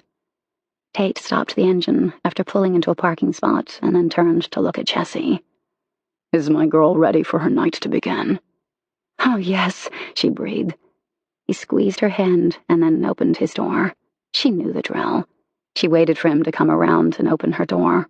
He leaned in, attaching a diamond-studded leash to the loop at the back of the collar, and then held out his hand to assist her in getting out. She stumbled at first when her heel caught a crack in the pavement, and Tate immediately wrapped his arm around her waist to steady her. "Okay?" he asked. "Yes, just caught my heel." He led her to the entry, where a man in an expensive black suit had them sign in, and Tate showed ID. It had been so long since they'd last gone to the house that Chessy didn't recognize the new doorman. But then, for all she knew, he could have been working here for quite some time. Tate curled his hand around the leash and rested his hand underneath her hair that hung to the middle of her back, not making it obvious she was leashed as he led her into the downstairs social room, where people met and mingled and drank expensive wine and snacked on delicious hors d'oeuvres. It was also a place for hookups. Singles looking for a night of adventure, or simply people wanting to visit with other like-minded individuals who shared the same kinks and sexual preferences. "Would you like some wine?" Tate asked as he entered the room. Chessy shook her head in response and drank in the occupants, studying the people in attendance with her usual fascination. One of her favorite activities when they'd previously visited the house was to play the guessing game and match proclivity to person, even though she had no way of confirming her guesses. But it was fun. In a way, she was relieved that she didn't recognize anyone in the room, because then the inevitable question would arise as to why she and Tate hadn't been in for so long. After several minutes of circling the spacious, luxurious room, Tate guided her out the door. She knew that he'd made the rounds in the social room to, in his words, show her off. It had always been a point of pride with her that he found her beautiful, that he was proud to arrive with her on his arm, and that he made his claim so publicly. "Be careful on the stairs, baby," he said when they mounted to the first step. "I bought those shoes because I wanted to fuck you in them, but I damn sure don't want you falling and breaking your neck." She laughed softly. "You'll catch me, Tate. I never doubt that." He gathered her more closely into his side as they climbed the stairs together. But once they reached the top, he gently disentangled his hand from her hair and pulled the leash out so that it called attention to her collar, and his claim on her as her dominant and she his submissive. As soon as they walked through the entryway to the common room, the sights and sounds overwhelmed her. Even the scent of sex was heavy in the air. She did a quick scan of the room, looking for anyone she recognized, but all she saw were unfamiliar faces, except for Damon Rush, who stood in the far corner, a glass of what was likely very expensive liqueur in hand, conversing with another man. It was unusual for him to be at the house these days, and especially without his wife. Though he still oversaw the running and operation of the house, since his marriage he devoted most of his free time to his wife, Serena, and Dash had mentioned that Damon and Serena now had a daughter. Damon glanced up, as if sensing her scrutiny, and nodded his head in acknowledgement of both her and Tate. Then he said something to the man beside him, before excusing himself to cross the room to where Chessy and Tate stood. "It's good to see you both," Damon said warmly. He leaned in and kissed Chessy on the cheek, and then shook Tate's hand. "James is waiting by the bench. Everything you requested is available. I hope you both enjoy yourselves tonight." Ever the consummate host, Damon escorted them to the far corner of the room, where a tall, attractive, dark-haired man stood in casual jeans and polo shirt. Butterflies danced through Chessy's stomach when the man lifted a chin in greeting as the group approached. So this was James. The man Tate had chosen for her tonight. She was careful not to offer Tate disrespect by being too open with her admiration, but her husband had indeed chosen well. James was broad-shouldered and muscled, his arms bulging at the short sleeves of the shirt he wore, and his expression was one of complete dominance. And yet he was ceding control to Tate, acting as an extension of him for tonight. They'd certainly done this before, but none of the other men Tate had ever chosen seemed this dominant. James didn't appear to her to be a man who so easily gave up power to another man. A shiver worked its way up her spine as she studied him further. Trepidation squeezed her chest before she admonished herself for entertaining such apprehension. Tate would never put her in a position where she would be overwhelmed or hurt. "James, good to see you again." Tate ceremoniously handed over the leash to the other man. "This is my beautiful submissive, Chessy. She is yours for the evening to do with as I dictate," he said formally. "Her safe word is reign. You are to take absolute care in your handling of her. Her mouth is mine and mine alone. I expect you to treat her with utmost respect." James looked impatient with Tate's instructions, his eyes glittering as his gaze swept hungrily over Chessy. It was as though he wanted to dispense with the niceties and get straight to the action. James lifted one of Chessy's hands and whispered a kiss over the top of her knuckles. "It will be my honor to bring you pleasure while your husband watches." She shivered again, the quivering sensation in her belly increasing. Why was she so nervous? This was not new to her, even if it had been a while since they'd last indulged. Perhaps it was because she wanted so much for the evening to be perfect, and for her and Tate to further solidify their recommitment to one another. Tate took the hand not held by James, and for a moment she was suspended between the two men, one her husband, the other her dominant for the evening. Tate gave her hand an encouraging squeeze, but didn't put to voice any of the things she saw in his eyes. "The others will remain on the periphery," Tate said in a low voice. "When and only when it is time for them to participate will you see them. Enjoy my gift to you, my girl. I know I certainly will enjoy every moment." Then he turned his attention to James. Chessy blinked, because Damon had discreetly removed himself from the trio, and she hadn't even seen him leave. "Undress her slowly," Tate ordered, "and then prepare her, as I already instructed you." The command in Tate's voice sent a delicate shiver of delight cascading over her flesh. Her fingers curled into fists so her trembling wouldn't be noticeable. Equal parts nervousness and anticipation vied for control. James tugged firmly at her leash, pulling her away from Tate and closer to himself. Tate took a step back, but kept a watchful eye on Chessy as James slowly began to divest her of her clothing. "Very nice," James murmured when he was down to just her stockings and stilettos. He ran his hand over the swell of her behind, and then grew bolder, sliding his palm underneath one breast. He brushed over the nipple with his thumb, and it puckered in reaction, hardening to a point. Her breath caught, and then she let out a gasp when he lowered his head to her breast and sucked the nipple wetly into his mouth. "Delicious," he murmured. "You taste every bit as good as you look." Heat scorched over her skin, and she lifted her gaze to find Tate, only focused on him, even though another man was pleasuring her in his stead.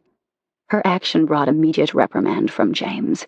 He yanked on the leash, forcing her gaze back to him. His eyes glittered in irritation.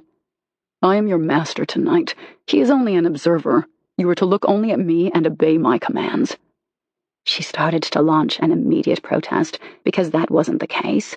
No one but Tate would ever be called her master, and it was a silly term, anyway. It wasn't a word that she or Tate ever used.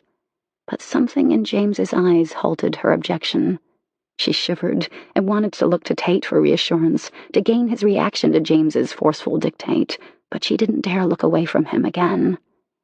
James ran his palm lightly over her jaw, and then turned her body so her back was to Tate, effectively preventing her from the temptation of seeking her husband's guidance.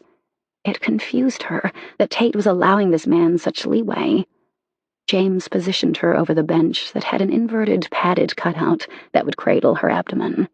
Then he stretched her arms outward, tying one wrist to one of the two posts situated in front of the bench.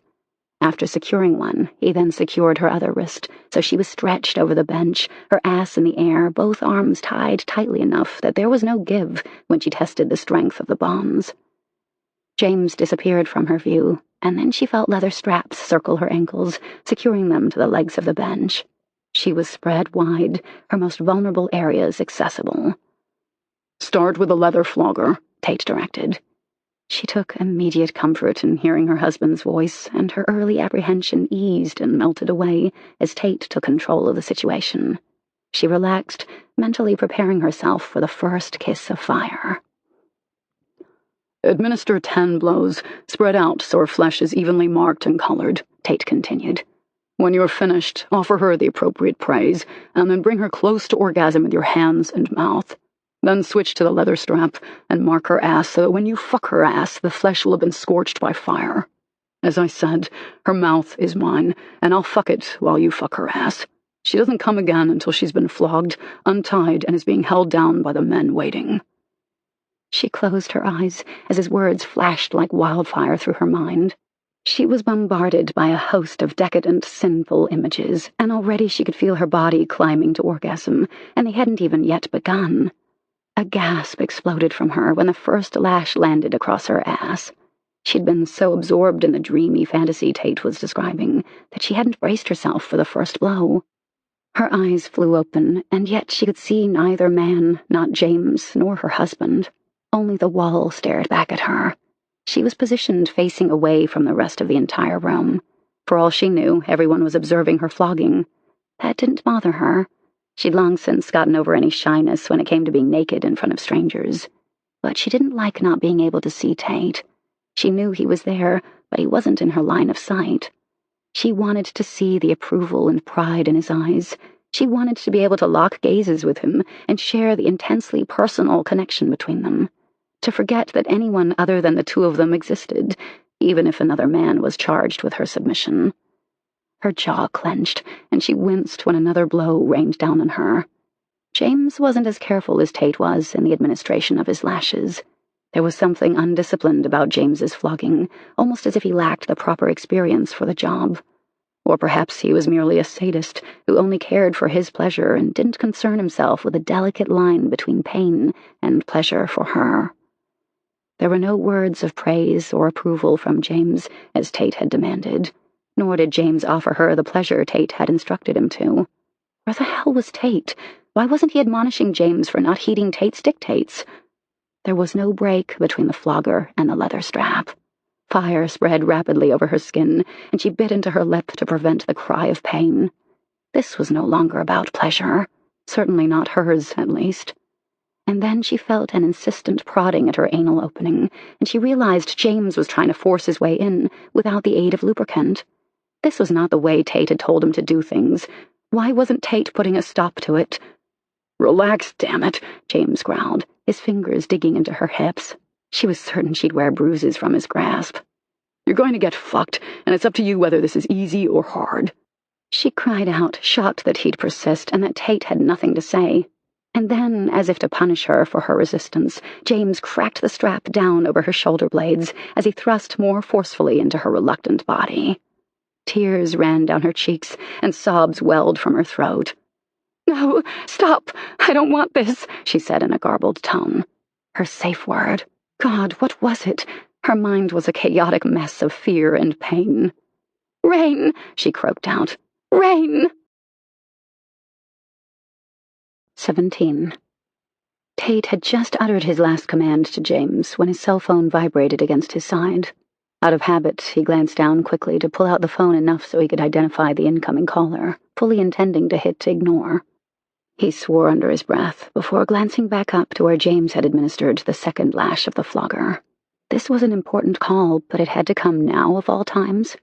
Tabitha Markham had strung him along for weeks over whether she was going to transfer her late husband's portfolio, her inheritance, to Tate's firm, and he was supposed to have a firm commitment from her any moment. Apparently she'd chosen now to inform him of her decision. This was going to have to be quick. He yanked up the phone, glanced at Chessy, who was facing away from him, and then uttered a crisp hello. "Tate, where are you? I can't hear you." Tabitha's voice was strident in his ear. He wasn't in the mood to chit-chat. He just wanted her decision so he could get back to much more important matters, like his wife and salvaging their marriage. He walked a few steps away toward the corner, where things were a little quieter, and he could also keep an eye on Chessy. "Can you hear me now?" he asked. "Yes, much better. I called you because I have some concerns. You've been very hard to get in touch with lately, and as my financial advisor, I'd require that I be able to get in contact with you at all times." Tate's brow furrowed, and he turned away from Chessy and James, wanting to put his fist through the wall. "I can assure you that I am available at all times for my clients," he said tersely. "Well, that remains to be seen, does it not? If you aren't available before I become your client, it hardly seems likely that you'll be available once you win me over." Tate's fingers curled impatiently, and he brought one hand up to cover his other ear so he could hear her more clearly. "Look, either you want me to handle your portfolio or you don't," he said bluntly. "I can't talk right now because I'm out with my wife and this is our personal time. If you'd like to discuss the matter further, I encourage you to contact me during business hours on Monday." A cry cracked through the air, freezing the blood in Tate's veins. "Rain! Rain!" he heard Chessy scream hoarsely. He dropped the phone and whirled in the direction of her scream. When he saw tears coursing down her cheeks and James' hands curled around her hips, he broke into a run, but before he could get there, Damon and two of his security men knocked James away. Tate lunged for James. "What the hell did you do to her, you son of a bitch?" Tate yelled. He punched the other man in the jaw, sending him reeling, and then he turned, his heart in his throat, to see Damon unfastening the last of Chessy's bonds. Chessy sagged onto the floor, curling herself into a tight ball as tears ran unchecked down her face. 3 sets of accusing eyes pinned him as he knelt down where Chessy lay sobbing. They all looked at him, condemnation in their eyes. He'd done the unforgivable. He'd broken the unspoken rule that all dominance lived by. He hadn't protected his submissive. "What the hell happened?" Tate demanded. Damon gave him a look of pure disgust. "Shouldn't you know? Where the hell were you when she was screaming her safe word? How could you have done this, Tate? This is unforgivable. I think it's safe to say you're done here." Tate tentatively reached for Chessy, his hand over her icy cold skin, in an effort to reassure himself that she was all right. Of course she wasn't all right. She shrank away, visibly recoiling from his touch. "Don't touch me," she said in a voice hoarse from crying and screaming. Damon barked an order to one of the bystanders to bring a blanket. Tate was gutted by the utter devastation in Chessy's eyes. Worse was the fear that gripped him. He'd fucked up, had done the unforgivable, as Damon had accused. There wouldn't be, and shouldn't be, forgiveness for not ensuring his wife was safe every second of their time at the house. The blanket was delivered, and when Tate tried to wrap it around her, she drew sharply away, as she'd done just moments earlier. Damon took the blanket, gently arranging it around Chessy's huddled body. Then he simply looped his arms underneath her slight form and stood from his squatting position, cradling her against his chest. "It will be all right, Chessy," Damon said quietly. "Let me take you into my office where it's private. I'll have your clothes brought down so you can dress. Are you hurt? Do you need to go to the hospital?" She began to quietly weep once more, each tear like a dagger to Tate's heart. Ignoring Tate, Damon carried her swiftly from the common room, and Tate followed behind, feeling the stares of the entire room as they gazed at him in disgust. Safe, sane, consensual. He'd managed to single-handedly violate all 3 hallmarks of the dominant, submissive lifestyle. And now his beautiful wife had paid for his mistake. Just another in the dozens of times he'd failed her in their 5-year marriage. Apparently he could do nothing right when it came to her, which made no sense, given how much he loved her. Damon carried Chessy down the stairs and then shouldered his way into his office and gently set her down on a leather sofa, pulling the ends of the blanket around her to shield her nudity. Her shoes had fallen off at some point, and she looked fragile, barefoot, with only a blanket and her stockings to cover her body. Tate went to his knees in front of the couch and tried to gather her hands in his, but she withdrew them, knotting them into fists in her lap so he couldn't grasp them. She wouldn't even meet his gaze, but then he could hardly blame her. "Chessy, I'm so sorry," he whispered. "God, I'm sorry. I only stepped away a few seconds to answer a phone call. I'd already ended it when I heard you say your safe word." At that, she met his gaze, her eyes cold enough to freeze an inferno. "So that's what you were doing while I was being raped by the man you chose to dominate me? Taking a goddamn client call?" Her words paralyzed him. The depth of his betrayal hadn't truly sunken in until now. He'd stood by while a man, handpicked by him to be intimate with his wife, had hurt her. I'm partly to blame, Damon said quietly from just a few feet away from the sofa. I gave Tate the names of several men I thought were good choices. There was nothing in the past to indicate James's behavior tonight. The safety of my members, all of my members, is my top priority, and I failed you tonight. Chessy shook her head vigorously. No, she said vehemently. You aren't to blame, Damon, and I won't allow you to take any part of it. The person at fault here is me for trusting my husband to put me first in his priorities, for believing his promises that he'd change. I should have never allowed myself to be involved in this situation, and you can be assured I won't ever again. Tate couldn't breathe. A hand clutched mercilessly at his throat and squeezed until he was lightheaded from oxygen deprivation. Her words sounded so final. They were no less than he deserved, and yet panic still shattered his nerves. His life without Chessy? Unthinkable. A knock sounded, and a moment later Damon returned with Chessy's clothing. She stared at the items, distaste in her wounded eyes. They were evidently a reminder that Tate had arranged this evening when she wanted to do nothing but forget. Her lips trembled, and she closed her eyes, her brow knitted in an effort to regain her composure.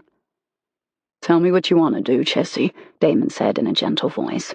I'll have a car drive you wherever you want to go. Is there someone you'd like me to call for you? Tate bristled and was near to exploding as he whirled to confront Damon. I will bring my wife home, he said icily. I don't recall consulting you in the matter, Damon said. You lost that option when you abdicated your responsibility as Chessy's dominant and allowed her to come to harm. Tate had no response to that, which only served to piss him off even more. His hands shook violently. He was rattled to his very core when he usually met each situation with calm and decisiveness. I'll ride home with Tate, Chessy said, so softly Tate wasn't sure he'd heard her right. He was afraid to hope or read too much into her statement. She still wouldn't look at him, as if she couldn't bear the sight of him. Let me help you dress, baby, Tate said gently. Don't worry about your shoes. I'll carry you out to the car. She shook her head. I can get dressed on my own. Just leave me be for a few minutes. I'll come out when I'm done. Tate dug in his heels. I need to make sure you're all right, and I need to see for myself just what that bastard did. Do you care? She threw out in a bitter tone. His jaw clenched. Of course I care. God damn it, Chessy. She waved her hand like she just wanted it over with.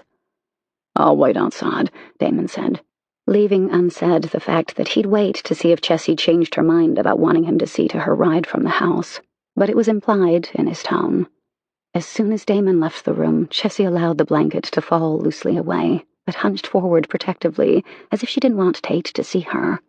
Tate immediately turned her on the sofa, swearing softly when he saw the welts on her back. There were already bruises forming at her hips where the asshole's hands had gripped her. How far did he take things? Tate asked hoarsely. She shrugged indifferently. Far enough. He ran a hand through his hair in frustration. Chessy pinned him with the weight of her stare, her eyes accusing and utterly devastated. Oh, I'm sorry, Tate.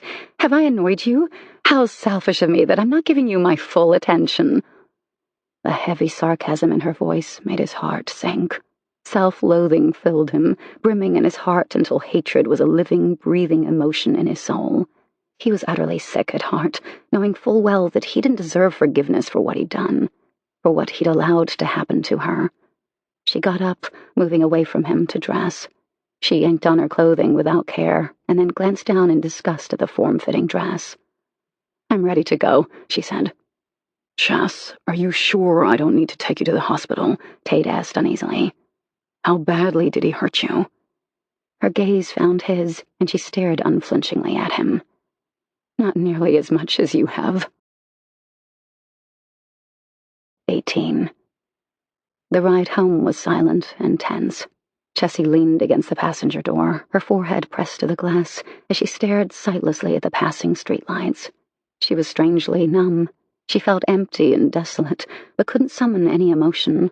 No anger, no sorrow, just nothing. Her marriage was over. As far as she was concerned, Tate had crossed a line he could never erase.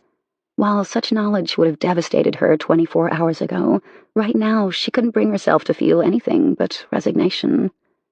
She could feel him looking her way, but she didn't acknowledge him. Instead, she pretended he wasn't even there, already making plans for a future that didn't include him. When they finally pulled into their drive, she opened her door before the car came to a full stop, and she got out, the concrete tearing her stockings at the feet. She hadn't brought her keys, so she had to wait for Tate to unlock the front door, but as soon as he accomplished that, she pushed past him in a direct path to their bedroom.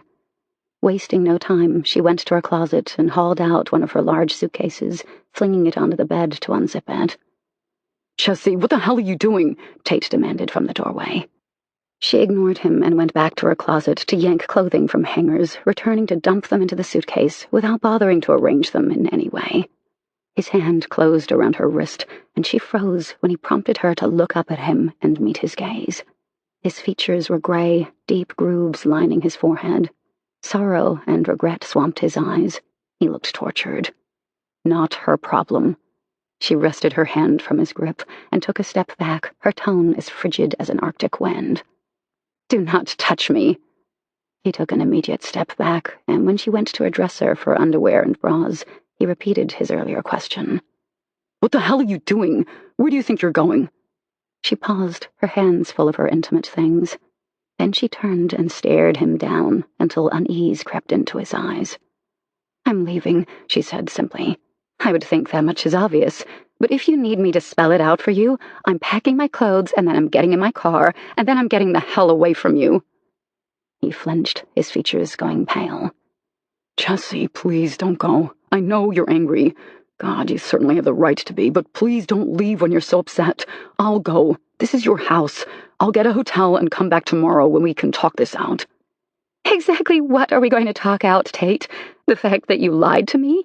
That you made me promises that once again you didn't keep?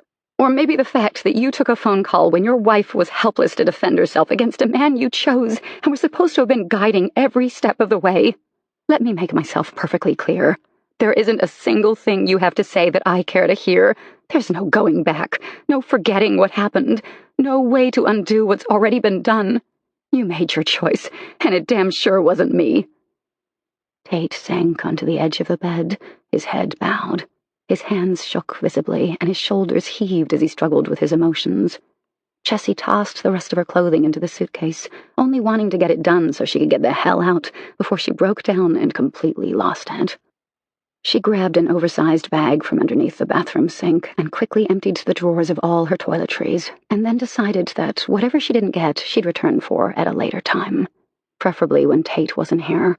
His precious clients could keep him company from now on. She was done waiting around for every crumb of attention he threw her way. After dropping the toiletry bag by the bed, she closed her suitcase and zipped it up. Tate hadn't moved, seemingly frozen and in shock that she was leaving. It didn't surprise her. Their relationship was a study in her giving and him taking, of her never bucking his authority, always ceding to his wishes and control. That was all coming to a screeching halt, starting tonight. "At least let me drive you to where you're going," Tate said in a low voice. "I'm worried about you driving, Chessy. At least give me that. I want to make sure you're safe." She gave him a scornful look and then shook her head. "That's a laugh. You want to make sure I'm safe. Forgive my amusement over the flaming hypocrisy of that statement." Tate closed his eyes and let out a sigh. "I deserve your anger. I deserve whatever you dish out, but God, please, Chessy, stay so we can work it out. Don't leave. I love you." "I believe you love me," Chessy said honestly. "You just don't love me enough, and you don't love me as much as I love you. I suppose I would have settled for that once, but not any longer. I deserve better."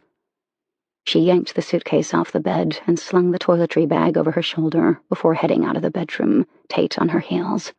She wished he'd just let her go. There was little point in trying to change her mind. He should know her well enough to realize the futility of dissuading her when she was set on something. Before, she would have appreciated his determination to save their marriage, but that was when she thought they had a viable relationship. Now she just wanted to be away from him so she could vent her devastation. But she was just as determined that she not break down in front of him. She had to be strong for herself. No longer would she depend on Tate for her emotional stability. Her faith and trust had been sorely misplaced. She would have never thought him capable of what he'd done tonight. Yes, he'd put business before her for quite some time, but never in a situation that was fraught with peril, and her safety was truly at risk. In her heart, she'd always known that he'd protect her when it really counted. How very wrong she'd been, and it broke her heart. She kicked open the door that was still partially ajar from their entrance just minutes before, and she dragged her suitcase over the step and onto the front porch. Tate tried one last time, gently capturing her arm with his hand. Though his grip wasn't bruising in the least, it was firm, commanding her attention. She stared pointedly at him and then down at his hand, silently telling him to let her go. Chessy, please don't do this, he begged softly. Stay. Tonight, at least. We'll talk in the morning. I won't go into work. We'll go away, if you like. Somewhere we can be afforded complete privacy. I'll do whatever it takes for you not to go. It's too late for that. Going away won't fix what's wrong. It only delays the inevitable. I can't force you to make me your priority. And furthermore, I wouldn't want to try to make someone feel something for me they don't. The truth always wins out in the end. Tonight proved that. If the truth wins out in the end, then I'll get you back, Tate vowed. Because the truth is, I love you, and that's never going away. I'll do whatever it takes to have you back home where you belong, Chessy. So be warned, I'm not giving up, and I'm not letting you walk out of my life or our marriage. You already left our marriage, she said sadly. Then she turned and lugged her suitcase to her Mercedes and threw it in the back seat. She didn't look back at Tate. She forced herself to open her door, slide into the driver's seat, and drive away. But as she drove away, she couldn't help but glimpse in her rearview mirror and see Tate's silhouette outlined by the porch light as he watched her drive away. 19. Chessy had no clear destination in mind as she left her neighborhood. There were 3 options available to her. She could check into a hotel, go to Joss's, or go to Kylie's. She instantly vetoed the hotel because the very last thing she wanted was to be alone, which left either going to Joss's or Kylie's. In the end, she decided on Kylie because Kylie was closer and Joss was pregnant. Chessy didn't want to cause Joss undue stress, nor did she want to keep her up all night. Besides, Joss couldn't drink, and Kylie could, and right now a stiff drink was definitely in order. She pulled into Jensen's driveway and parked beside Kylie's car.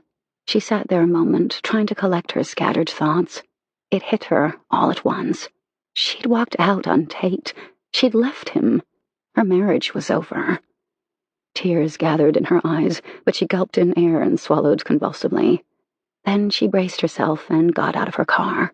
She hauled out her bags and walked up the pathway to the front door. She hadn't even rung the doorbell when the door opened, and Jensen filled the doorway, his expression one of concern. Then he took in her suitcase. Shit, he murmured. I'm gonna kill him. She promptly burst into tears, and Jensen immediately pulled her into his arms, kicking aside her luggage and closing the door behind her. Come inside, Jensen said kindly. Let me get Kylie. She just got out of the shower. Chessy sniffled. Thank you. I'm sorry to burst in on you unannounced like this. I just didn't know where else to go. Jensen's expression grew fierce. You're always welcome here, Chessy. Now sit tight. Let me go get Kylie for you.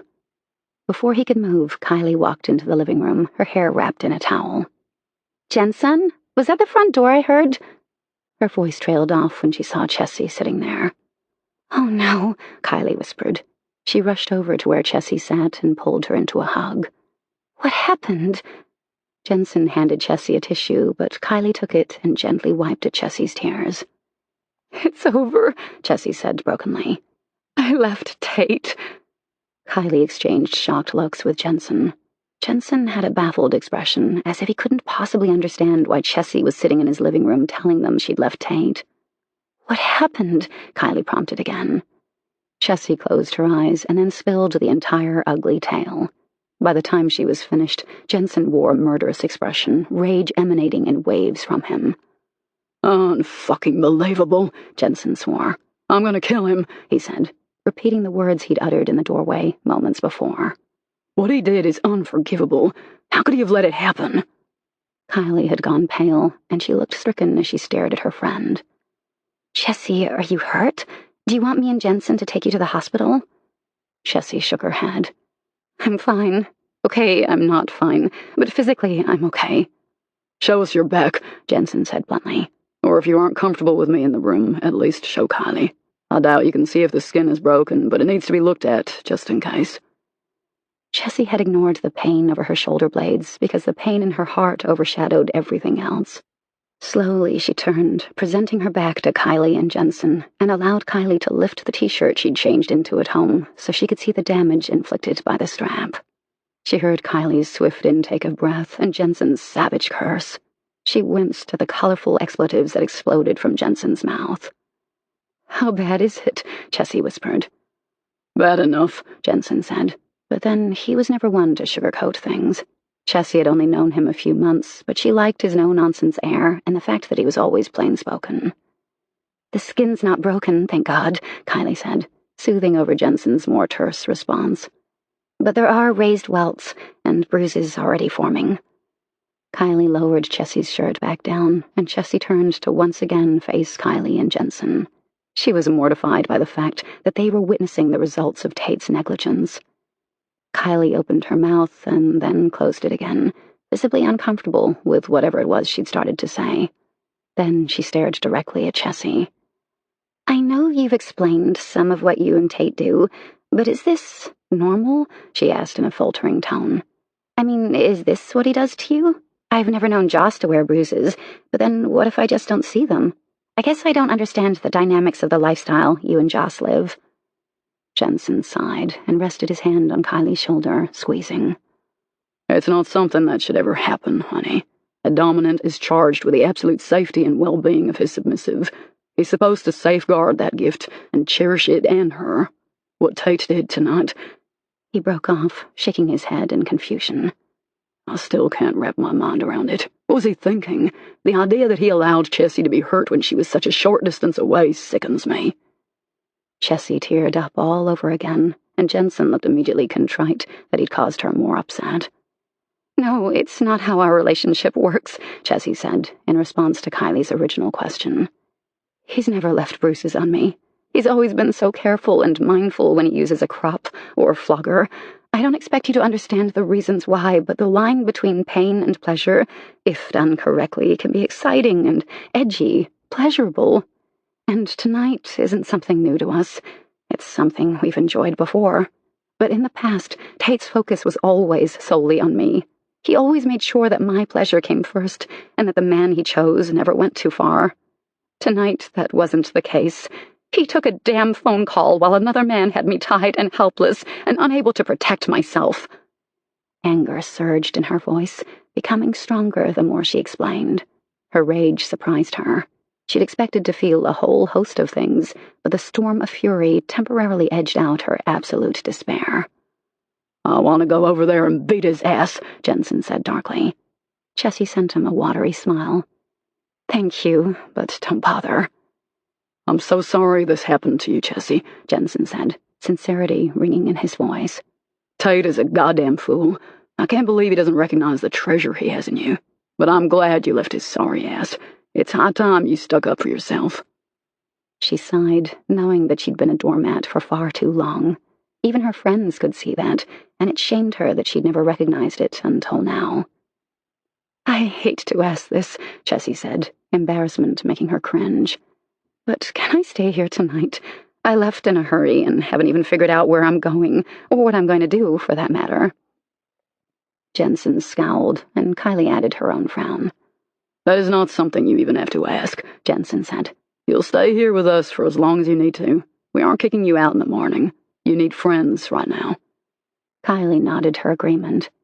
You're staying indefinitely, she said in an adamant tone. I know what it's like to be by yourself in misery, and believe me, it isn't pretty and it isn't fun. Jensen flinched, knowing she was referring to the time she and Jensen had spent apart, alone and miserable, after Jensen had stupidly broken things off with her. No, it isn't fun, Jensen agreed, which is why you're staying here, where you can be among friends. You've always been an invaluable source of support for Kylie, and I can never repay you for that. You staying is the least I can do, so that we can return the favor, and we won't take no for an answer. Thank you, Chessy said with deep relief. As much as she hated intruding on Kylie and Jensen's newly formed relationship, she really did need her friends around her, now more than ever, because now the pretense would be dropped. No longer would Kylie and Joss bite their tongues and hold back their opinions. It would now be open season on Tate. It was part of the Southern Girlfriend Code of Honor and Etiquette, one of the first entries being that a friend will be there to bail you out of jail, but a very good friend will be sitting in the jail cell with you. And, well, Chessy needed to view her husband through the eyes of others for once, because she had only what she'd built into her mind, and so it had become truth, when in fact it was all lies. It was time for the blinders to come off, and for her to see what everyone else had seen for a long time. Just maybe not tonight. Kylie, she hedged. What's wrong, sweetie? Is there something you need? Something Jensen and I could get you? We're running low on wine, and I wouldn't mind running out to restock the cabinet, Jensen said with a smile. When my girls get together, a lot of alcohol is laid to waste. I'm beginning to think the three of you could drink a whole horde of military guys under the table. She was in turns delighted and saddened by Jensen's endearment. His girls. It gave her insight to the fact that he'd long ago accepted Joss and Chessy's role in Kylie's life, and that he encouraged those friendships, wasn't threatened by them whatsoever. The sadness came in because Tate had always referred to Chessy as his girl or my girl, and each version did something deep in her heart. It squeezed parts left untouched by years of neglect and feelings of being unwanted. He'd touched those areas, and now they'd fade back into the bleak memories she carried of her childhood and how she was raised. Unwanted, unloved, because it was precisely how she currently felt about the way Tate treated her. I think that's a lovely idea, darling, Kylie said, her eyes growing warm as she looked up at her lover. Boyfriend seemed so 1980s, and a term used for teenage kids. Before you go, and I realize the chances of this are slim, but there are a few things I wanted to bring up, Chessy said, her chin quivering in her nervousness. Jensen eased down on Chessy's other side, adding his support to Kylie's. If either of you happens to run into Tate, please don't cause a scene. Not because of me. I'd rather you just look past him. But he's your friend, too, and I don't expect you to dislike him just because of something that happened between us. Jensen snorted, but remained silent. The other thing, and I know this is complete chicken shit of me, Kylie, but can you call Joss in the morning and give her the rundown for me? I don't know if I have it in me to rehash it all over again. And I didn't want to barge over to her house at this hour and potentially upset her. She hasn't been sleeping well, and her mornings have been hell with all the morning sickness, so maybe you should wait until she's feeling human to dump all of my misery on her. Kylie patted Chessy's hand and then squeezed. Of course I will. I don't want you to worry about a thing. Tomorrow we'll send Jensen over to pick up the rest of your things. Just give him a list so he's sure to get everything you want. I can go, Chessy said quietly. I need to go. Maybe moving my own stuff will be the beginning of closure, of acceptance that my marriage is over. No way, Jensen said emphatically. You aren't going over there to face him by yourself. Chessy smiled sadly. Oh, he won't be there. I'm sure he has some important client meeting. Why else would he have been on the phone when he was supposed to be paying attention to me? Still, I think it's a better idea if Jensen goes with you, Kylie soothed. For that matter, I'll come too. Won't take long with the three of us working. Dash can man the office by himself for the day. And when he and Joss learn what's happened, I wouldn't be surprised if Dash doesn't show up himself. All right, Chessy conceded. Now, do you want a drink, or would you prefer to go straight to bed? Jensen asked. I'm sure Kylie doesn't mind staying up with you as late as you need her, and since I'm her boss, I get to tell her she's going to sleep in tomorrow and blow off work. Kylie rolled her eyes. Just wait until I get that promotion, Jensen. Then we'll see who's the boss of that operation. Oh, I know, Jensen said in a fervent tone. Dash and I will spend the days in our offices, hiding under our desks. Chessy laughed, and then, because she couldn't fathom how or why she could be laughing when her entire world was crumbling around her, she buried her face in her hands and sobbed. Can you take her to bed, Jensen? Chessy heard Kylie say. Our bed. I don't want her to be alone tonight. Can you take the guest bedroom? Chessy lifted her head and shook it vehemently. No! No way I'm putting Jensen out of his bed. That's where he belongs. With you, Kylie. I would never do anything to change a thing about y'all's relationship. Jensen smiled and tousled Chessy's hair affectionately. I assure you, our relationship will survive me sleeping in a different bedroom this one night. If it can survive me being tied to the headboard, I think it's safe to say that we're pretty solid. Besides, if I sleep there, I don't have to be tied up by my kinky girlfriend. Jensen, Kylie hissed. For God's sake, do you not have any sort of a filter when it comes to what spills from your mouth? And yet that's what I love about him, Chessy said in amusement. I suppose my taste in men isn't quite so horrible, after all. Let's get you to bed, sweetie, Jensen said in a gentle voice. You look like you've reached the limit of your control. Get some rest. Tomorrow, you and Kylie and Joss can have one of your girl lunches where you all threaten the demise of the male population. If I wasn't so pissed off at the asshole for what he did, I'd actually feel sorry for Tate about now. But he made his bed, and now he has to lie in it. Alone. You know, Kylie said thoughtfully. Uh-oh. I recognize that voice, Jensen said in a dry tone. We get up with Chessy whenever she's ready to go over and tackle packing whatever she wants to take. Then I'll call Joss, give her the 411, and have her meet us back at your place. And you can be the sweet, adorable guy who gets us takeout, so we don't have any messy, upsetting issues in a public restaurant. You'd be invited, of course, Kylie said teasingly. Well, it's a good plan, and I certainly don't mind getting all my girls something to eat. But you're going to need to give Joss a heads up before we go over there, because I have to call Dash to tell him neither you or I will be in the office, and I'll have to explain why. And then Joss finds out important information about her best friend from a third party, which will hurt her feelings and cause her to instantly freak and run out the door to go and help with the packing. I think we can all agree that doesn't need to happen. Then it's a plan, Kylie said, hugging Chessy to her once more. Now let's go get you into bed. You look like hell, Chess. I can only imagine how exhausted you are right now. I'll stay up and talk to you as long as you want. But as soon as Kylie returned from the bathroom, after taking the towel from her hair and combing it out, she saw that Chessy was already passed out on the bed, her expression one of sorrow. Kylie's heart clenched. She knew all too well how much love had the power to hurt, but also to heal. The question was, which would it do for Tate and Chessy? 20. Kylie wrapped her hands around the mug of coffee as she stood in Jensen's kitchen. Though Chessy had slept fitfully, Kylie had barely slept at all. She'd lain awake, worried and heartbroken for her friend. Jensen walked up behind her and wrapped both arms around her body, pulling her back against his chest as he nuzzled one ear. How did Chessy sleep? He asked, concern edging his voice. Kylie sighed. A lot better than I did. She set the mug on the bar and then swiveled in Jensen's embrace, wrapping her arms around him in a hug. She rested her cheek against his chest and sighed. What are we going to do, Jensen? This has devastated Chessy. She was so full of hope and optimism after their disastrous anniversary night that Tate finally saw how unhappy she was, and he vowed to make amends. And yet, at the very first opportunity, he allowed business to interfere? He didn't just allow it to interfere, Jensen said darkly. He put Chessy in harm's way over a fucking business call. He should have left the damn phone at home and devoted 100% of his attention and energy on his wife. I know you have fears over Joss's and Chessy's lifestyle choices, but honey, trust me, what happened last night is never supposed to happen. I would have said that Dash and Tate would cut off their right arms before ever allowing their wives to come to harm, but I don't even know what to say regarding Tate's actions. I have no idea what he was thinking. But what he did is unforgivable, and you need to prepare yourself for the possibility that this is truly the last straw for Chessy. She's going to need you and Joss more than ever. I'm proud of her for standing up for herself.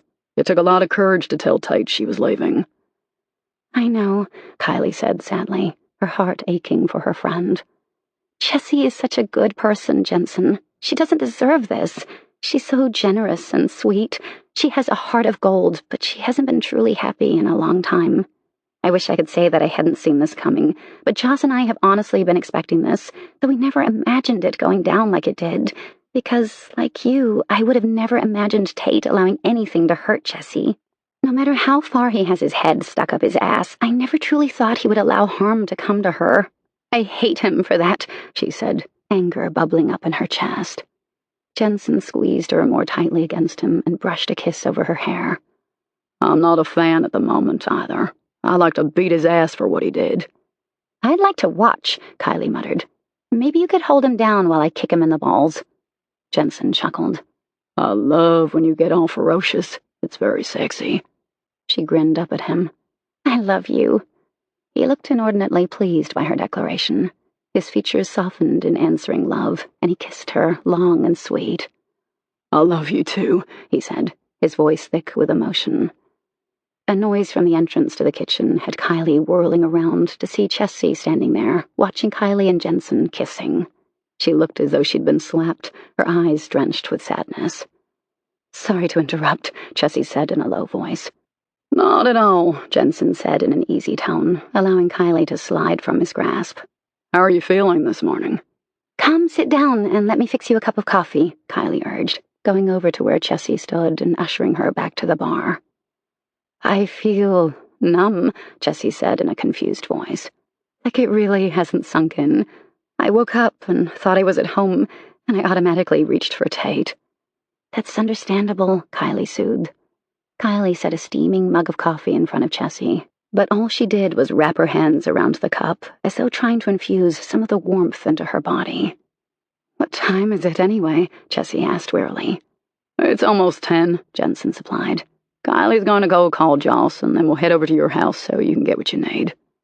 Chessy nodded, tears brimming in her eyes. What am I going to do? I was completely dependent on Tate. It was what he wanted. He never wanted me to work. He insisted that he take care of me financially, and what did that get me? Now I have no husband, no house, no money. She buried her face in her hands, her shoulders heaving. Kylie sent Jensen an anxious look, unsure of what to do to comfort her friend. Jensen merely shook his head and put a finger to his lips. Jensen moved in close to Kylie and whispered near to her ear so Chessy didn't hear.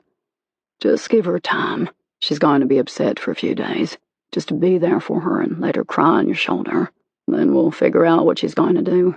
If she and Tate divorce, she gets half of everything, so she'll be financially secure. Kylie flinched. Chessy and Tate divorced? Yes, she'd certainly known that there were problems in the marriage, but she honestly hadn't considered things would go this far. That Chessy would be sitting at her kitchen table crying her eyes out because she'd walked out on Tate. I'm going to go call Joss, hun, Kylie said to Chessy. Why don't you jump in the shower? It'll make you feel better. Chessy sighed, but nodded, and shuffled back toward the guest bathroom. Kylie waited until she was certain Chessy was in the shower before dialing Joss's number. As expected, Joss didn't take the news well at all. Kylie winced at the expletives that filled her ear. If Joss was swearing like a sailor, then it really was bad. I can't believe he let that happen, Joss raged. Dash will kill him. You'll have to wait in line behind Jensen, Kylie said dryly. Poor Chessy, Joss said, tears evident in her voice. What are we going to do, Kylie?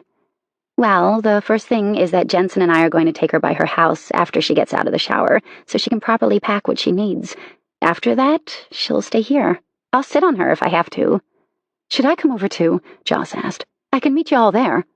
I think it would be best for Chessy if you came over here after she's packed. It's going to be an ordeal for her, and she'll need to be surrounded by friends. How about I text you when we're leaving her house and you can meet us here? That sounds good, Joss replied. I can't believe this, Kylie. I just can't believe he let this happen. Neither can I, Kylie said softly. 21. Chessy tensed when Jensen pulled into her and Tate's neighborhood. Her fingers curled into tight fists, and she fought the surge of tears that welled in her eyes. Kylie turned to look at Chessy over her shoulder, her eyes brimming with sympathy. You'll get through this, Chessy. Jensen, Joss, Dash, and I will be here for you. I know, Chessy said. Shit, Jensen muttered when he made the turn into Chessy's drive. Chessy looked, and her heart plummeted when she saw Tate's car parked outside the garage. What was he doing home? Why? What should we do, Jensen? Kylie asked anxiously. Jensen put the car in park and turned to look at Chessy. It's up to you, honey. Kylie and I will go in with you, but if you'd rather come back when he isn't here, I'll be happy to bring you another time. Chessy squared her shoulders resolutely and spoke with calm she didn't quite feel. No, I'll do it now. I have to face him sometime. I won't let him make me afraid to walk into my own house. Okay, then, let's do it, Jensen said, opening his door. Chessy climbed from the back seat and started toward the door on wobbly legs. Before she was halfway up the walk, the front door flew open and Tate filled the doorway, his appearance haggard and unkempt, as if he hadn't slept at all the night before. Relief poured from his face. "Chessy, thank God you came back," he said in a hoarse voice. And then he looked beyond her, as if he'd been so focused on her that he hadn't even noticed that Jensen and Kylie were there. "Chessy, what's going on?" he asked quietly. Jensen and Kylie drove me over so I could pack more of my things, Chessy said, proud of how steady and firm she sounded. He looked as though she'd slapped him right across the face. He visibly flinched and then ran a hand through his already rumpled hair. "You're moving out?" The pain in his voice made her heart clench, but she steeled herself against letting him manipulate her emotionally. This wasn't about him. It was about her finally standing up for herself and doing what she should have done a long time ago. Jensen walked up to stand beside Chessy, adding his silent support as he stared Tate down. There was open disgust in Jensen's expression. Tate wouldn't even meet Jensen's gaze. Guilt was plastered all over Tate's face, and then resignation swamped his eyes, and he stepped aside so Chessy could enter the front door. Chessy walked by him, Kylie following behind. Jensen remained, however, and Chessy paused just inside the partially open door. Kylie looked questioningly at her, but Chessy held a finger to her lips and pointed at the door. "What the fuck were you thinking, Tate?" Jensen demanded. "How could you have allowed your wife to get hurt while you were taking a fucking business call? Have you lost your goddamn mind?" Chessy winced, but Kylie looked as though she wanted to cheer. "This is between me and Chessy," Tate said in an icy tone. "I don't need your input when it comes to my marriage. Someone needs to knock some sense into your head. God only knows why she's put up with you as long as she has. You had so many chances to make things right, and you blew it big time." "I love her," Tate said. "I've made mistakes. I wish to hell I could undo them, but I won't let her go. I'll fight for her with my last breath. I'm not going to just stand back and let her walk out of my life, even if that's what I deserve." Jensen made a sound of disgust. "You don't act like a man who loves his wife, and you damn sure haven't put her first when it comes to any part of your life." Chessy bowed her head, tears gathering in her eyes. She knew what Jensen was saying was true, but to hear that truth from a third party hurt. That the problems in her marriage were so obvious to others, it was humiliating. "Come on, Chessy," Kylie said in a low voice, taking her arm to guide her away from the doorway. "It does no good for you to stand and listen to this. It'll only upset you even more. Let's get your things together so we can go." Chessy allowed herself to be led to the bedroom, and mechanically she began removing her clothing from the closet. She tossed everything onto the bed, and then went through her drawers and collected all the shoeboxes from the shelves in the closet. Jensen had brought several suitcases that he would be bringing in, and whatever didn't fit would just have to be piled into the back seat. Other than clothing, what should she take? There were mementos all over the house, things that held special meaning, and photos. Her wedding pictures, honeymoon pictures. Though looking at them now only brought her crushing pain. Would she feel differently as time passed? Would she want those things, or should she leave them here, in the past, where they belonged? Oh, God, should she be consulting an attorney? Was she truly going to go through with a divorce? Her heart seized and panic scuttled up her spine and rolled her stomach into one big, vicious knot. "What's wrong, Chessy?" Kylie's concerned voice cut through her haze of dismay. "I need a lawyer," Chessy said faintly. "Or at least I think I do. Shouldn't I file for divorce?" Kylie's arms came around her and she hugged Chessy fiercely. "Let's not worry about that right now, sweetie. You have plenty of time to think of that. For now, let's just get your stuff packed and you settled into my house. You're still in shock and shouldn't be making any life-altering decisions in your current emotional state." Chessy sighed. I know. You're right. It's just that I never thought I'd be standing in my bedroom thinking about hiring a divorce lawyer." The reality of the situation came crashing down, and she completely lost it. She dissolved into heart-wrenching sobs. "Chessy!" Tate's hoarse exclamation from the doorway made her flinch, and then suddenly he was there, his arms around her, holding her tightly as she heaved huge sobs. His mouth was pressed against her hair, and his arms were like iron around her, his strength radiating outward. For a moment she felt safe, like nothing bad had ever happened, like she dreamed the entire thing, and she wasn't in her bedroom packing her things to walk out on her marriage. "Please don't cry, baby," Tate murmured. "It will be okay. I swear it. You don't have to do this. Please stay so we can work this out. I'm willing to do whatever it takes. I swear on my life. I love you." She shook her head, prying herself from his grasp. She took a step backward, still trying to get her emotions under control. "I can't stay," she whispered. "You made your choice, Tate, and it wasn't me. If the others hadn't intervened when they did, I could have been seriously hurt. I was hurt," she amended. "You've broken your promises time and time again. I won't continue to allow myself to be a doormat. I owe myself that much, at least." "I won't let you walk out that door," Tate said fiercely. "That's enough, Tate."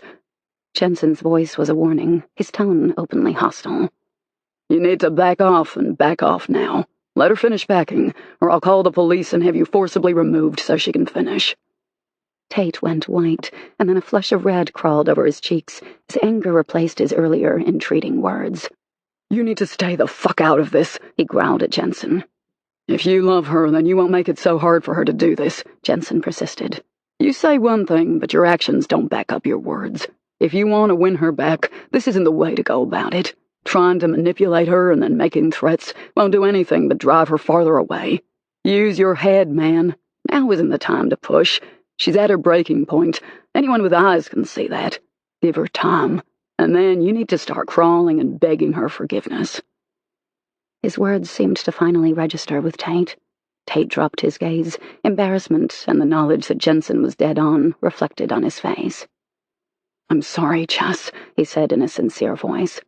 "I'll leave so you can finish what you're doing. But there are two things you need to understand. One, I love you. I'll never love anyone else.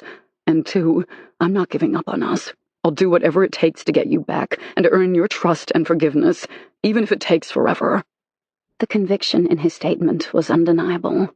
Before Chessy could respond, Tate turned and slowly walked out the door. A moment later, the front door slammed, and then she heard the engine start up in his car. Kylie pulled one of the slats down in the blinds of the bedroom window and peered out. "He's gone," she said in a low voice. Chessy should have been relieved, but the only reaction she could summon was overwhelming sadness. Jensen pulled her into his arms and gave her a huge hug. "Chin up, honey. We'll get you through this. I know I can speak for Joss and Dash as well, and we'll all do whatever we can to help you." Chessy gave him a watery smile. "Thank you. I appreciate y'all. You're the best friends I could ever ask for." "I'll start taking your stuff out to the car while you and Kylie finish up packing. Joss is coming over as soon as we get back to the house, and I'll cook dinner for us." "If you don't stop, I'm going to cry again," Chessy said with a sniffle. "I can see why Kylie loves you so much. You're so sweet and thoughtful, Jensen." He smiled. "As long as Kylie recognizes what a catch I am." Kylie snorted. "If I don't, I have no doubt you'll remind me on a daily basis." "Damn right," he said smugly. Then he gathered an armload of Chessy's clothing and walked out of the bedroom. A few moments later, he returned, carrying the suitcases from the car, and opened them up on the bed. "If there's anything in the rest of the house you know you want, tell me, and I'll start packing that stuff," Jensen said. "I honestly don't know," Chessy said softly. "I'll do a walkthrough before we leave. I shouldn't be but a few more minutes. There's no point in moving so much stuff twice. Maybe after I get my own place, I'll get the rest. As it is now, I don't have anywhere to put everything." Kylie rubbed her hand up and down Chessy's back comfortingly. Her own place. How sterile and lonely it sounded. But it was something she had to face. She couldn't impose on Kylie and Jensen forever. They were still in the beginnings of their relationship, and the last thing they needed was a mopey third wheel underfoot. Maybe a townhouse, something small and homey, without a lot of maintenance. There were plenty of upscale neighborhoods in the Woodlands, with housing ranging from apartment complexes to duplexes and townhomes. She'd rent at first, until she figured out a solid plan to support herself. No matter that she would be entitled to a settlement from Tate in the divorce, she still needed to evaluate her career options. She had a business degree and had job experience in a marketing firm, but she hadn't worked anywhere in the 5 years she and Tate had been married. In hindsight, it had been incredibly stupid of her to give up everything and depend solely on her husband for support, but at the time she'd found it wildly romantic that he was so determined to provide for her every need. Setting aside thoughts of divorce and her lack of independence, she finished packing what she wanted from the bedroom, and Jensen lugged it all out to the car, while she and Kylie did a sweep of the rest of the house. On the fireplace mantel in the living room was a photo of her and Tate, looking so happy that it hurt to look at it. Her hand hovered over it, wanting to take it, to be able to recapture a time in their marriage when they'd been in love and deliciously carefree, before work had consumed all of Tate's time and attention, and she'd slipped in his priorities. She closed her eyes. Could she really blame him for wanting to make a success of himself? Was she being selfish for not being more understanding? No. That may have been true before the night at the house, but it was inexcusable for him to have left her at her most vulnerable when she was defenseless against another man's actions. But then, did she share in the blame for participating in a kink they both enjoyed and had shared in multiple times before the other night? Finally making her decision, she carefully picked up the photo and stuck it under her arm before reaching for her wedding album from the built-in shelves on either side of the fireplace. There were other photos, vacations, honeymoon pictures, candid shots that had been taken in unguarded moments. She was infused with longing for those simpler times when their focus had been each other, and there were no worries about jobs or careers or anything except loving and being. "I'm done," Chessy quietly announced as she deposited the stack of picture frames and photo albums into Jensen's waiting hands. "We can go now." Kylie put her hand on Chessy's shoulder and squeezed in silent support. "I'll call Joss and tell her we're on our way. She'll probably be at the house waiting when we get there." "Thank you," Chessy said softly. "Thank you both. I don't know what I'd do without such good friends. Having to do this alone—" She closed her eyes, unable to finish her statement. "You won't ever have to do it alone, Chessy," Jensen said in a determined voice. "You were there for Kylie when I was a dumbass. You were there for Joss when Dash was a dumbass. So now Tate is the one being the dumbass. It all turned out well for Joss and Kylie, so maybe there's hope yet for Tate." Chessy attempted a smile, but failed miserably. Compared to Tate's fuck-up, Dash and Jensen's paled in comparison. There was never any doubt in Chessy's mind that the two men adored their women, and even when they pulled their stupid male moves, she'd known that it would turn out just fine in the end. Before the night at the house, Chessy had felt optimistic about her future with Tate. She truly believed that they'd incurred a minor hiccup on the way to happily ever after. But when a husband turned his back on his wife, when she was at her most vulnerable, to take an after-hours business call, what else was she to think, other than that their marriage was well and truly over? 22. True to Kylie's word, Joss was waiting at Jensen's house for her. As soon as they pulled up, Joss got out of her car and rushed over to Chessy's side of the car, pulling her into a ferocious hug the minute Chessy stepped out. "Oh, Chessy, I'm so sorry," Joss said, tears thick in her voice. "When Kylie told me what happened, I couldn't believe it. I want to kick Tate's stupid ass." Despite her misery, Chessy couldn't help but smile at Joss's vehemence, her heart squeezed with love for her two best friends. "I love you," Chessy said sincerely. "Thank you for coming. I hate to burden you when you're so miserable with morning sickness." Joss scowled, her brow furrowing in disapproval. "If you weren't already down and out, I'd kick your ass for saying that. I will always be here when you need me. God knows you've been there for me countless times." They all turned when they heard a car pull up. "There's Dash now," Joss said. "I called him when Kylie texted me to say you were on your way, and he left work to meet us here." Chessy sighed. She knew it was inevitable that her entire group of friends would learn of the demise of her marriage, but being confronted by everyone at once was overwhelming. Dash got out, a deep scowl on his face as he strode toward Chessy and Joss. Not even bothering to greet his wife first, he immediately pulled Chessy into a fierce hug, squeezing her against his muscular frame. "I'm going to kill the bastard for this," Dash said darkly. "Not if I kill him first," Jensen muttered. Dash pulled away and gently pushed a strand of Chessy's hair behind her ear. "Are you okay, honey? Is there anything I can do?" "I'm okay," Chessy said quietly. "Kylie and Jensen have taken good care of me, and Kylie let me cry all over her earlier. At this point, I'm out of tears, and if I cry one more time, I think my head may explode." Sympathy darkened Dash's eyes. "I'm so sorry this happened. I wish Tate would have pulled his head out of his ass a hell of a lot earlier. There's no excuse for what he did." "I know," she said sadly. "Leaving him was the hardest thing I've ever done, but I couldn't stay. He made a choice last night, and it wasn't me. If there was any hope for our marriage before, it died a quick death then. It made me realize I took too long to accept that our relationship was doomed." Oh, sweetie, Joss said, wrapping her arm around Chessy's waist. I'm so very sorry. I don't even know what to say to make you feel better. There's not much you could say at this point, Chessy said wryly. How's the saying go? Time heals all wounds. I guess I have to hope that's true in my case. But I really wish I could press a fast-forward button and jump to the part when everything is okay again. Come on inside, ladies, Jensen said. We're standing outside where the whole neighborhood can see us.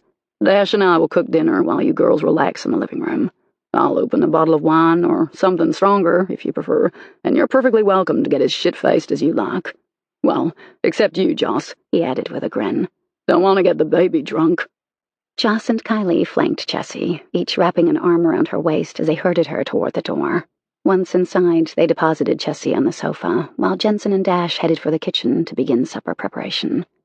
True to his word, Jensen popped open a bottle of wine and poured glasses for Kylie and Chessy, and then set the bottle on the coffee table, with another unopened bottle in reach. Guess he expects us to imbibe a lot, Kylie said dryly. I'll drink enough from me and you, Joss, Chessy muttered. Just keep pouring. Joss reached for Chessy's free hand, the one not holding the wine glass. Have you thought about what you're going to do? You know you're welcome at my house anytime. You can stay as long as you want. We certainly have the room. I don't know, Chessy said helplessly. I stood in my house just earlier and thought about how weak and dependent I've become.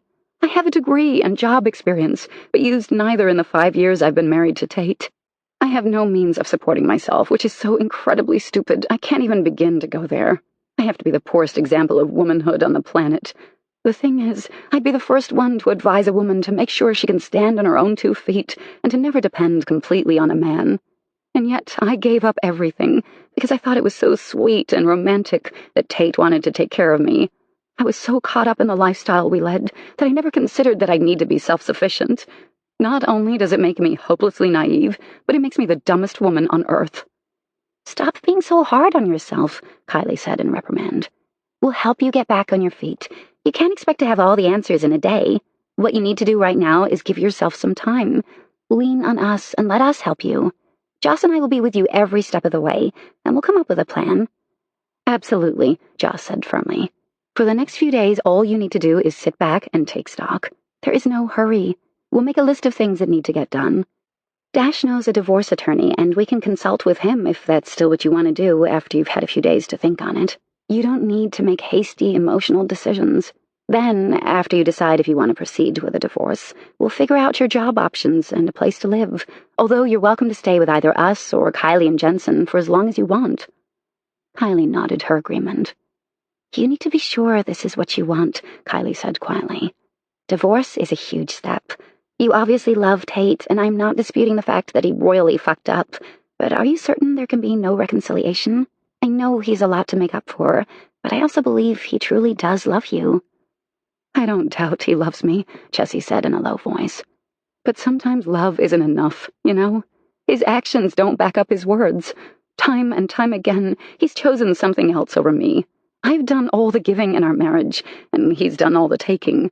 I've supported him unconditionally. I've given him my submission, my heart, my soul. What else is there for me to give except forgiveness?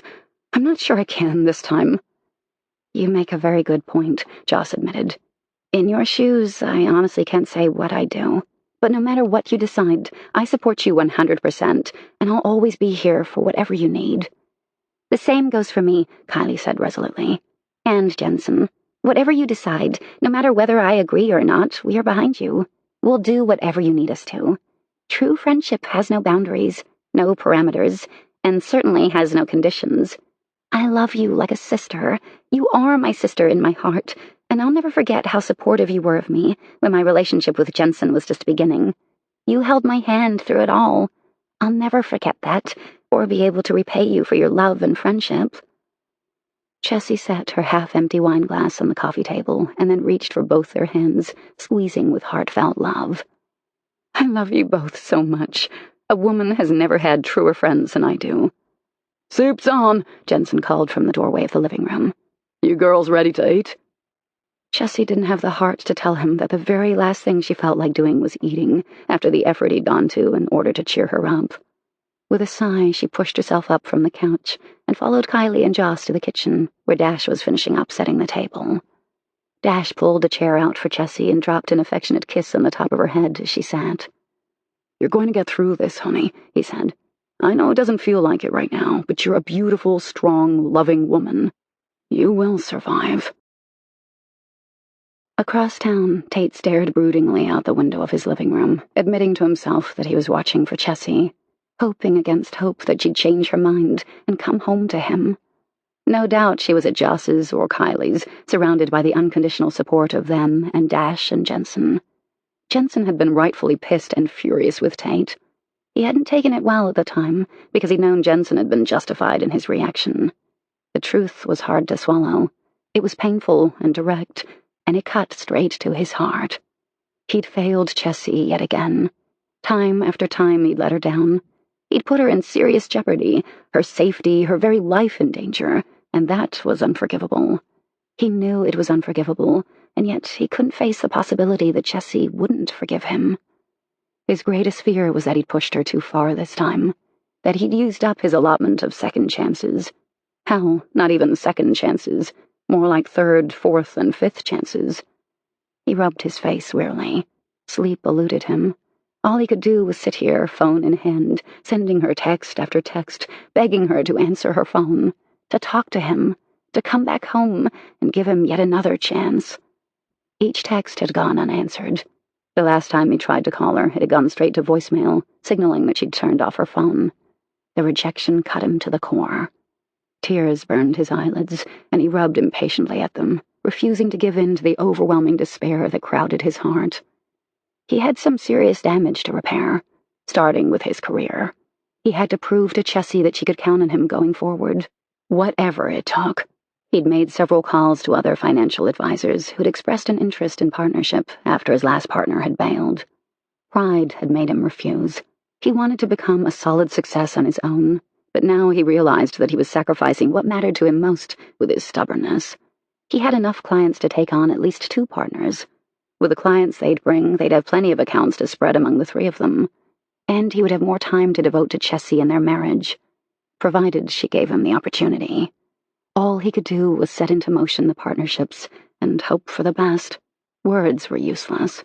Until now, his actions hadn't supported his words, his promises. It was time to show Chessy instead of telling her. He refused to give up and go quietly away, allowing her to walk out of their relationship. This would be the biggest fight of his life, but one he was fully ready to wage. There would be no holding back in his bid to win Chessy back.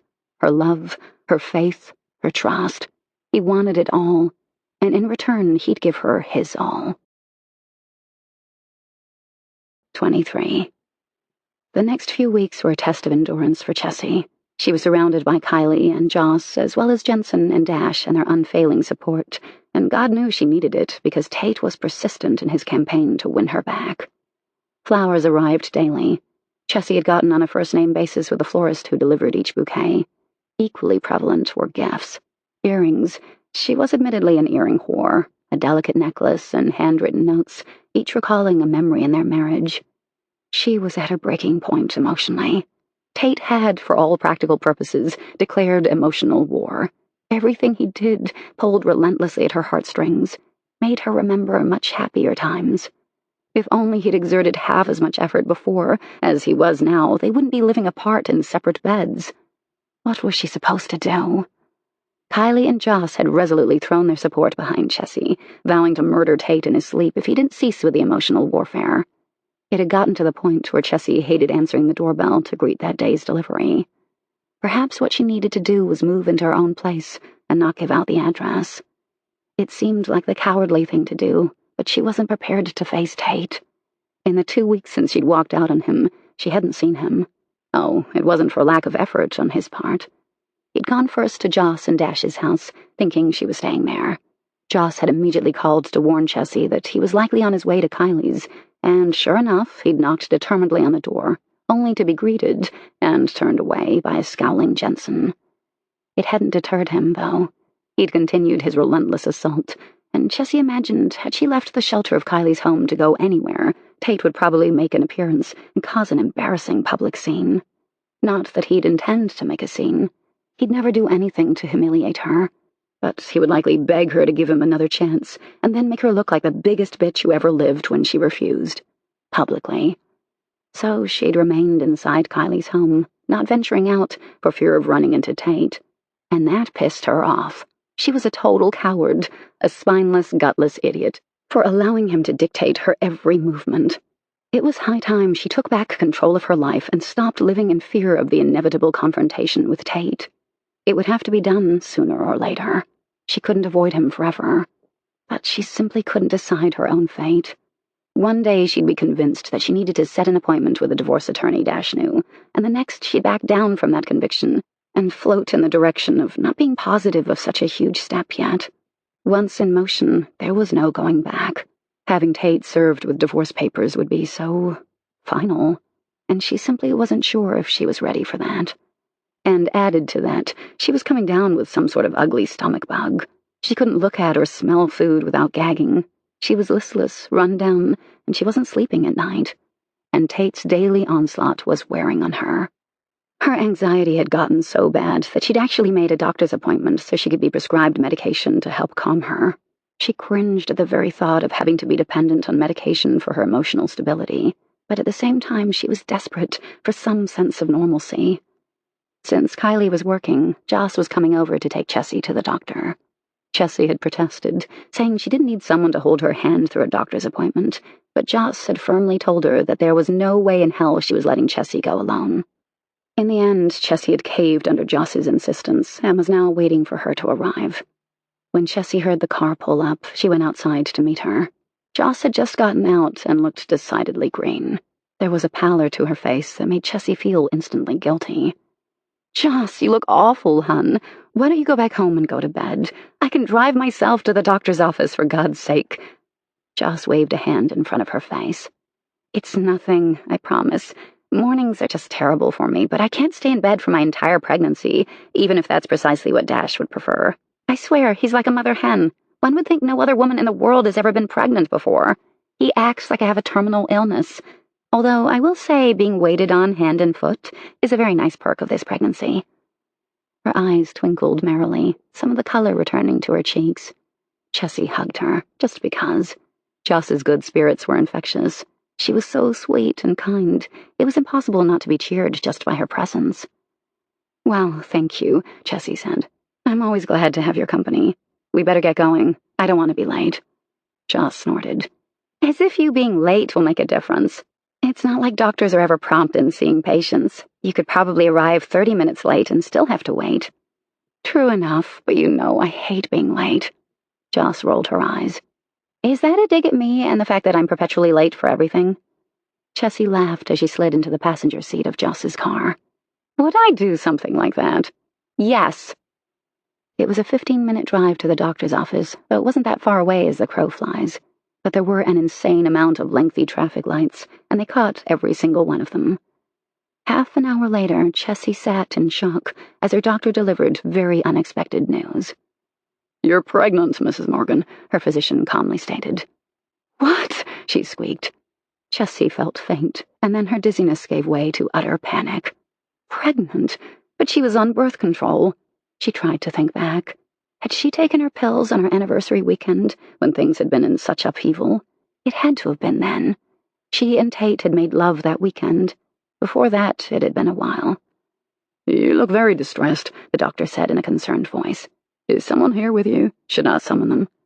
"No," she murmured. "I'll be fine. It's just a shock.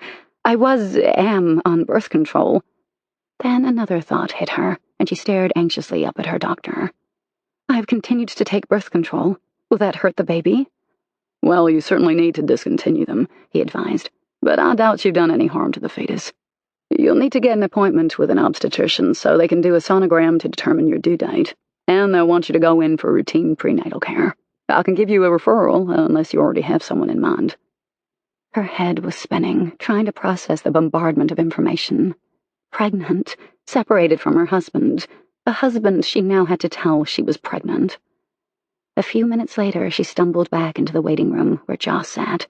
Joss took one look at her and her brow furrowed in concern. She met her halfway across the room, putting an arm around her for support. "Chessy, what's wrong?" Joss demanded. "What did the doctor say? Did he give you a prescription for something to help your anxiety?" Chessy closed her eyes. "What he gave me was more anxiety."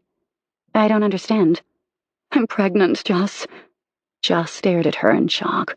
Her mouth fell open. "Oh my God, Chessy, what are you going to do? I know how much you wanted children, but Tate wanted to hold off." "I didn't do this on purpose," Chessy said fiercely. "I know we talked about it at some point before Tate and I separated, but I acknowledged that a baby wouldn't fix our problems. I'd never purposely become pregnant with our relationship in the shape it was." "I never thought you did this on purpose," Joss soothed. "But, hon, the timing is terrible. Tate is going to want you back more now than ever." Tears gathered in Chessy's eyes. "I don't want him back because of the baby. I want him to want me, to put me first. I have no doubt he'd put his child first. Is it selfish of me to want that priority over my baby?" "God, no," Joss denied. "You should expect to come first with your husband. There's no question of that. How do you plan to tell him?" Chessy sighed wearily as they exited the clinic and walked to Joss's car in the parking lot. "I don't know. I have to think about this. This changes everything, Joss." "On the bright side, we'll be pregnant together," Joss said, smiling over at Chessy as she put her car in reverse. Chessy attempted to smile. "Our children will grow up BFFs, just like us. Now we just have to get Kylie knocked up, and it will be a trifecta." "Don't hold your breath," Chessy said in amusement. "I don't think Kylie has plans to be pregnant anytime soon, if ever. And Jensen seems content with her decision." "And she'd make such a good mother," Joss said sadly. "I hate that her decision is based on her own terrible childhood. Her worry that she'd ever treat a child of hers like her father treated her is ridiculous. There isn't a sweeter, more generous soul out there." "Oh, I agree," Chessy said. "But I think it's good that she's waiting. Having children doesn't necessarily complete a couple. There's nothing wrong with devoting themselves to each other because, let's face it, the minute a baby enters the picture, priorities change completely." Oh my God. The moment the words came out of her mouth, she realized that she could have well just voiced how her parents felt. That they devoted their time to each other, a child an unwanted intrusion. All the neglect that had been heaped upon her during her childhood was never what she wanted for her own child. In fact, even if she and Tate did get back together, her first and only priority had to be her child, not Tate. "Very true," Joss conceded. "And you're right. Having babies isn't a necessary component in living happily ever after. Besides, Kylie will now have 2 babies to spoil. She can be Auntie Kylie, and the best part is she can give them back and sleep through the night, unlike us who'll be up at all hours." "You're not selling me on this motherhood thing," Chessy said dryly. "Sorry, I won't say another word. My lips are sealed." "I wish I could share this with Tate," Chessy said in a wistful voice. "Not that I'm going to keep it from him. I'm not. But I just wish things were different, that he could have gone to the doctor with me, that we were still together and he met the news with joy. This isn't ever how I envisioned getting the word that I was pregnant with my first baby." Joss reached across the console and curled her hand around Chessy's. "I know it's not the way you wanted it to happen, but a baby is a blessing and you're going to be an awesome mom, Chessy. You can do this. We'll take childbirth classes together. I'll let you borrow all my pregnancy books, and we can even use the same OB doctor and schedule our appointments on the same days." The enthusiasm in Joss's voice was contagious.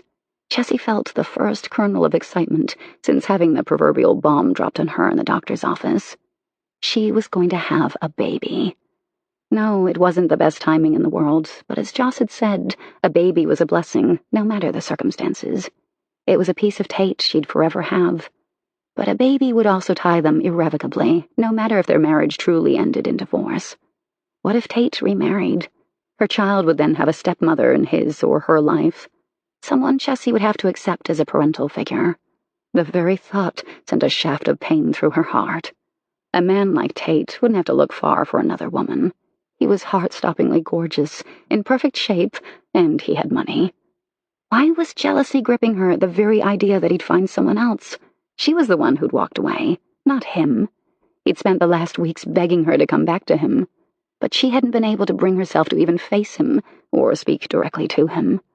But now it was inevitable, because she had to talk to him face to face. She had to tell him she was pregnant with his child.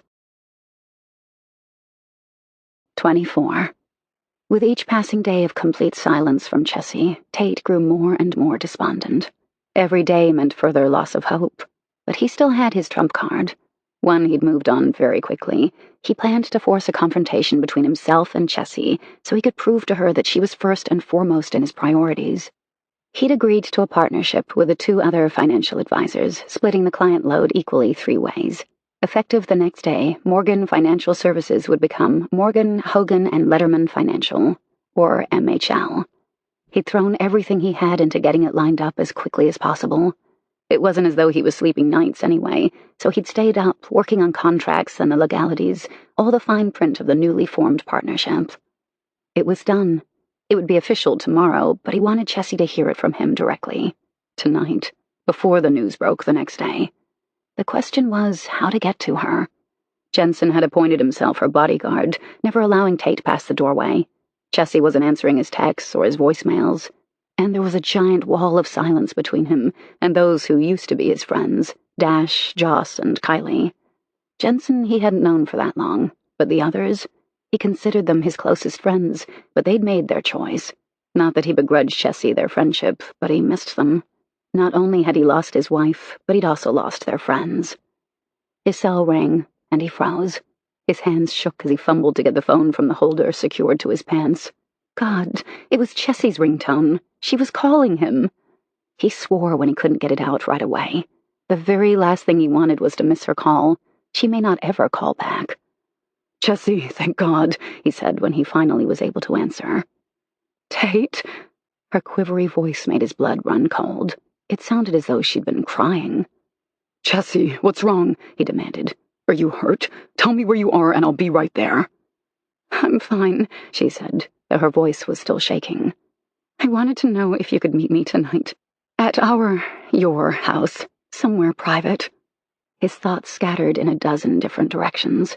Could he meet her tonight? Hell, he'd move heaven and earth to meet her any damn where she wanted. But it was the somewhere private part that bothered him, as if she had something important to tell him. Was this going to be when she told him she wanted to end their marriage and have him served with divorce papers? Or dare he hope she would agree to a reconciliation and come back home to him? But regardless of the purpose, she'd be here, in their house, where she belonged. That stood for something. Because once she walked in here, she was home. She'd be on his turf, and she wouldn't have Jensen between her and him. No, it would be just Chessy and Tate, exactly as she requested. Definitely private. Unless you have work stuff, Chessy mumbled. We can always do it another time. He winced, but he deserved that shot. Tonight is fine. Absolutely come to the house. I'll cook dinner for us and we can talk. There's a hell of a lot you don't know about yet that will be released tomorrow, but I wanted you to hear it from me first. I had fully intended to drive over to Kylie and Jensen's and pull you out by the hair to take you back home with me so I could discuss the changes I've made. Changes I hope you'll be completely on board with.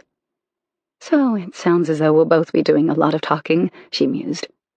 I'll listen to every subject you want to bring up. Then, only when you're satisfied with my responses will we move on to what I want to discuss with you. It's a pretty big step. I have the backing and investors. Do I get a choice in the order in which we say what? Tate could hear the clear nervousness in her voice, and she sounded as though she wanted him to speak his mind first, before delving into what might bring her back to him after their long separation. Absolutely, he conceded.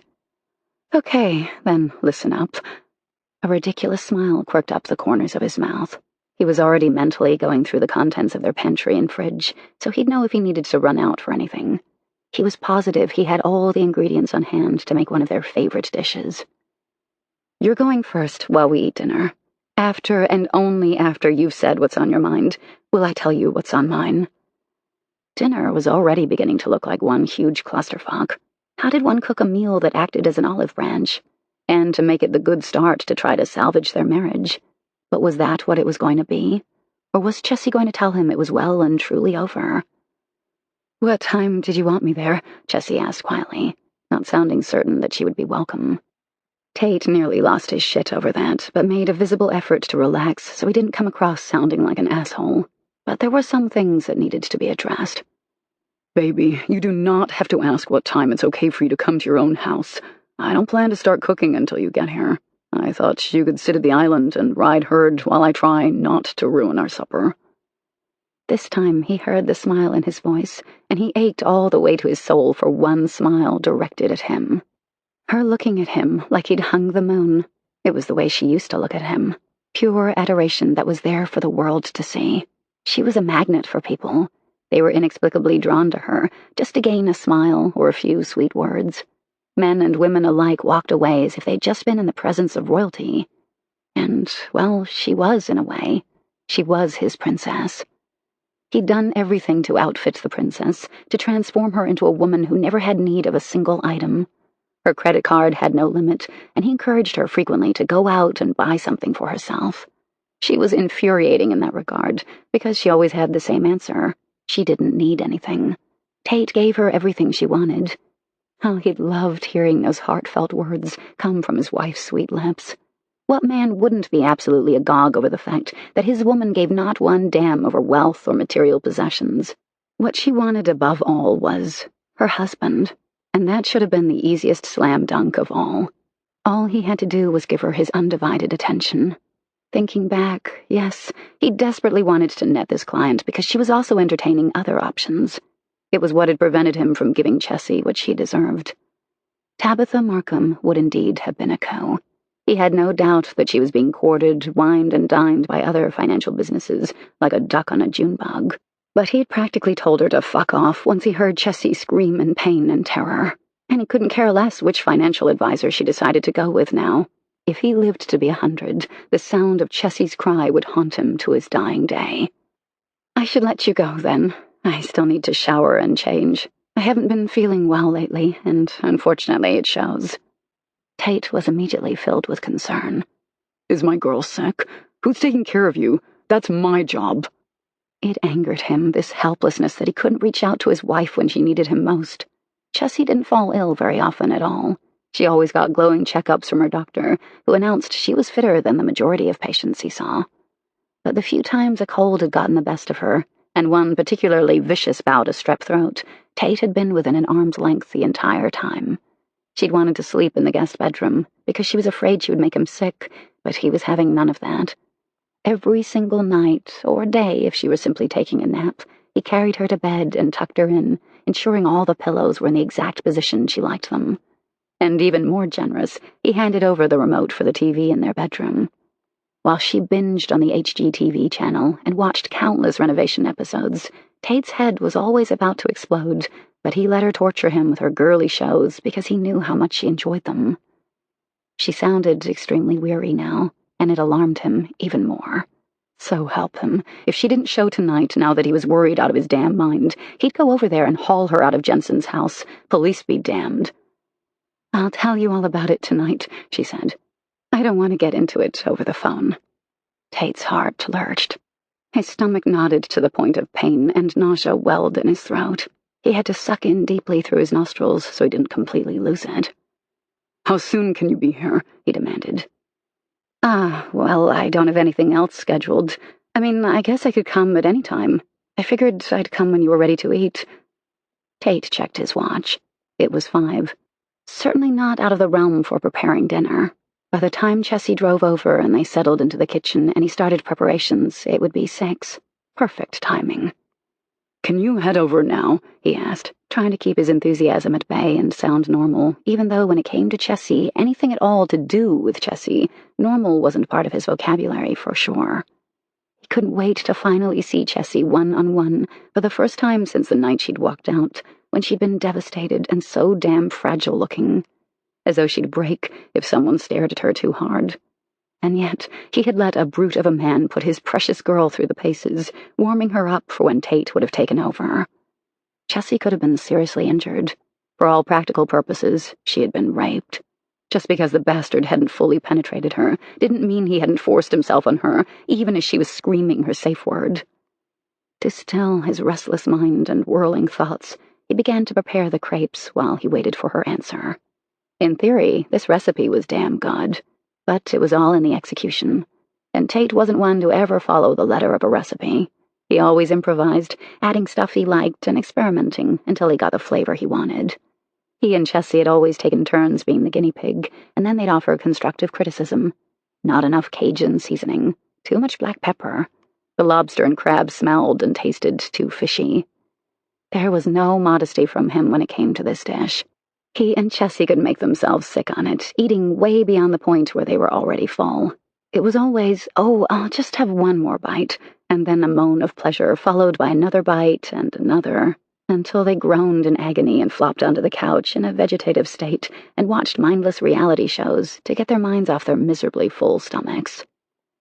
"Yes," Chessy said finally. Was there a hint of excitement in her voice, or was he simply hearing what he wanted? If she had missed him only half as much as he was missing her, then he had a shot. "I'll leave in a few minutes after I shower and change. If I wait any longer, someone will want to take me, and, as I said, I'd rather not have an audience for what I want to talk about." Again, that tendril of dread curled tighter and tighter around his neck. "Tell me at least that you're okay, that there's nothing seriously wrong with you. Don't leave me to my worst imaginings, Chess. You've got me scared shitless." "I'm fine, Tate. Truly. It's just complicated, which is why I wanted to say it face to face." Whatever got her back home where she belonged, even if it was only for a short time, worked for him. "Okay, then. Head this way. I'm putting together supper now." 25. Kylie and Joss, as well as Jensen and Dash, faced Chessy with concern as she prepared to leave to go back home. She still considered it her home, no matter that she hadn't lived there in several weeks. Maybe she'd always consider it home. Moreover, when they'd bought the house, she'd picked it out with a family in mind. It was a huge house for just the two of them. 4 bedrooms, 3 bathrooms, plus a guest room downstairs, space for an office, 2 living areas, a formal dining room, plus an eat-in kitchen and an island bar. In her mind, she could so easily see having children and raising them in that house. Most couples didn't buy their forever home right after marrying, but Tate had been financially secure enough to purchase the house, and once she'd seen it and envisioned their future in it, she'd instantly fallen in love. 5 years later, she was pregnant with a child she'd always desperately wanted, but her marriage was in ruins, and the house she'd once dreamed of raising a family in was off limits. Even if she did end up getting the house, if she and Tate divorced, how could she ever raise her child in a home that screamed Tate from every corner? "I don't think it's a good idea for you to go over there alone," Dash said firmly. He and Jensen were standing between her and the doorway, a formidable barrier, their arms crossed over their chests and stubborn looks on their faces. Kylie and Joss stood at Chessy's side, but it was clear they were in agreement with the men. "You should make him come here, on neutral ground," Joss said in a low voice. "Or over at mine and Dash's house. We'll give you all the privacy you need, but you shouldn't be at a disadvantage emotionally, and with you being pregnant, you're especially vulnerable. Just ask Dash. I cry over the most ridiculous things. I swear I'm a hormonal mess. I certainly can't be trusted to make life-altering decisions with pregnancy brain." Dash's entire face softened with love as he gazed at his wife. "You're adorable pregnant, and you are not a hormonal mess. I love every part of you and wouldn't change a thing. You pregnant is the sexiest thing I've ever seen. I can't wait until you get bigger and I can feel the little one kick." Chessy's hand went to her own flat stomach, and tears welled in her eyes. Joss shot Dash a look of reprimand, and Dash immediately looked contrite. "I'm sorry, Chessy. That was digging the knife deeper." Chessy shook her head. "Do not ever hold back with Joss for fear of hurting me. That isn't fair. She deserves to have someone who sees her for how special she is." Jensen sighed. "Will you at least let one of us go with you? Joss is right about one thing. You're extremely vulnerable right now, and that gives Tate the upper hand. And when he learns of your pregnancy, he's going to push hard for reconciliation." "I guess we'll have to see, won't we?" Chessy said lightly. "At any rate, expect me back tonight. He's cooking dinner because he says there's something he needs to tell me. Maybe he wants a divorce. But it's obvious we need to clear the air. I need closure. I need to know where this is headed, because I can't go on like this. I have to make plans for me and my child." "Honey, a man does not cook dinner for a woman he's planning to dump," Dash said dryly. "I'm going," Chessy said emphatically. "Now please let me by so I'm not late." "Only if you promise to call if you need us," Jensen said. "One of us will be over immediately if you need help or support." She leaned up on tiptoe and kissed Jensen's cheek and then Dash's. She hugged both Kylie and Joss before disentangling herself and headed for the door. "Thank you all," she said sincerely. "I'm so lucky to have friends like you." She hurried down the sidewalk to her car before she could change her mind and completely chicken out of her dinner with Tate. She had a whole horde of butterflies in her stomach, and her pregnancy wasn't helping in that regard. She just hoped she could make it through dinner without losing the contents of her stomach. That certainly wasn't the way she wanted to break the news to Tate of his impending fatherhood. Would he be happy? It saddened her that she had no clue. It had been him who'd wanted to wait when she wanted children earlier in their marriage, but he'd thought they should be more financially secure first. But when was it enough? It seemed that no matter how much money he brought in, no matter how many clients he netted, it was never enough. He'd always put her off and said, maybe next year, or when he reached his goal of X number of portfolios that he managed. She knew for a fact that he'd surpassed his supposed goal on 3 separate occasions. And yet, he still hadn't agreed to have children. It was very possible that he wouldn't greet this news well at all. She may end up a single mother with an absentee father for her child. Guilt surged through her chest for making assumptions and jumping to conclusions. Tate wasn't a horrible person. He'd be a good father. She knew that much. It didn't matter if this child was planned or not. He'd love him or her every bit as much as Chessy already did. When she arrived at their house, she parked and got out, only to be met at the door by Tate. He looked as though it took everything he had not to pull her into his arms or touch her in some way. But instead, he merely stepped back and swept his arm inward in silent invitation. Her nerves a mess, she walked inside, feeling as though she was in foreign territory rather than the house she'd made a home over the last 5 years. Come into the kitchen while I cook dinner. I've already gotten a start on the crepes. Anticipation made her mouth water. Crawfish and crab crepes? He certainly knew her weakness, and his smile proved it. I may have made your favorite, he said slyly. She sighed. You don't play fair, Tate. He shrugged in response. I warned you, Chessy. I'm not going down without a fight. I believe in us. I love you. There's no way I'm just going to let you go without throwing everything I have your way. Well, that answered the question of whether he was going to ask for a divorce. Was his big thing he wanted to tell her simply an opportunity to beg for forgiveness again? And how much longer could she stand up under the onslaught when she loved him with every aching breath? She loved him, yes, without question. But trust him? No, she couldn't say she fully trusted him any longer. Not when he'd repeatedly chosen his clients and career over her. Is that what you wanted to tell me tonight? She asked. It's one of the things, he said calmly, but not the thing. We'll discuss that over dinner. While the crepes are in the oven, I'd like to hear about you. You sounded upset on the phone, and you said you hadn't been feeling well. She shook her head. We'll discuss it after dinner, after you've told me what it is you have to say to me. He looked frustrated with her stubbornness, but he didn't press. Instead, he opened a bottle of wine and poured 1 glass and started to pour another until she held up her hand. No, don't, she said quickly. I don't want wine. I'm afraid it will upset my stomach. So you have been ill, he said grimly. I'm separated from my husband, she said in a terse tone. Do you expect me to be radiant? I've been miserable, Tate. This is never what I wanted. You chose this for us, not me. Anger sparked in her blood, and she could positively feel her blood pressure rising. She took several calming breaths, knowing it did the baby no good for Chessy to become so upset. Tate's eyes darkened with sorrow. His hand shook as he reached for his glass of wine.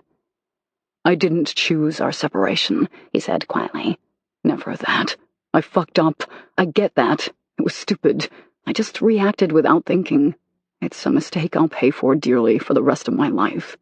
I hope you can find it in your generous, loving heart to forgive me, to give me yet another chance to make things right. I don't want to live my life without you, Chessy. I can't bear the thought of it. There will never be another woman for me. You're it, and I want it all, but I want it with you. Her heart squeezed at the sincerity and graveness in his tone. She had no doubt he meant it in this precise moment. That wasn't in question. He'd also been absolutely sincere after the night of their anniversary, and look where that had gotten them. It wasn't a matter of him speaking an untruth now. It was the question of how long that vehemence would last. A week? A month? She had no faith that he'd continue to put her first in his life, and she refused to live with that uncertainty any longer. She had a child to think about now, and her child deserved a full-time father, not someone who was gone all the time and never there for the important moments in life. I don't know what to say, to think, Chessy said. Her mouth turned down in an expression of unhappiness. Just say you'll think about it, he urged. I don't have to have an answer today or even tomorrow. Just promise me you'll think about it and not give up on me quite yet. She closed her eyes but nodded, knowing there really wasn't an alternative. She couldn't very well say with any authority what would happen once he told her whatever he had to tell her, and she then told him she was pregnant. She knew he'd fight even harder for them to get back together once he learned she was pregnant, but not telling him wasn't an option. He deserved to know he was going to become a father, no matter her reservations about him as a husband. There was visible relief on his features. His eyes brightened and lost some of their dread. I swear you won't regret it, Chess, he said gruffly. He turned away and cracked open the stove, peering in at the bubbling cheese that was just turning a yummy brown. She sniffed appreciatively, her stomach growling in anticipation. She hadn't even attempted to eat today because the mere thought of food was revolting to her. He grabbed oven mitts and slid the casserole dish from the oven, setting it on the stovetop while he closed the oven door. We'll give it 5 minutes or so to rest, and then we'll dig in, Tate announced. As he spoke, he went to the cabinet where the plates were and took 2 down. Then he retrieved knives and forks from the drawer and set the small table in the breakfast nook where they so often had eaten together. The formal dining room had only been used on the occasions when they entertained clients or their friends. He carried the still steaming casserole dish to the table and then fetched a spatula to spoon up the delectable entree. Chessy took a cautious sniff, praying her stomach didn't rebel. To her relief, she felt no nausea when she forked in the first savory bite. The flavor hit her taste buds like a mouth orgasm. She moaned her pleasure. This was right up there with good sex. Good? Tate asked with a smile. He knew damn well it was fantastic. It's wonderful, she sighed. Best thing I've eaten in weeks. He frowned at that. Have you been eating, Chess? I know you, and when you're unhappy or stressed, you don't eat or take proper care of yourself. Well, duh, she muttered. I can assure you that my marriage crumbling around me isn't exactly lighting my world on fire. He sighed. We're both miserable, baby. Doesn't that tell you anything? We both still love each other. I certainly love you. If we're so unhappy apart, don't you see that the logical thing to do is get back together so we can make one another happy again? Because I'm afraid, she said frankly. You've broken too many promises to me, Tate. His nostrils flared, and he went silent a moment before pushing his plate forward. He propped his elbows on the table and directed his stare at her. Maybe my news will prove to you that I'm trying to change, that I am changing. I've partnered with 2 other guys and expanded my firm to include them, which means that I'm no longer a one-man show. It also means I won't have to devote so much time to work or my clients. I have 2 partners now to share in juggling clients and their needs. I did this for us, Chessy, because I let my career get in the way of our relationship. I let it overrun all else. That wasn't fair to you, and I'm prepared to go to whatever lengths necessary to make amends. Chessy stared at him in utter disbelief.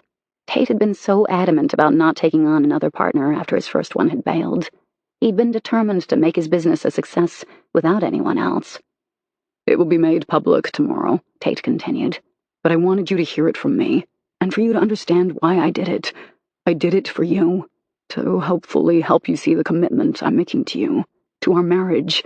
You mean more to me than my business, my career, money, worldly possessions. Having it all means nothing if I don't have what's most important in my life. You. Of anything she may have expected him to say, this was not it. She was shocked at the matter-of-fact way he'd said he was taking on not 1 but 2 partners.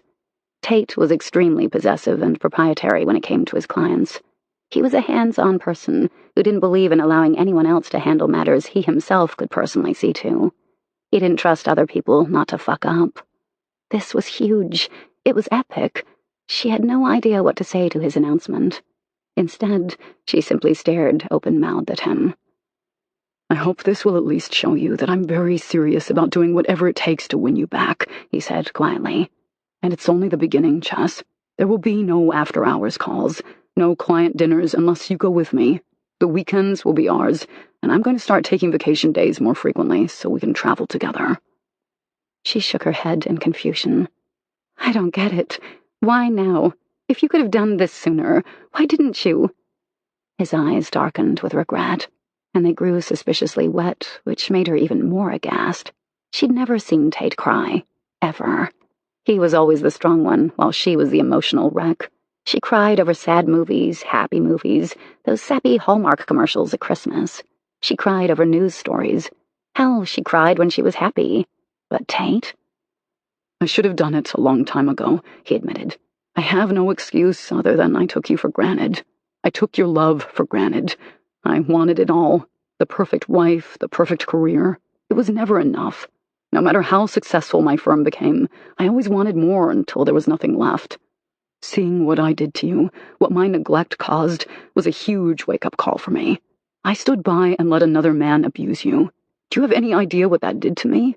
I can't even look at myself in the mirror anymore. All I can see is you, huddled on the floor, crying. All I can remember is you screaming your safe word. Every night when I go to bed, that entire night plays over and over in my head.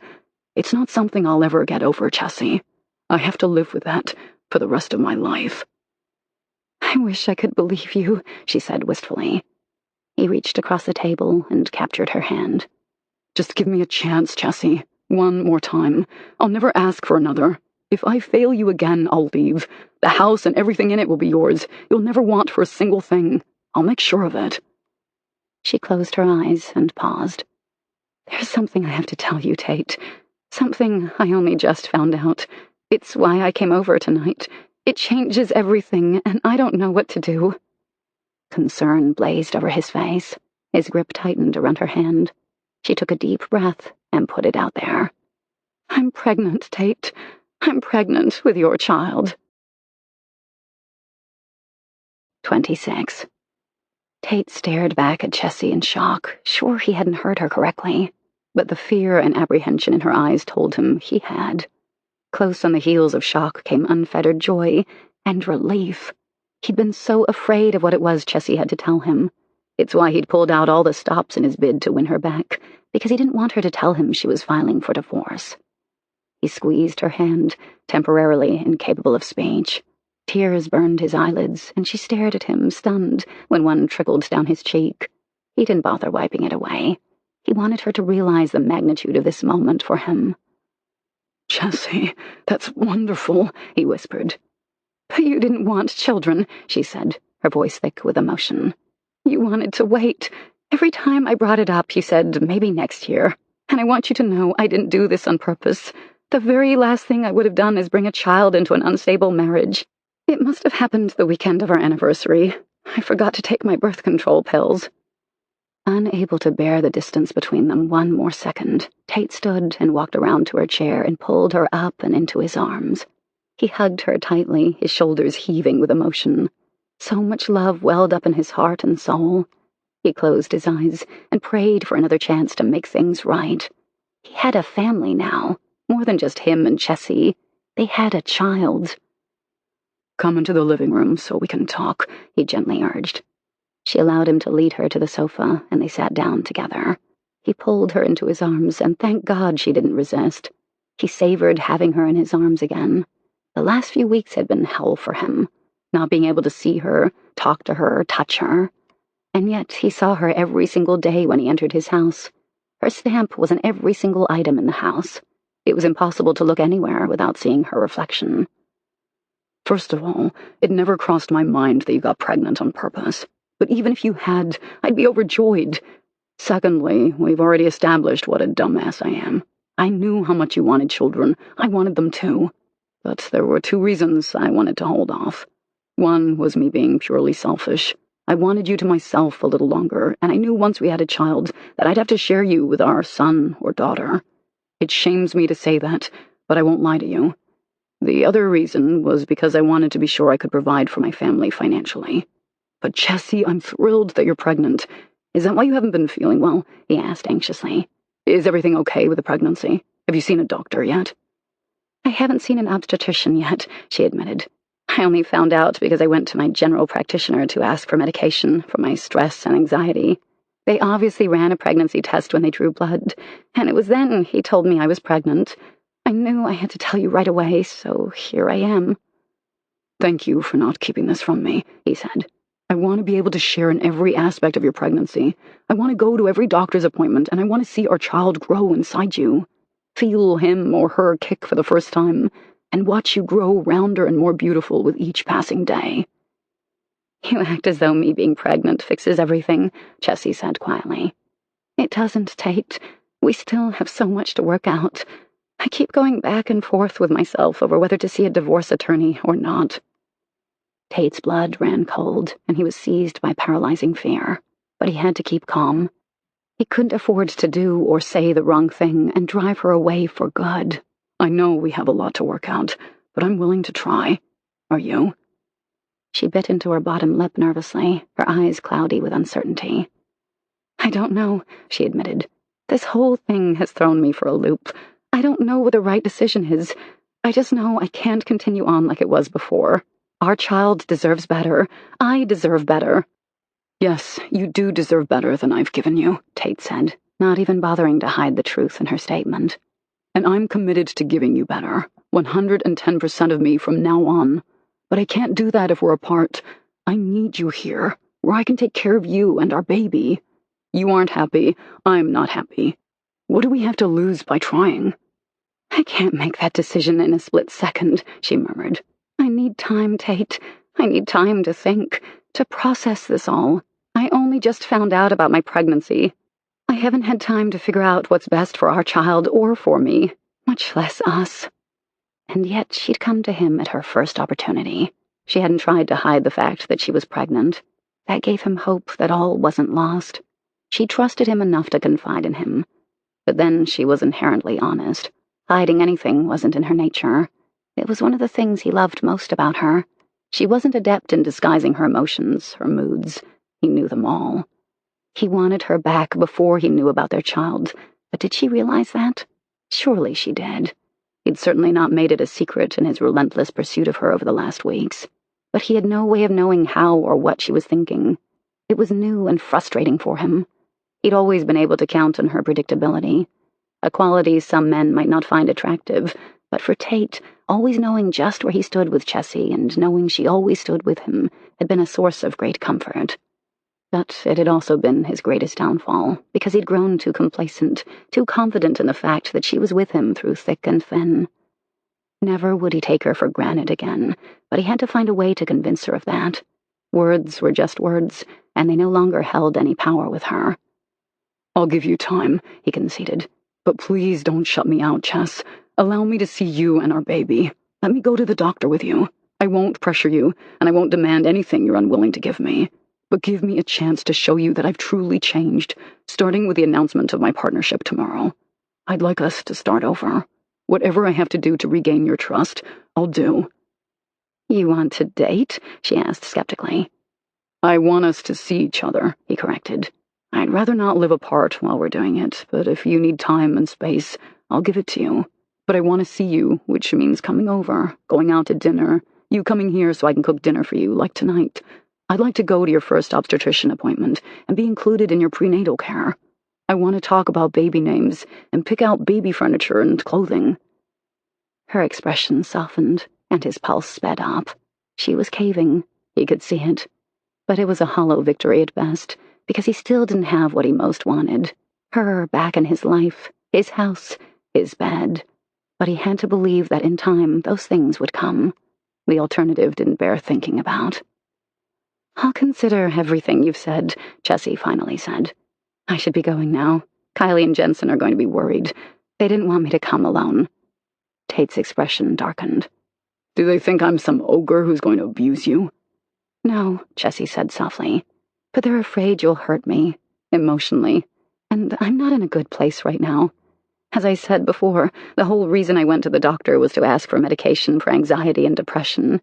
Instead, I found out I'm pregnant. I'm scared. More scared than I've ever been in my life.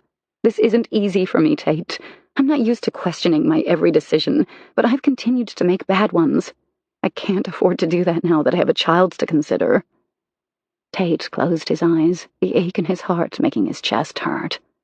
I wish you wouldn't go. I'd like you to stay so we can talk about the baby, our future. It hasn't been decided yet if we have a future, she pointed out. I'm open to seeing you, on my terms, not yours. But ultimately the decision resides with me, and I expect you to respect that. He bit his tongue against the urge to argue, to try and wear her down. Only her complete look of fragility and fatigue halted him. The last thing she needed was more stress piled on top of her. Patience. This was going to require patience, a trait he was very unfamiliar with. He'd never had to wait on anything in his life. When he'd met Chessy, he'd immediately known she was the one, and he'd pursued her and won her in short order. And now he'd lost her. "When can I see you, then?" he asked bluntly. "I'll call you," she said. He made a sound of impatience. If he waited for her to call, he may well wait forever. "I will call you, Tate," she said quietly. "I just need a few days. I have a lot of thinking to do. Perhaps we can get together this weekend." It took everything he had to sit there and agree when his gut was screaming at him to argue, to chip away at the wall between them until she gave in. But he didn't want a reluctant victory. He wanted it all. Chessy, their baby, her heart, soul, and body. And he wanted it given freely, not because he'd forced her into a corner. "I'll wait for your call, then," he finally conceded. "But promise me if anything crops up, if there are any problems with your pregnancy, that you'll let me know so I can be there." "I have no intention of keeping anything from you, Tate." She rose from the couch, and he caught her hand, reluctant for her to leave just yet. "Do you have to go now?" She nodded. "I don't want Kylie and Jensen or Joss and Dash to worry. They've worried enough about me lately." "I've worried about my girl, too," Tate said in a low voice. Hurt immediately echoed in her eyes at the endearment. He hadn't meant to land a blow. It just slipped out, a natural pet name he'd always used for her. "Tell me something, Tate," she said, cocking her head to the side. "Do you miss me? Or do you miss the convenience of having me around? Would any woman do in my stead? Do you just not like being alone?" He sucked in his breath at the hollow pain he felt in every word she uttered.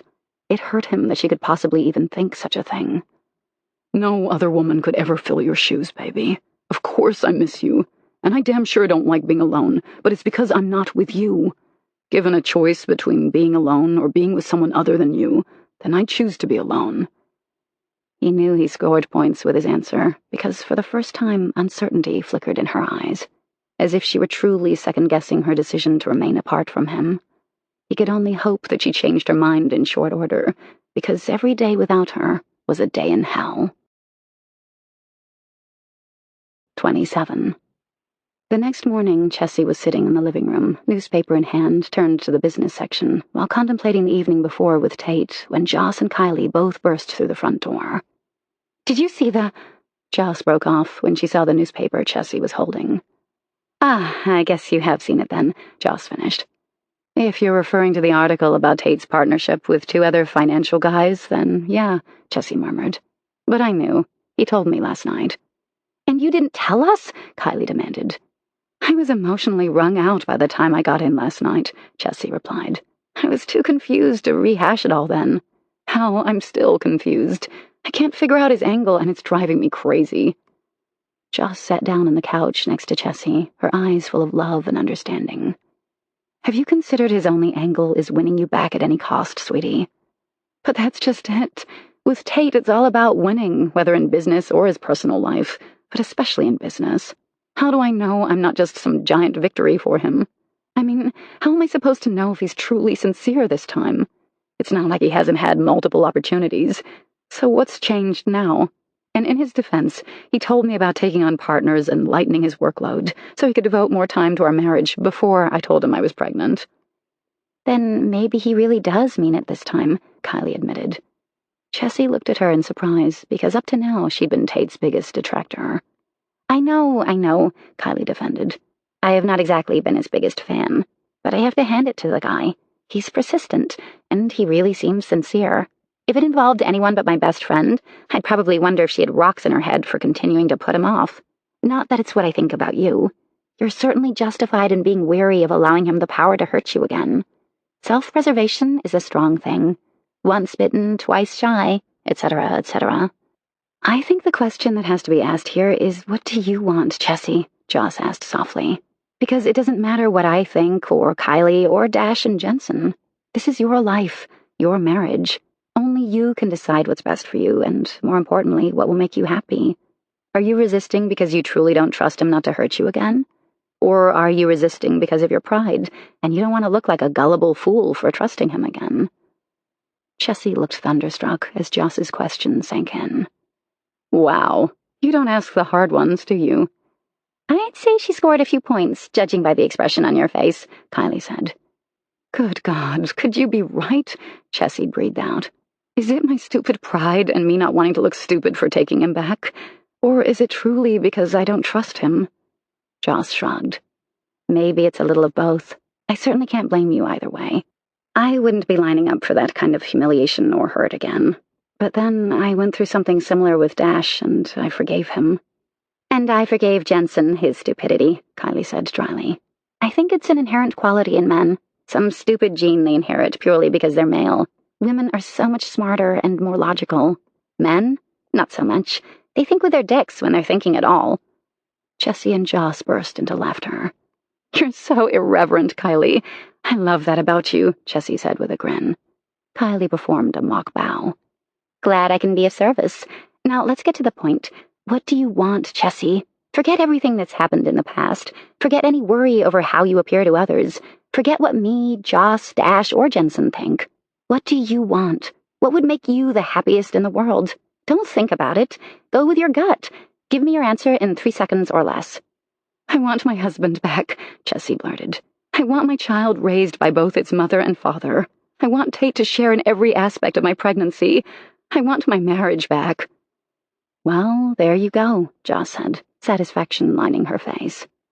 "Oh my God," Chessy whispered. "Is it truly that easy?" "No," Kylie said. "Nothing good is ever easy, or so Jensen always says. He said that about me in the beginning. I didn't appreciate the sentiment at the time, but that's because I was being difficult, and I knew it." Joss chuckled.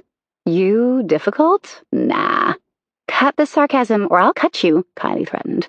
"As I was saying, Chessy," she said, pointedly ignoring Joss's smirk. "No, it's not that easy, but it can be. To quote Jensen yet again, and God, I'm starting to sound like his damn parrot, but he also says it can be as easy or as hard as we make it. The question is, which do you want to make it?" "I don't want it to be too easy for him," Chessy said hesitantly. "Shouldn't he have to work for it? If I make it too easy, then it opens the door for him to take advantage of me again, to take me for granted. And, well, this may make me sound like a terrible person, but part of me wants to punish him for what he did. He deserves to be punished." "Sweetie, I think you've made it pretty damn difficult for him over the last several weeks. Not that he didn't totally deserve it, but the guy is miserable. I'd say you're definitely punishing him," Joss said. "Oh yeah," Kylie agreed. "Jensen told me he's looked like complete shit every time he shows up over here demanding to see you, and that he looks like a kicked puppy when Jensen tells him to fuck off." Chessy winced.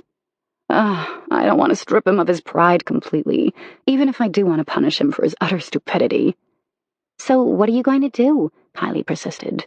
"I distinctly remember a turning point with both Joss and me when our men were being complete dumbasses, and if we hadn't taken matters in our own hands, we'd probably both still be single." "In other words, it's up to me to pull Tate's head out of his ass and show some mercy," Chessy said in a dry tone. "Well, not in so many words, but yeah, basically," Kylie said. "I know I'm repeating myself, but only if that's what you want. It's time to fish or cut bait. If you want a clean break, then make an appointment with a divorce attorney and move on with your life. If you want Tate back, then you need to get on the ball and tell him that. Either way, end your misery. Because right now, you're in a holding pattern, stuck in the mud, not going anywhere but deeper in the mire." "You certainly have a way with words," Joss muttered. "Am I right?" Kylie asked with a raised eyebrow. "Yes, you prickly bitch. You're always right," Joss said in exasperation. Chessy laughed again, realizing this was the most she'd laughed since she and Tate had split up. "God, I love you too," she said fervently. "I have to be the luckiest woman on earth to have such good friends. Best friends." "Sisters," Joss amended. "Yes, sisters from another mother," Kylie agreed. "So, not to beat you over the head, but for the 3rd time, what are you going to do? Or do you need our help figuring it out?" Chessy glanced down at the paper that was turned to the article on Tate's new partnership. She gazed thoughtfully at it and then checked her watch. "How long do you think it would take for y'all to totally glam me out? I mean, everything. Kick-ass dress, total fuck-me shoes. Hair, makeup, the complete works." Not long if we get moving, Joss said emphatically. Why? What's your plan? Well, it's currently noon, and according to this article, the newly formed MHL investment firm will host an open house at their new headquarters in the Woodlands between 1 and 3 p.m. today.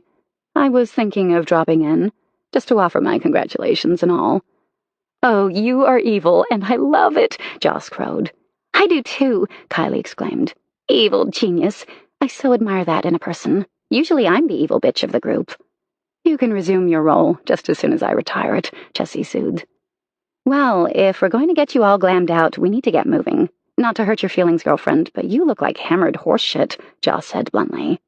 Gee, thanks. I feel so much better about wowing my husband now. Don't listen to her. Give us 45 minutes and you'll look like $1 million. Just make sure you don't puke on anyone at the reception, Kylie said with an evil grin. 28. The divider between the two conference rooms had been opened up to make one huge room, and it was filled nearly to capacity for the open house reception for the launch of MHL Financial Services. Tate should have been thrilled with the turnout, but his heart wasn't in it. He smiled when appropriate, exchanged pleasantries and meaningless chit-chat, answered in-depth questions about why a prospective client should choose his firm over a competitor. It was going off without a hitch. So why wasn't he more triumphant? This is what he'd been working so hard for, right? Except that the one person who mattered the most wasn't here to share in his success. With a sigh, he politely excused himself from the couple he'd been conversing with and went in search of one of the waiters circling with glasses of wine on his tray. Tate had made sure that only the best was served. Good wine, good champagne, and he'd hired an excellent catering service and spared no expense in ensuring the food was fabulous. As he collected a glass and brought it to his lips, he saw her. He damn near choked on the liquid in his mouth and had to cough so he didn't aspirate it into his lungs. Chessy stood across the room, so heart-stoppingly beautiful that he forgot to breathe. She positively sparkled, and he wasn't the only one to have noticed. People stopped and openly stared, drawn to Chessy's radiance. She wore a soft smile, her eyes filled with warmth as she searched the crowd. For him? Had she come for him? He was afraid to hope, but why else would she be here? How had she even known, for that matter? Her hair was arranged artfully atop her head, soft ringlets cascading down her slender neck. She wore the simple yet elegant diamond earrings he'd given her for their anniversary one year, but what took his breath away was the collar she wore, the one she'd taken off and, to his knowledge, hadn't worn since that fateful night at the house. And the shoes. God, the shoes. He wanted to charge across the room, take her into the nearest office and fuck her senseless right on the desk. Her dress, while modest, clung to her every curve, outlining in magnificent detail her spectacular figure. His tongue was dry in his mouth, and he couldn't even swallow. Then she found him in the crowd, their gazes locking, and she smiled, a brilliant, welcoming smile that nearly buckled his knees. She started forward, navigating her way through the crowd. Finally finding his own footing, he parted his way through the crowd, determined to meet her halfway. When they drew abreast of each other, Tate simply pulled her into his arms, uncaring that they were likely causing a stir. He held on to her, closing his eyes at the simple pleasure of having her in his arms. "I'm so glad you came," he whispered. "But how did you know?" She drew away and smiled tenderly up at him. "I read about it in the paper. Why didn't you tell me about it?" "I wasn't sure you'd want to come," he admitted. "If it's important to you, it's important to me," she said softly. Hope surged through his heart, hope that he was afraid to allow himself to feel. "We'll talk about it later," she whispered. "For now, introduce me to your new partners. You have clients to court and entertain. I'll be here when it's over, and then you can take me home so we can talk." He was precariously close to breaking down and losing it right here in the middle of the crowded room, and he didn't give one damn. Wrapping his arm around her waist, anchoring her possessively to his side, he pushed through the crowd and introduced her not only to his new partners, but to several of his clients. Watching Chessy demonstrate her natural charm and effervescence was like seeing magic. She mesmerized her captive audience and had them all eating out of the palm of her hand. Why had he ever stopped bringing her to client dinners and events? At the time, he hadn't wanted to burden her, but now he could see that she'd taken it as a rejection of her, when nothing could be further from the truth. He was bursting with pride over her.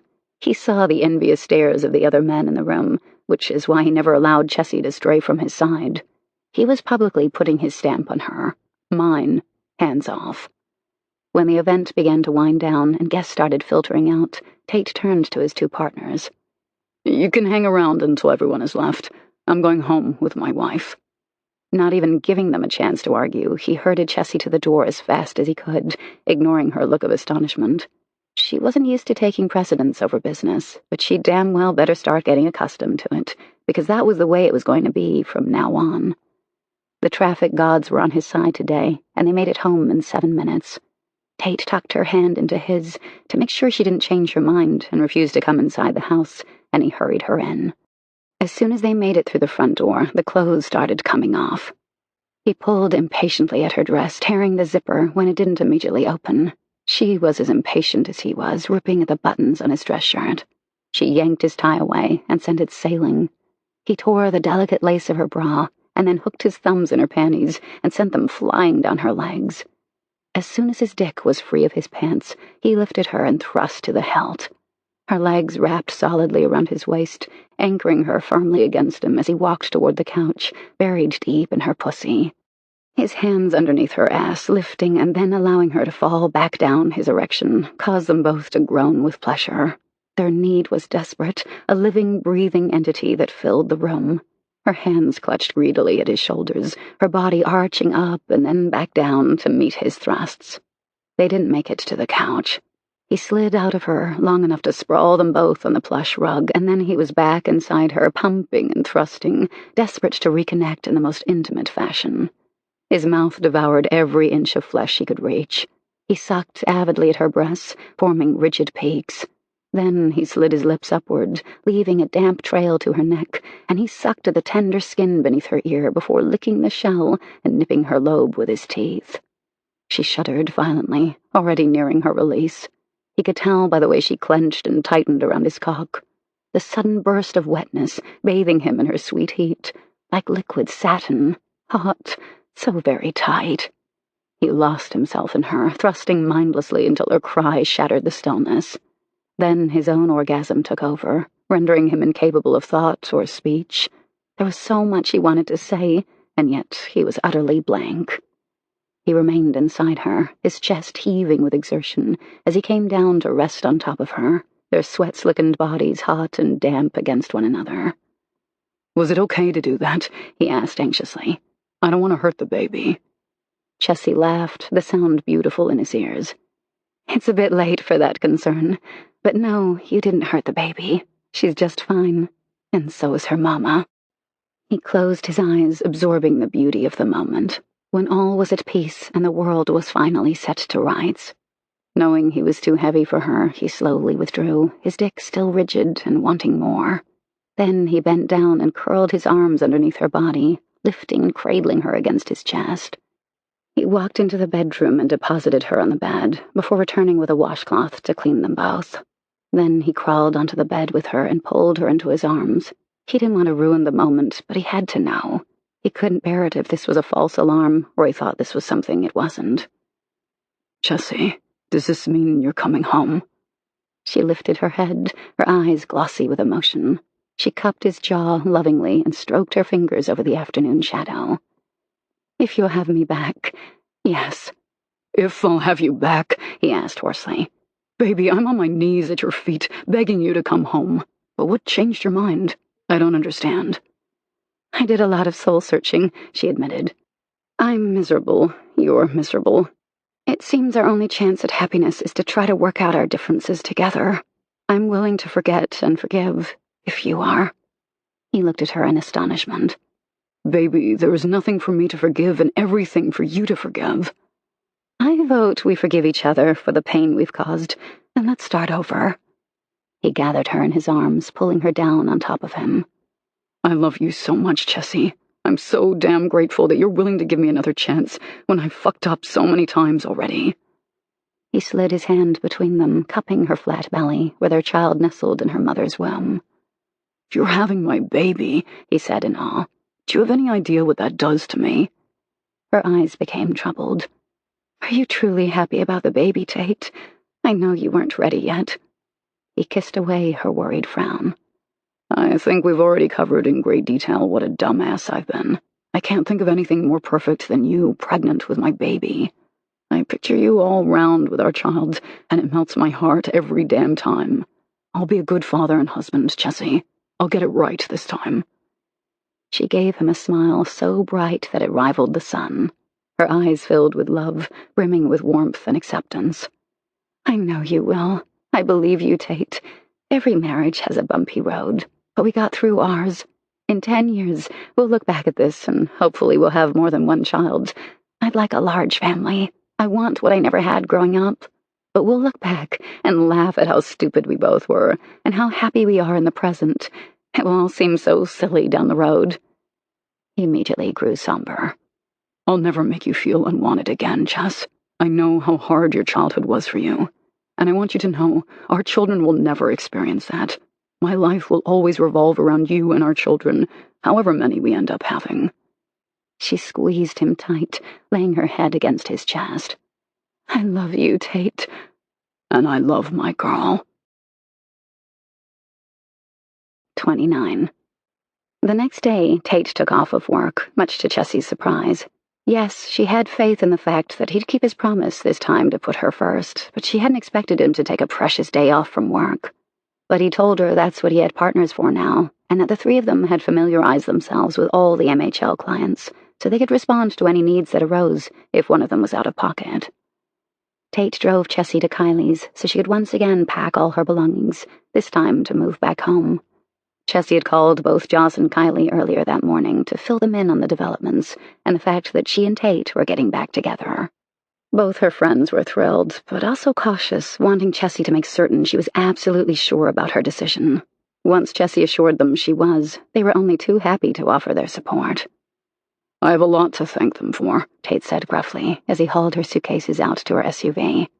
They took good care of my girl and didn't let her shoulder this alone. She smiled. That's what friends are for. You'll excuse me if I say, I hope to hell you never need them this way again.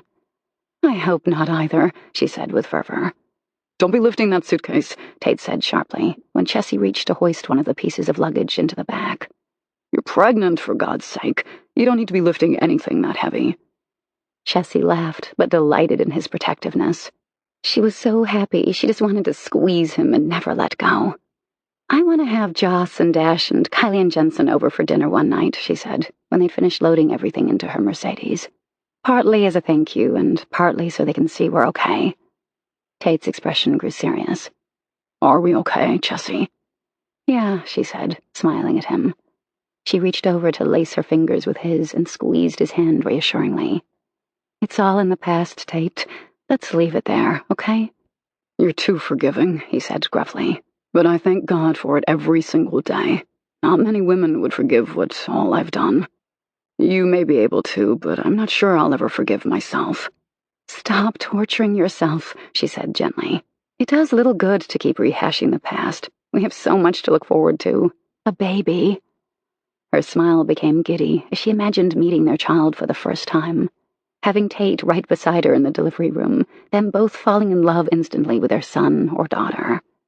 His expression softened, and he too smiled. I can't wait. Me either. Now, are you going to feed me, or do I have to starve to death? He chuckled. My girl's demanding.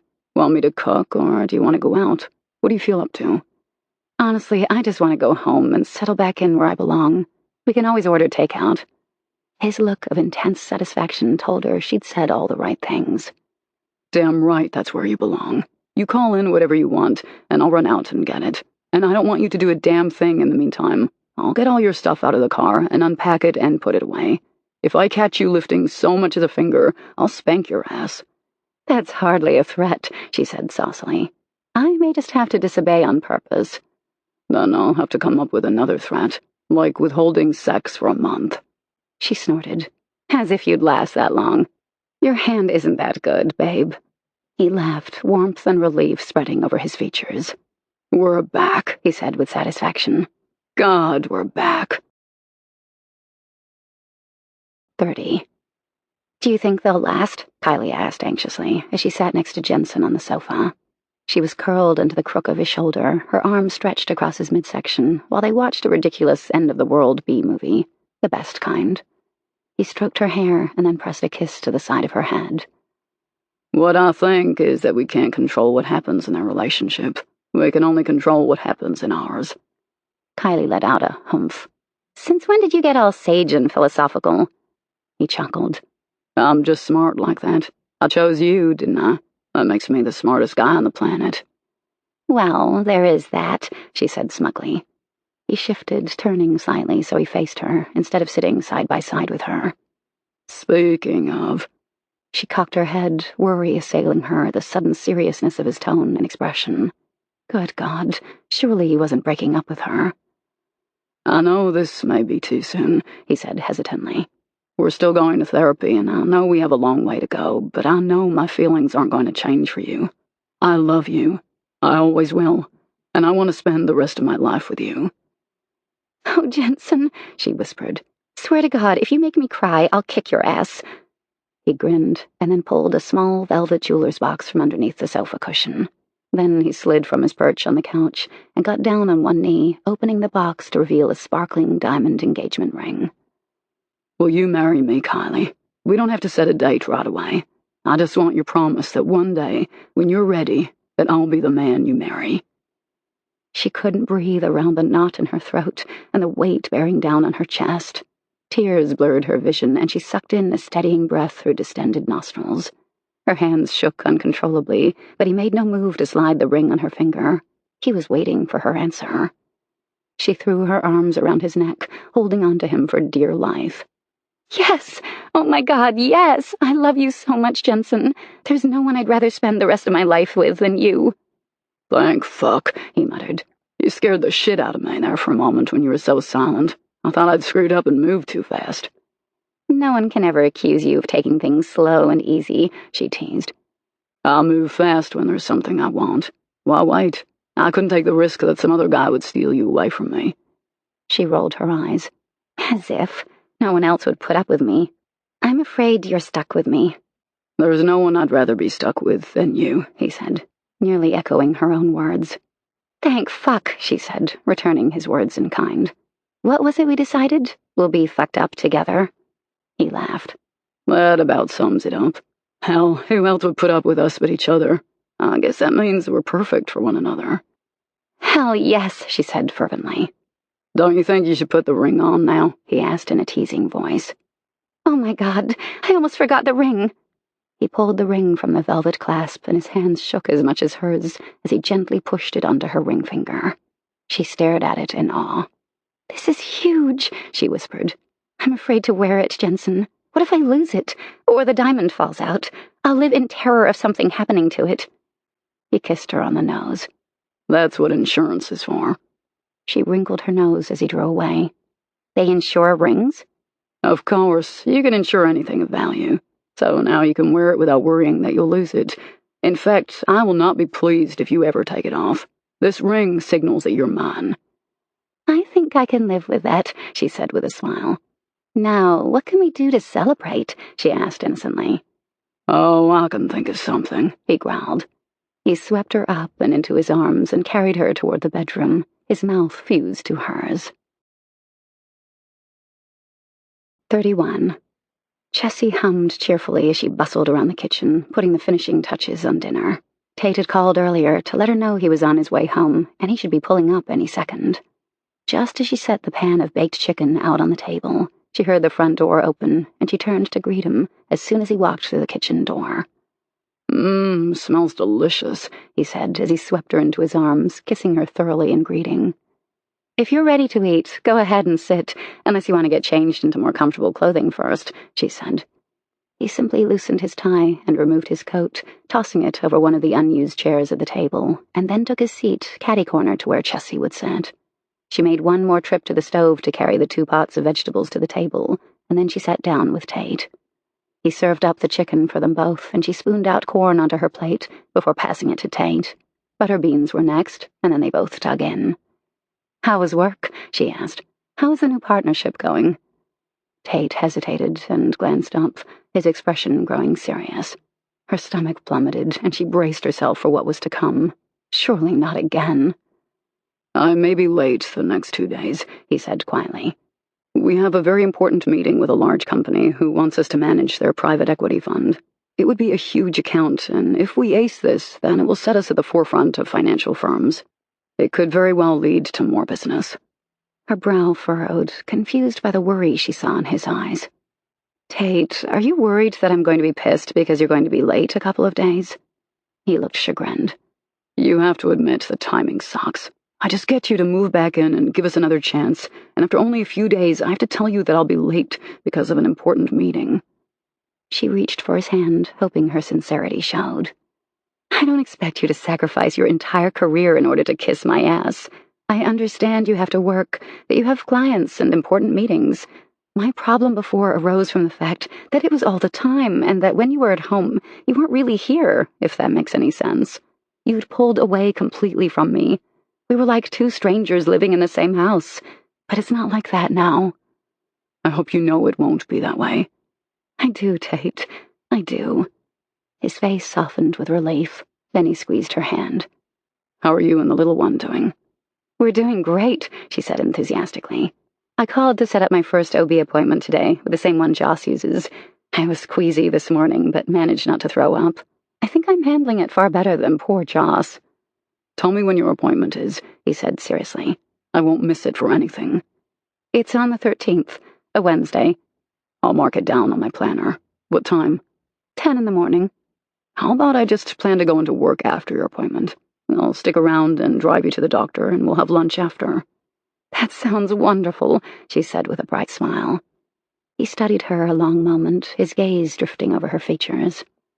"You look happy," he said. "I hadn't realized how long it's been since you truly looked happy. I'm so sorry, Chess." Her heart softened to the vulnerability and true regret in his voice. "You make me happy, Tate. You've always had the power to make me the happiest woman on earth." Left unsaid was that he also had the power to make her the unhappiest woman in the world. But he understood. "If you're going to miss dinner tomorrow night, I may see if Joss and Kylie want to go out," Chessy said. Tate nodded. "Tomorrow we're holding a planning meeting. Not sure when we'll wrap up, but we're planning to have dinner delivered to the office and eat there. Day after tomorrow, we'll be in meetings starting at 11 with the CEO and CFO of Calder Enterprises. We'll have lunch and then give a presentation and then likely have dinner, so I'll be out of pocket all day." Chessy stood to clear her plate from the table, and she dropped a kiss on Tate's cheek. "I have every confidence you'll win the account."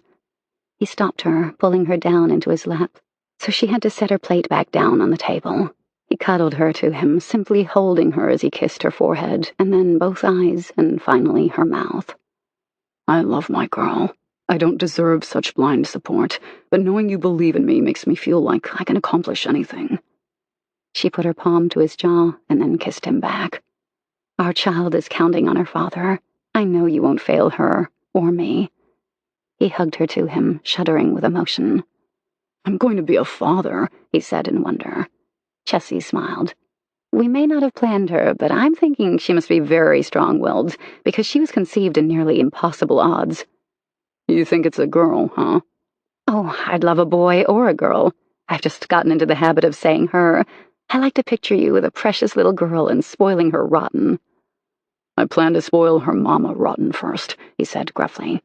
"I haven't been a very good dominant, Chessy, but that's all going to change, provided you still want my dominance. I'd understand if you didn't." She stared lovingly at him. "I'm yours, Tate. You own me, heart and soul. I need your dominance. I don't want you to start trying to be someone you're not because you're afraid that I've changed. I've been waiting here all along for you, the real you, to come back to me." "In that case, forget the dishes and go into the bedroom. Take your clothes off and kneel in the middle of the bed." Excitement coursed through Chessy's veins at the rough command in Tate's voice. God, he sounded just like the Tate she knew and loved so well. She wasted no time in getting off his lap and hurrying toward the bedroom. She also didn't waste any time worrying over whether their activities would hurt their baby, because she trusted Tate implicitly. He'd never go too far, and would always be mindful of their little one. She undressed with little care, tossing her clothing on the floor in front of the walk-in closet. Then she climbed onto the bed and knelt in the center, facing the doorway so she'd immediately see Tate's expression when he walked in. A few moments later, he walked through the door, holding several lengths of soft rope, deep red in color.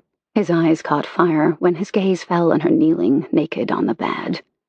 "Lie back," he said in a husky voice. "Reach your hands toward the headboard and spread your legs toward the foot of the bed." She obediently complied, arranging herself so she was comfortable before lifting her hands above her head so that her knuckles just grazed the headboard. "Who does my girl belong to?" Tate asked, the question familiar. "You," she whispered, arching her back as he trailed a fingertip down the middle of her body, over her belly and between her legs, where he stroked and petted her most intimate flesh.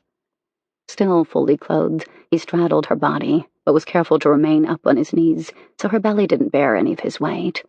Then he reached above her head and coiled one length of the rope around her wrists before pulling it tightly upward to tether it to the headboard.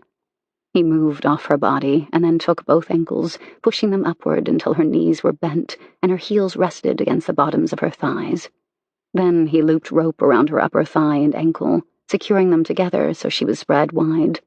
He repeated the process with her other ankle, and then glanced at her to silently question her comfort level. She gave him a reassuring smile, so he'd know she was fine. How could she not be? He stepped away from the bed and began slowly undressing. She stared unabashedly at him, drinking in his muscular body as he stripped down to his white briefs. The bulge of his erection was straining against his underwear, a rigid bow trying to push through. Knowing what she liked, he reached inside his underwear instead of simply pulling the briefs down his legs, and he pulled out his cock, stroking it as it strained upward toward his abdomen. She licked her lips in anticipation, and he groaned. Then, as if deciding to be generous and give her again what she wanted, he climbed onto the bed, using one hand to turn her face toward him. He positioned his cock at her lips and tapped her cheek in a command to open for him. He slid in immediately, his taste filling her mouth. She sucked avidly, running her tongue over the veins in the head, teasing and tracing every inch. Moisture beaded on the tip of his cock, and she licked it away, humming her pleasure. For several more minutes, he thrust gently into her mouth until she had to stretch to accommodate his burgeoning girth. Then, finally, he pulled free, and she sucked in breaths to catch up, her nostrils flaring with the effort. "It's my turn to taste you," he said, satisfaction edging his voice. He crawled between her splayed open thighs, her ankles bound to the bottoms of her thighs, rendering her completely helpless to whatever he chose to do. His hands slid over her breasts, tenderly caressing and plumping them. "Tell me if I hurt you," he said gravely. "I know you're more sensitive now. The last thing I want to do is cause you discomfort." "You won't hurt me," she whispered. "Just don't be as rough with them as you can sometimes be." He cupped her belly possessively and then leaned down and kissed the spot where her womb would one day expand with their growing child. His tenderness brought tears to Chessy's eyes, and her heart seized with love for this man. No, things hadn't always been easy for them, but what marriage was perfect? Wasn't that what love and marriage were all about? Enduring the rocky roads, making mistakes, and ultimately forgiving. He nuzzled his way to her pussy, the flesh parted from the way she was bound. He licked and then sucked at her clit, causing her pelvis to clench and spasm underneath his expert mouth. "I love seeing you this way," he said, his voice laced with desire and emotion. "Bound, beautiful, completely at my mercy. But, baby, I'll have the tenderest of mercies with you." She shivered when his mouth returned to her pussy, licking, sucking in all the right places. His tongue slid inward, licking shallowly inside her, giving her a preview of what it would feel like when his cock replaced his tongue. "Does my girl want my dick?" "Yes, please," she begged. "Take me, Tate. Own me. Show me I'm yours. Forever yours." He slid up her body, positioning himself at her opening, but he only inserted the head of his penis inside her, thrusting with shallow little movements, tormenting her until she was sobbing with need. Then, with one forceful thrust, the teasing was over. He seated himself to the hilt, causing her to gasp at the instant fullness. It was a delicious balance of pleasure and pain, because Tate was a large man, and it wasn't easy to gain full depth. Her legs bound, her arms bound, there was nothing she could do except lie there and take whatever he did to her. He thrust into her over and over, his hips arching, his entire body covering hers, undulating and writhing. His eyes were closed in exquisite torture, his forehead creased with tension. His hips began slapping against her, frenzied, as he pushed them closer and closer to the edge. Come for me, baby. Give me your release. Let me feel your wetness around my dick. She let out a frantic cry as her orgasm crashed over her like breaking ocean waves. Her fingers curled into tight fists, straining against her bonds. She felt completely stretched to capacity, the aching fullness a delicious pleasure. The friction he caused by his swollen cock sent a surge of indescribable ecstasy cascading through her body. And then he yanked himself from her pussy and reached down, grasping his cock. He pumped his hand up and down, his semen spurting onto her belly and then higher onto her breasts, marking her, branding her his possession. He glanced down at the ropes of semen glistening on her skin, his eyes predatory and gleaming with satisfaction. My girl, he said gruffly. He cupped her belly. My child. She smiled up at him, exhausted by her orgasm. We're both yours, Tate. Always. Let me get something to clean my girl up, and then I'll untie you, so I can hold you in my arms. 32. Chessy was jittery and anxious for Tate's big presentation today. True to his word, he'd been late the night before and had been exhausted when he'd gotten home. They'd gone to bed, and he'd slept with her firmly nestled in his arms. This morning, he'd been awake early and had left the house at 6, dressed in his most expensive suit. He'd looked positively delicious. It was all she could do to refrain from jumping his bones, but that would make him late, and she knew how important today's presentation was. Not knowing how to pass the hours until Tate could tell her the results, she decided to do a thorough cleaning of the house, since it had gone unattended in the time she'd been gone. She dusted and got rid of all the clutter, made up the bed and put a load of laundry to wash. Then she went to clean the kitchen floors, since that was her biggest annoyance. Tate had wanted to hire a cleaning lady to come in twice a week, because he hadn't wanted Chessy to bear the workload of cleaning, but Chessy had refused. The idea of a stranger coming into her house gave her the shudders. She'd rather just do it herself, so she'd know it was done right. She dragged out the mop and then filled the sink with water and a cleaning agent. Then she started at the farthest point, mopping her way back toward the sink. When she was finished, she surveyed the sparkling floor with satisfaction.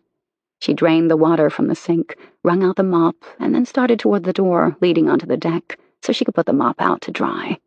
She never even saw the still wet patch of floor, and as soon as her foot came down on it, she went flying, her feet coming out from underneath her. She landed with a painful thud that knocked the breath from her. So stunned by the incident, she lay there trying to collect herself. She mentally went over every part of her body, trying to figure out if she was hurt. It seemed everything hurt. She cautiously moved her arms and legs, but when she tried to maneuver herself upward, pain surged through her back and abdomen. She froze, panic flooding her mind. The baby. Oh God, what if the baby was hurt? What if this caused her to miscarry? She was scared to death to even move.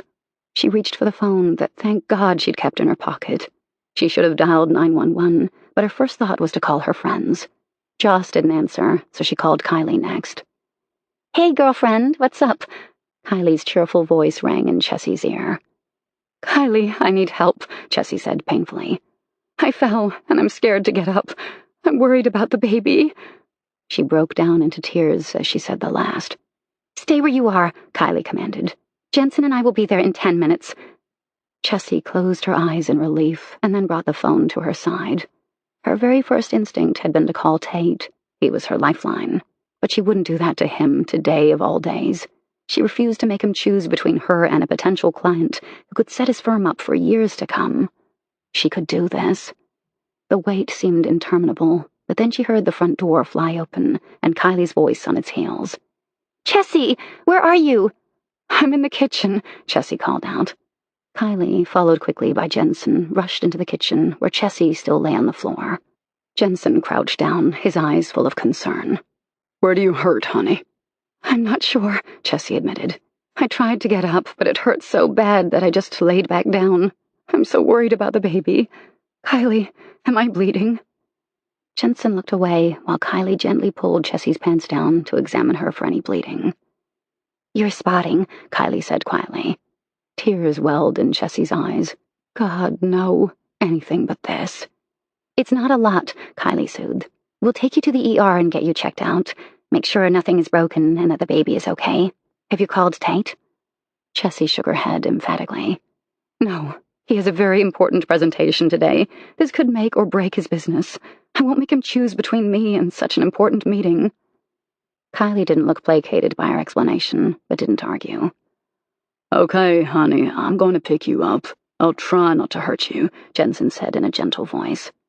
Chessy tensed as Jensen curled his arms underneath her and lifted her effortlessly into his arms. She winced, her back protesting the movement.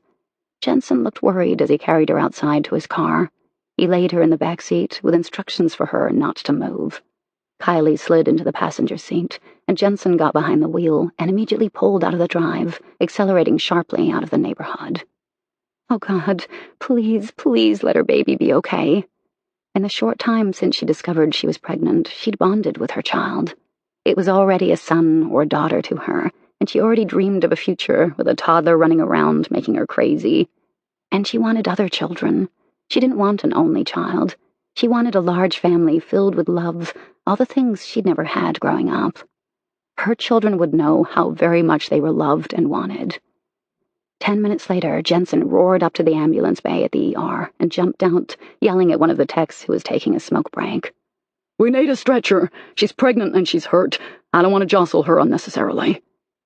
In a few minutes, she was carefully loaded onto a stretcher and hustled into a cubicle in the ER, where a nurse immediately began to ask her what happened and examined her for possible injuries. I'm just a few weeks pregnant, Chessy said tearfully. And I'm spotting. Does that mean I'm losing her? The nurse patted her hand reassuringly. Spotting is normal in the first weeks of pregnancy, but we'll do a sonogram and do blood work to check your HCG levels. I'm sure your baby will be just fine. It's you we need to worry about. Your left arm looks to be broken, or at least severely bruised. We'll have to take x-rays, and of course we'll take the necessary precautions to protect your baby. Chessy heaved a sigh of relief. She didn't care about herself. She just wanted her baby to be all right. Kylie and Jensen crowded in on either side of Chessy.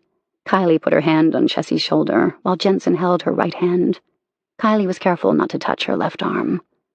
For the first time, Chessy looked down at her arm, and her mouth dropped open. It did indeed look broken. It was swollen, and already bruising was evident. A few minutes later, the tech came in and wheeled her down the hall to the x-ray room. It only took a few moments for him to x-ray her arm, but he also did ones of her ribs and her abdomen. When he wheeled her back into the room, Joss and Dash were there, waiting with Kylie and Jensen. Chessy teared up again. She loved her friends dearly, but what she really wanted was her husband. She needed his strength and his reassurance, but she couldn't ask him to sacrifice such an important opportunity for his firm. Chessy, oh my God, are you all right? Joss asked in concern. What happened? Dash asked in a grim voice. They were interrupted when the sonogram tech came in, pushing a portable sonogram machine with a wand attached. Chessy's eyes widened when they told her they would be doing an internal sonogram, since it was so early in her pregnancy. The fear and anxiety became too much. This was the moment where she'd discover whether or not her baby had survived her stupidity. She'd never forgive herself if she'd caused the death of her child. She burst into uncontrollable sobs, tears streaking down her cheeks. Her entire body shook, and the pain from her arm became unbearable. To her utter shock, the door flew open, and Tate filled the doorway, his gaze immediately seeking Chessy. He looked haggard and worried, but relief flooded his features when he saw her. But as he registered her sobs, his look turned to one of devastation. He flew over to her side, all but pushing the others away. Chessy, are you all right? He demanded. What happened? Is the baby okay? What are you doing here? She asked in astonishment, some of her tears abating as she took in the fact that her husband was here. Not at a meeting. He was here with her. Tate, you can't miss the presentation today. How did you even know I was here? Dash called me, Tate said grimly. But you should have been the one to call me. Chessy, nothing is more important than you. Fuck the presentation. That's what I have partners for now. If we get it, we get it. If not, there will be other opportunities. But my sole priority is you and your safety and our child. Chessy burst into tears again, and Tate leaned down, carefully pulling her into his arms. Don't cry, baby. Please don't cry. It'll be all right. I swear it. If this pregnancy doesn't work out, we'll have others. I'll give you as many babies as you want." Her heart filled with love. Her emotions were out of control. Tate had chosen her. She hadn't asked him to, hadn't expected him to leave such an important meeting. But he'd come. "It breaks my heart that you're so overwhelmed by the fact that I came," Tate said, sorrow swamping his face. "But Chessy, I'll always choose you. I know in the past I haven't, but from now on you are my #1 priority. You should have called me, but I understand why you didn't. But from now on, I expect you to always tell me what's going on with you, especially when you're hurt and in the hospital and worried that you've lost our baby." "I love you," she whispered. "I love you so much." "I love you too, baby." The sonogram tech cleared his throat. "If you'll all leave the room, I'll do the sonogram and confirm whether or not the baby is still safely in her mother's womb." "I'm not leaving," Tate growled. He positioned himself by Chessy's side and curled his arm underneath her so he supported her upper body. Joss, Kylie, Jensen, and Dash discreetly left the room, and the sonogram tech pulled up the gown they changed her into and quietly explained the process of an internal sonogram. The wand would be inserted into her vagina, and the images would show up on the screen of the sonogram machine. "Let's hope for the best," the tech said with a smile. "Your spotting was minimal, and it's quite normal in the early stages of pregnancy. Chances are it had nothing to do with your fall at all." Silence descended as the tech began the sonogram. Tate had Chessy firmly anchored in his arms, and he gripped her right hand, squeezing tightly. He was as afraid as she was. She could see the tension in his features, the fear in his eyes. Fear for her, and fear for their child. "There's the heartbeat. Everything looks good, little mama. Your baby is still right where it needs to be." Chessy burst into tears again. Tate touched his forehead to hers, relief etched in every facet of his face. "Our baby is just fine," he whispered. "But now we have to take care of you." He tenderly wiped her tears away, kissing the damp trails on her cheeks. "I'm so glad you're here," she said brokenly. "I wanted you here so bad, but I didn't want to mess up your presentation." "I'll always be here," he said gently. "You and our baby come first." He'd chosen her.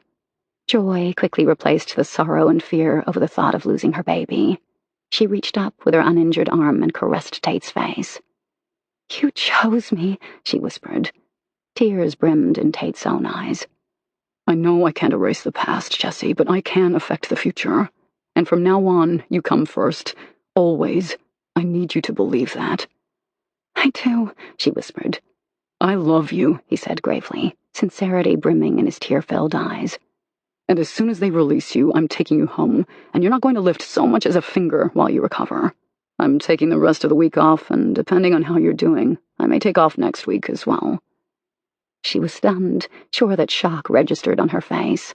He caressed her cheek, love and tenderness radiating from his eyes. "I chose you, Chessy. I'll always choose you." She smiled, ignoring the pain in her arm. She had everything in the world that mattered to her right here and now. Her baby was safe, and her husband was here. Everything was good. Finally, she was at peace. And she did believe Tate. All the doubts of the past, all the betrayals and disappointment melted away, leaving love and trust in their wake. Epilogue. Kylie decided to wait until after Joss's and Chessy's babies were born, before she and Jensen married. Joss and Chessy had complained that they could hardly be bridesmaids when they were big as a house. Jensen wasn't happy with the delay. He wanted Kylie to be legally his as soon as possible, and he didn't care if they had an actual wedding or not. He threatened to kidnap Kylie and elope to Vegas, but in the end he caved when Kylie told him how important it was that she be surrounded by her family on their special day. Joss gave birth to an 8-pound, 9-ounce baby boy. They named him Carson, in recognition of Joss's first husband and Dash's best friend. Not long after, Chessy delivered a 7-pound, 2-ounce baby girl. She smugly told Tate that she'd been right all along, and that she knew she was having a daughter. Tate had coddled her the entire time. He'd taken her home from the hospital on that horrible day when she'd feared the worst. Her arm had indeed been broken, and she'd worn a cast for 2 months. Tate hadn't allowed her to so much as lift a finger, and also true to his word, he'd spent much more time away from work and with her.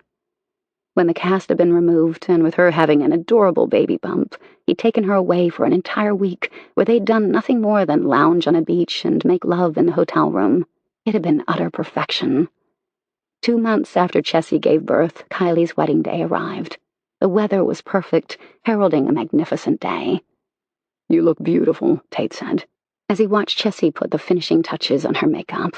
The bridesmaid dress was gorgeous, and to Chessy's delight, she was actually able to fit into the same size she'd worn before her pregnancy. The only problem was that her boobs were huge. Tate wasn't complaining about that at all. "You don't look so shabby yourself," Chessy said, admiring the black tuxedo he'd donned in order to be one of Jensen's attendants. Tate picked up Caroline, and when she started to fuss, he reached for her pacifier. Once inserted, Caroline sucked contentedly and immediately settled into sleep in her father's arms. It had been decided that Joss and Chessy would carry their babies with them down the aisle to stand for Kylie at her ceremony. Chessy just hoped that neither child started fussing through the service. She needn't have worried. The babies were perfectly content in their mother's arms. Joss and Chessy watched Kylie and Jensen pledge their love and the start of their lives together as man and wife, and they both started crying. Tate heaved an exasperated sigh and handed over a handkerchief to Chessy. "And to think we were worried about the babies crying," Dash muttered. Rings were exchanged, and then the minister pronounced them man and wife. Jensen pulled Kylie into a scorching kiss that made Chessy blush. Tate didn't know it yet, but tonight was the night she planned to tell him her doctor had told her she was perfectly able to resume sexual activity. To everyone's surprise and delight, Jensen swept Kylie into his arms and carried her down the aisle, instead of the traditional side-by-side walk down the aisle, after being pronounced man and wife. The others hurried after them and caught up to them in the vestibule of the church. Kylie hugged Joss and then Chessy. "Thank you for being here," she whispered. "It made my wedding so much more special to have the people I love the most around me." "I wouldn't have missed it for the world," Chessy said. "We love you, Kylie, and I'm so glad you're happy. You deserve happiness, and I think Jensen is perfect for you. I wish for you a long life of love and happiness." Tears glistened in Kylie's eyes. "I don't know what I'd do without you and Joss. I love you both." "I think Jensen is getting a wee bit impatient," Joss murmured. "He's ready to take you on your honeymoon." Kylie blushed, but turned only to be swept into her husband's arms again. He carried her to the waiting limo and put her inside. Then he turned with a grin and waved at his group of friends. "Thank you all for making this so special for Kylie.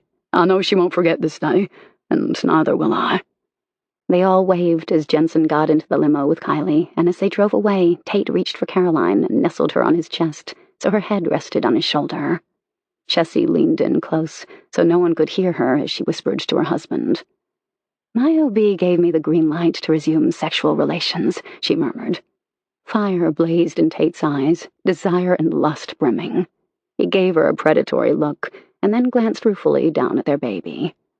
"I'm going to set a record in getting her down for the night.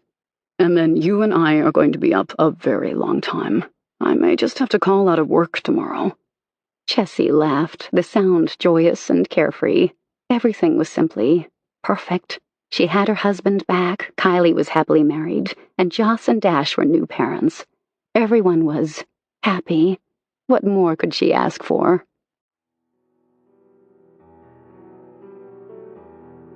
We hope you... Audible hopes you have enjoyed this program.